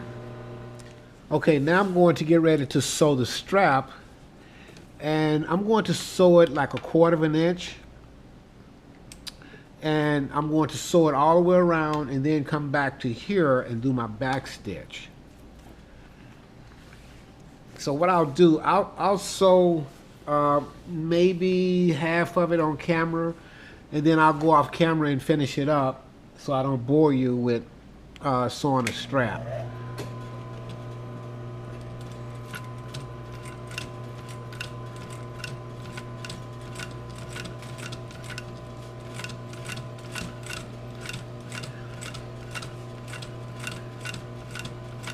Now, this is what I would recommend you do when you sew on a strap to make it easier for you. Is to sew about 15 or 20 stitches. You stop, you refocus, and you start back sewing. That would allow you to keep your focus and be able to keep everything, to keep your stitch at the same distance. Because it's real easy to lose focus, and you can go out a little further than you were when you started. So in order to keep my stitches the same width,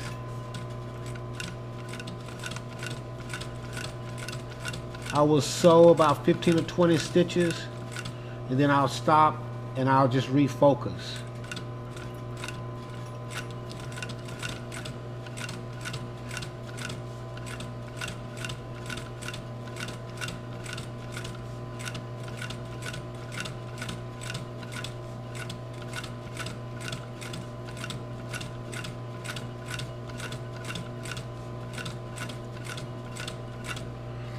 Now I'm going to go off camera, and I'm going to finish up, and then we will go and attach the straps and the strap and the handles. Okay, now we're finishing up the strap.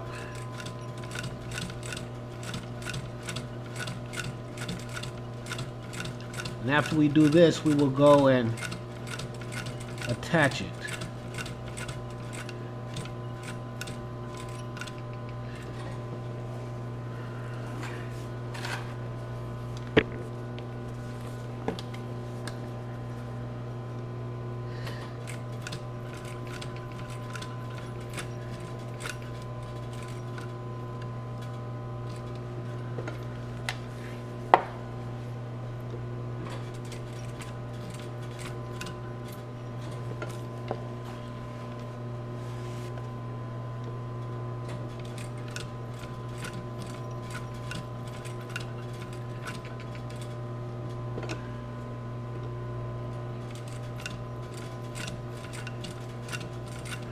Now I'll do my back stitch. This is where I started, so I'll do my back stitch here.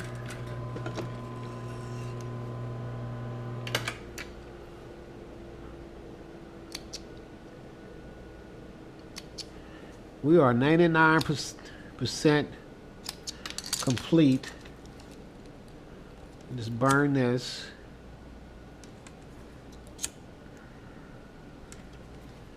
And now we will go and attach the strap. and the two handles. Okay, the next thing I need to do is attach the handles to the spring hooks. Now, this right here I think is like 1 inch wide, and the spring hooks are 3/4 of an inch. You know, I could force that and then put a rivet on it, or I could cut it.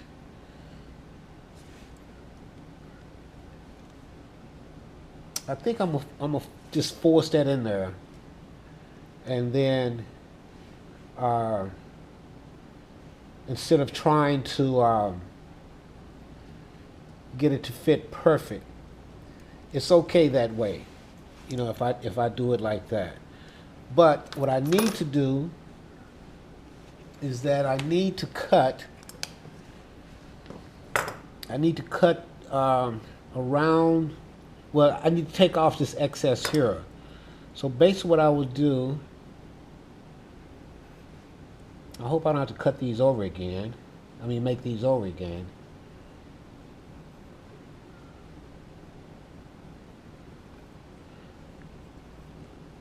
I don't want to go too close. I don't want to go too close because I can cut my stitch.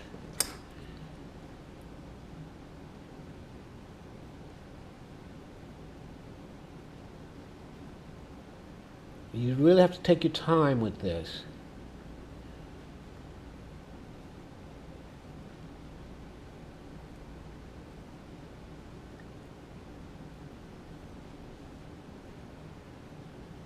This is where a good pair of leather scissors really come in handy.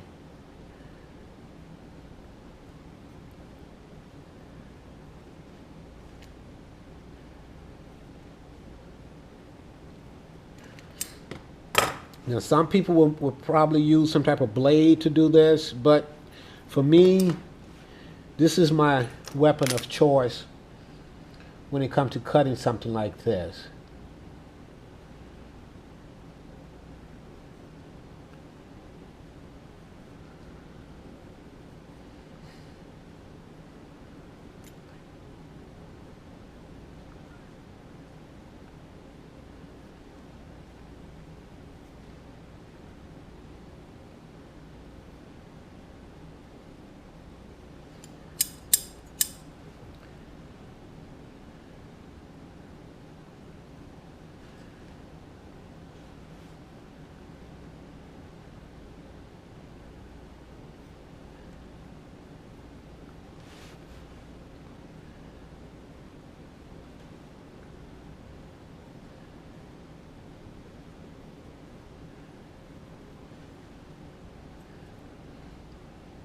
And a lot of times when people are doing this, they leave a little too much of this on and they have to go back and try to trim it down. It's best to get it right your first time around, because going back trying to trim it is like a bad haircut. It's just hard to get it right.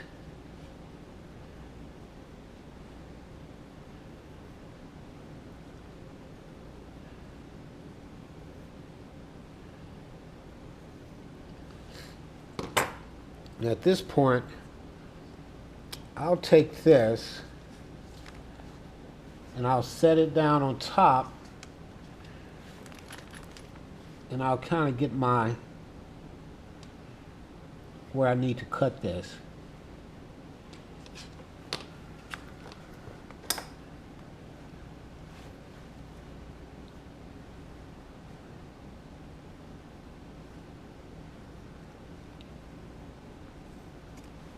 So in that way, I have both of them pretty close to the same.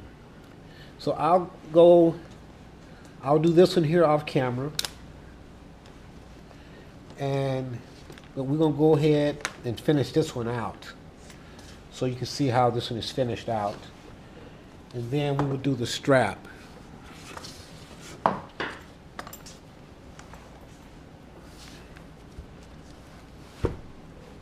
So basically what I'm going to do, take this.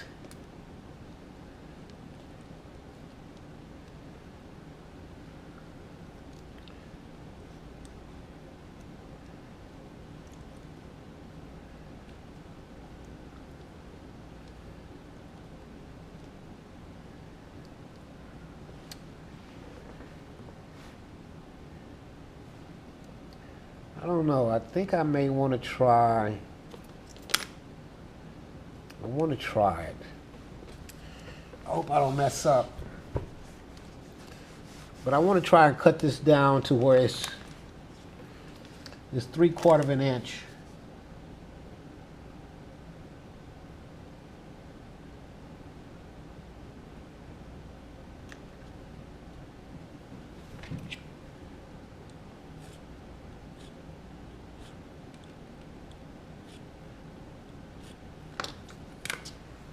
And I'm going to do the same thing here. Cut it down to where it's 3/4 of an inch. So it'll fit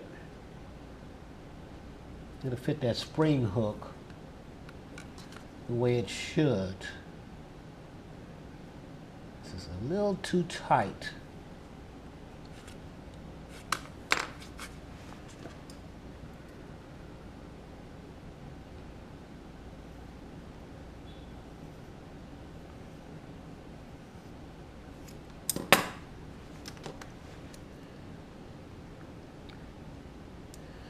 Now that's much better. That's much better.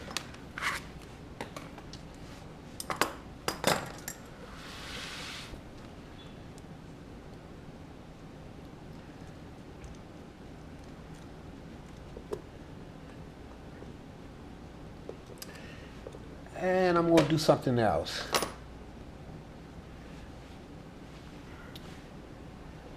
Take this and I'm going to pound this down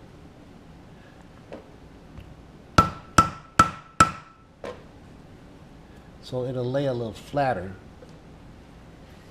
I should have laid something on top of that.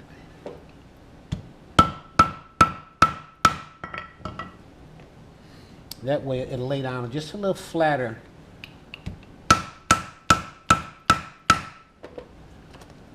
Than before.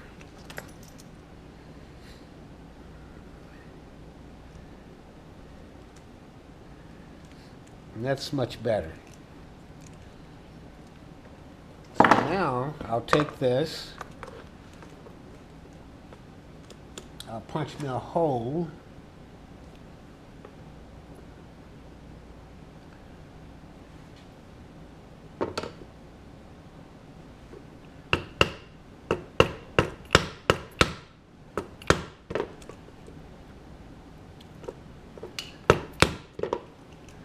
Punch my hole. I'm going to use, we'll see if a medium double cap rivet will work. If not, I'll use a large. But I think a medium should work.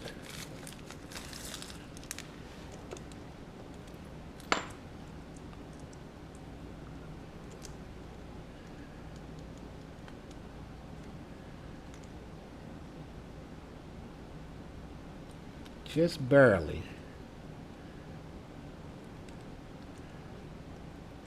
But it will work.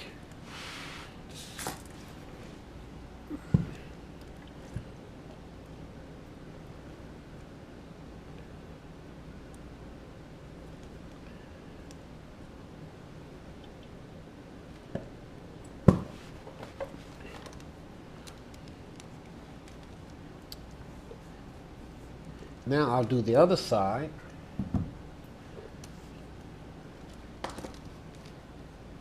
Bend this over. I need to cut it.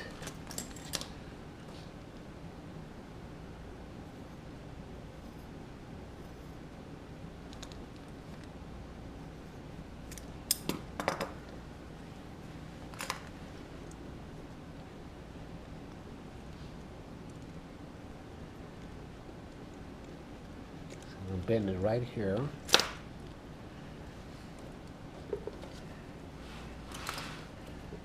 I need to pound this down.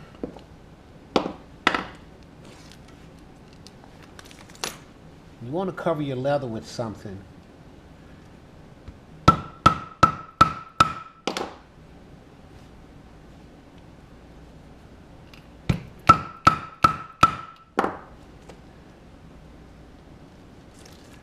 Put this on.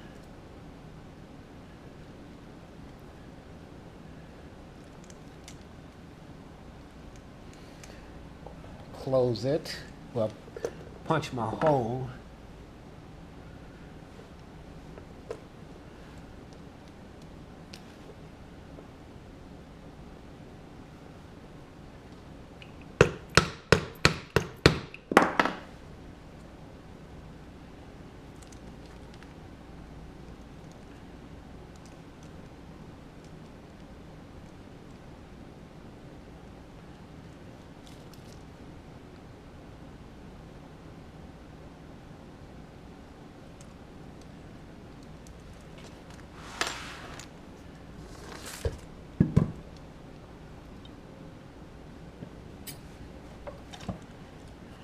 Close this, and this is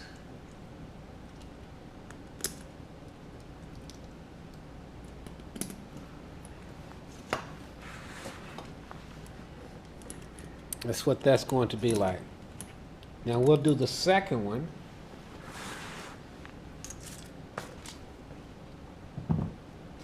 And then we will do the strap.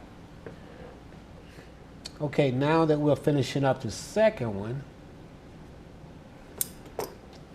what I'm gonna do is take this, make sure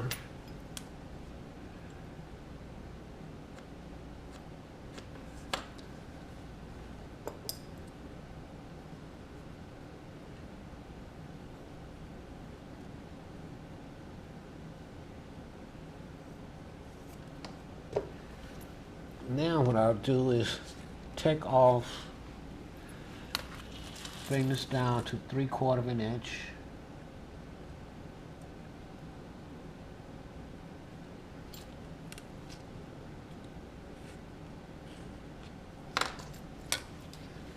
Same thing on this side.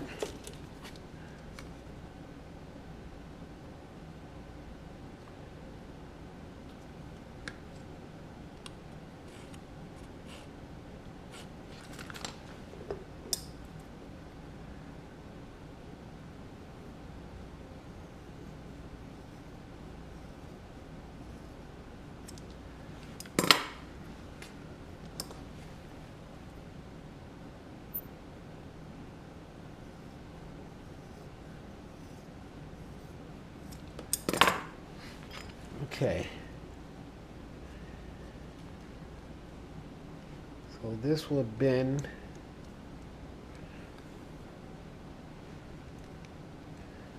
right here.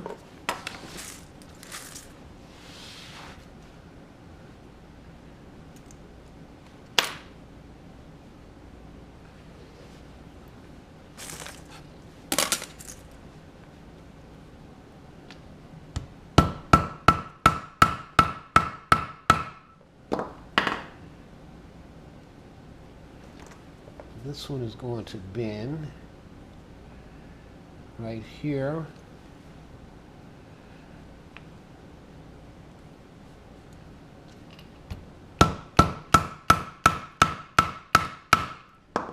Whatever you do, do not hit your hand, because you will do a dance. Excuse me. Okay, so we'll close this.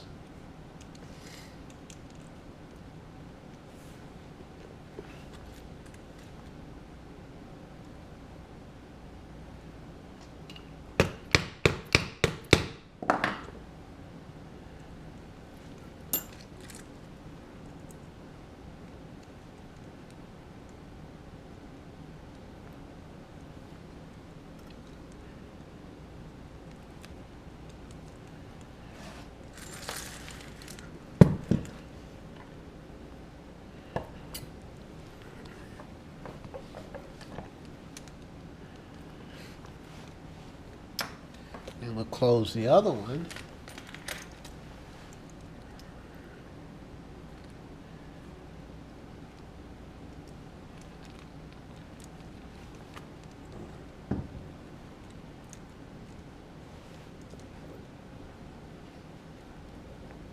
Now there are other types of straps that you can make.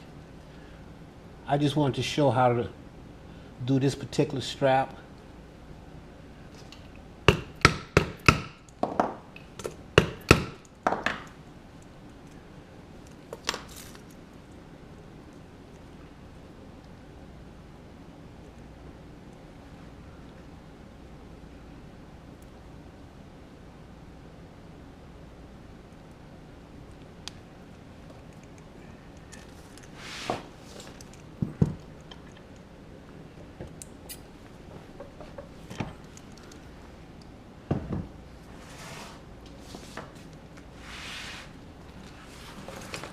Okay,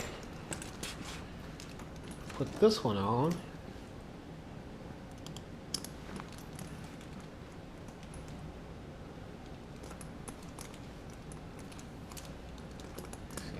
this one should be on the other side. So I want to turn where this side here is showing, which is the top stitch.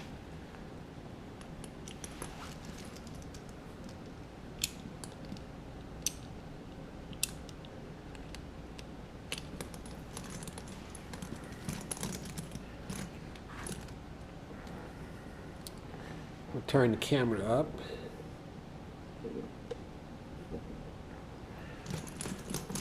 So that's what these handles on. Now we're going to do the strap. One of the things I want to show you about the strap is that we could have, if we would have turned this D-ring to where this part here was at the bottom and this part here was at the top, or it just could have been just an O-ring. I could have used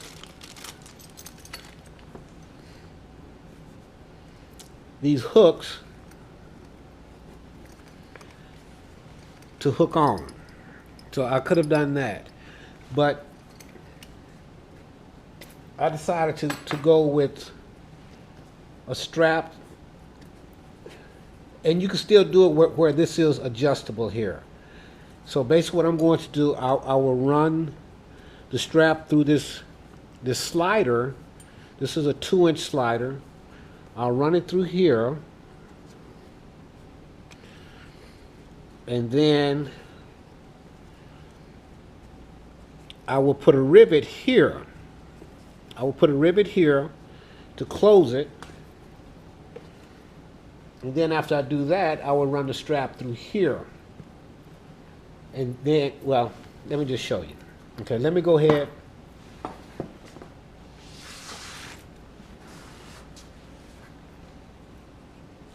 I'm going to put my rivet.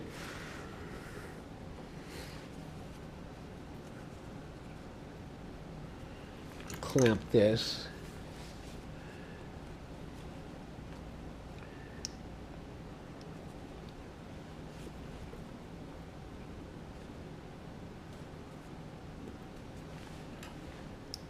To help hold this down.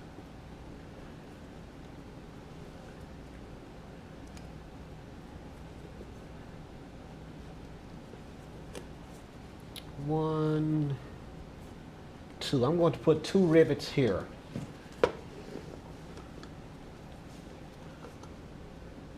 I'll put one right here, which will be close to this part right here.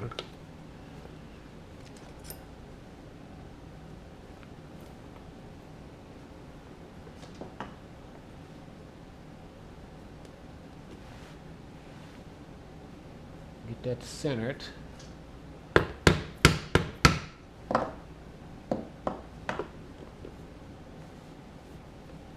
need to come over just a little more.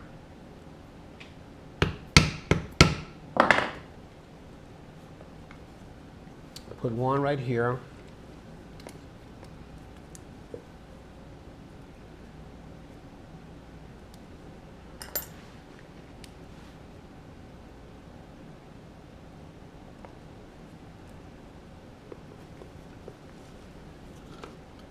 Then I'll put one up here close.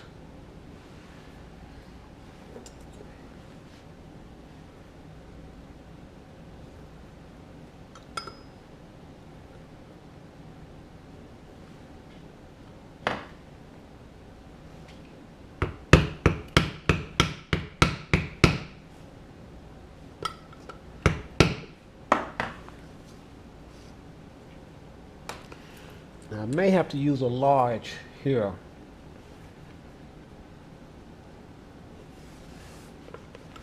Maybe, maybe not.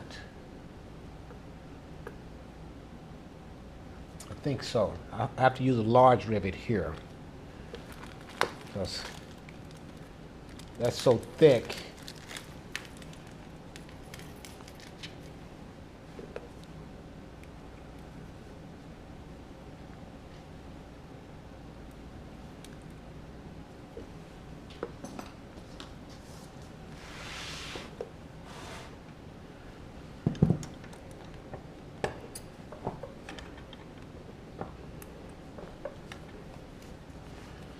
Now, what I would do, I would take the strap, I would run it through here,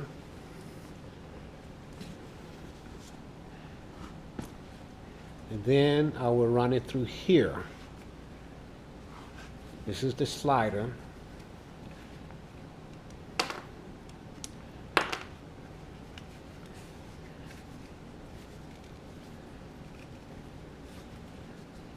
This is how you will adjust it. Let me take this one here back out.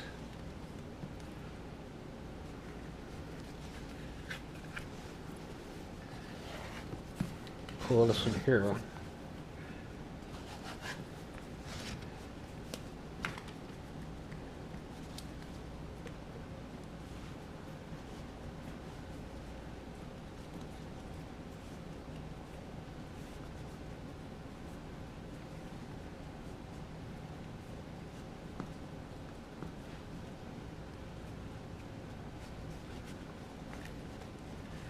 And I'm just going to put a clamp here just to kind of hold this in place.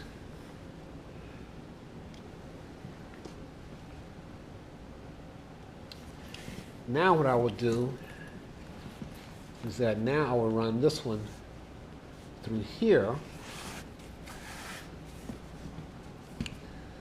So this is how you will adjust your strap. So I'll just turn this around. Now, again, if I wanted to, I could have did this. Just so you can see this.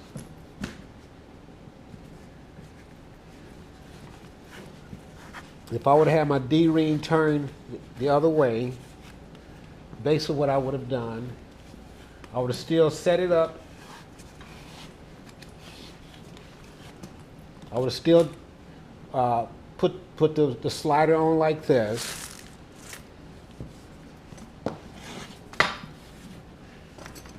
So what I would have done is that I would have gone through here. Move this out of the way.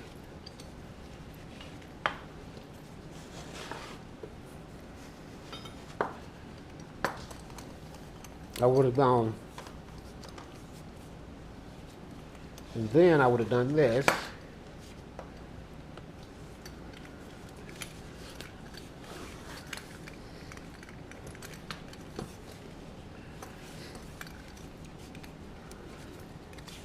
Now I would be able to adjust the strap, and on the other end, I would have put, oh wait, okay, I would have put the other spring hook, and then I would have closed this like that, and that would allow me to be able to put the strap on and take it off I won't do it with this because this slides. But if this would have been turned the other way, and you know what? It still could be turned that way, but this would be too small for this right here. So this wouldn't be wide enough to cover this. But that's how that would work. So, but we're gonna take these off. I just want to show you, if you wanted to put spring hooks on, you can still put spring hooks on and make the strap to where it's adjustable. It's the same process. You're just adding the spring hook, and you're adding O-rings, or you got your D-ring turned right side up. Right now we just have the D-ring turned upside down. So we're going to go ahead and go with the way that we're original had planned it.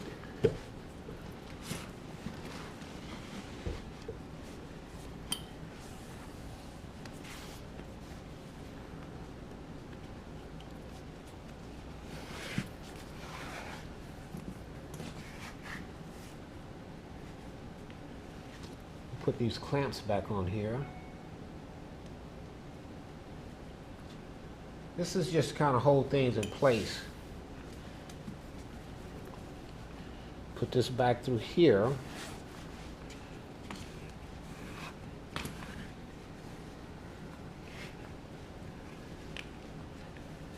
Turn this around. And now what I would do, I would just rivet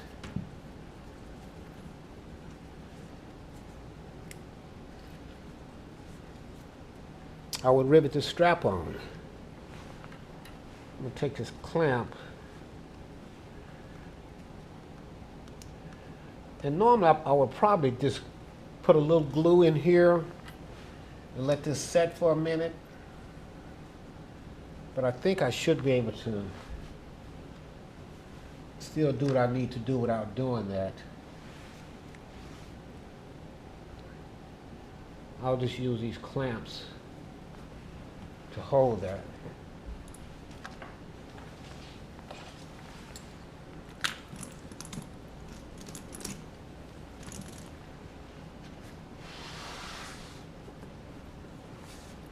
Let's see here. Lay this like this.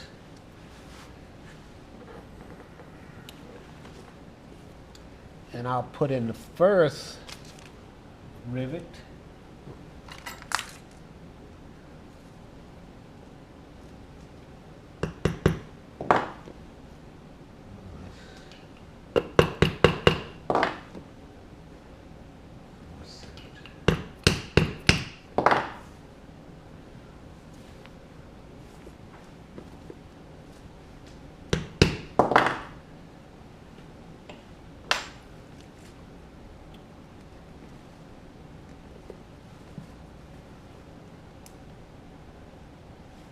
I think I'm going to have to use a large.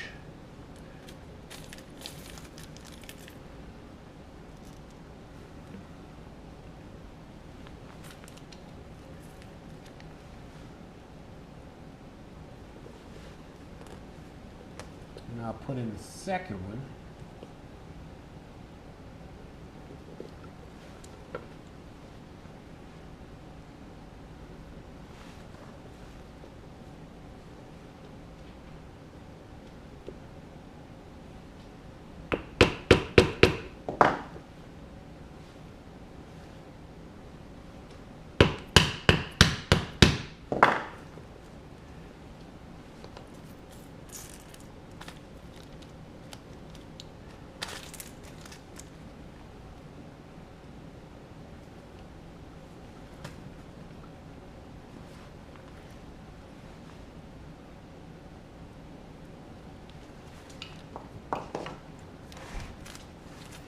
Now we can close it.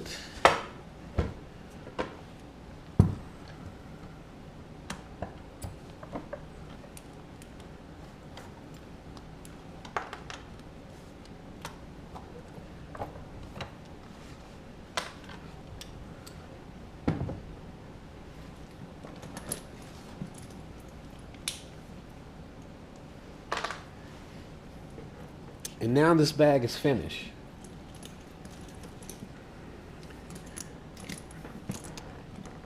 This is it. Let me do a wide shot so you can really see the bag.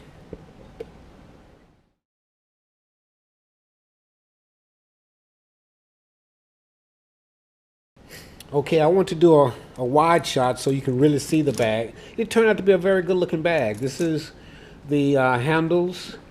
You can see the gusset. I mean the zipper holder, the gusset. This is the front of the bag. So it turned out to be a very good looking bag. This is my second time making this particular bag. I've made one larger than this and one a little smaller, but this particular size here, this is my second time making this particular bag here.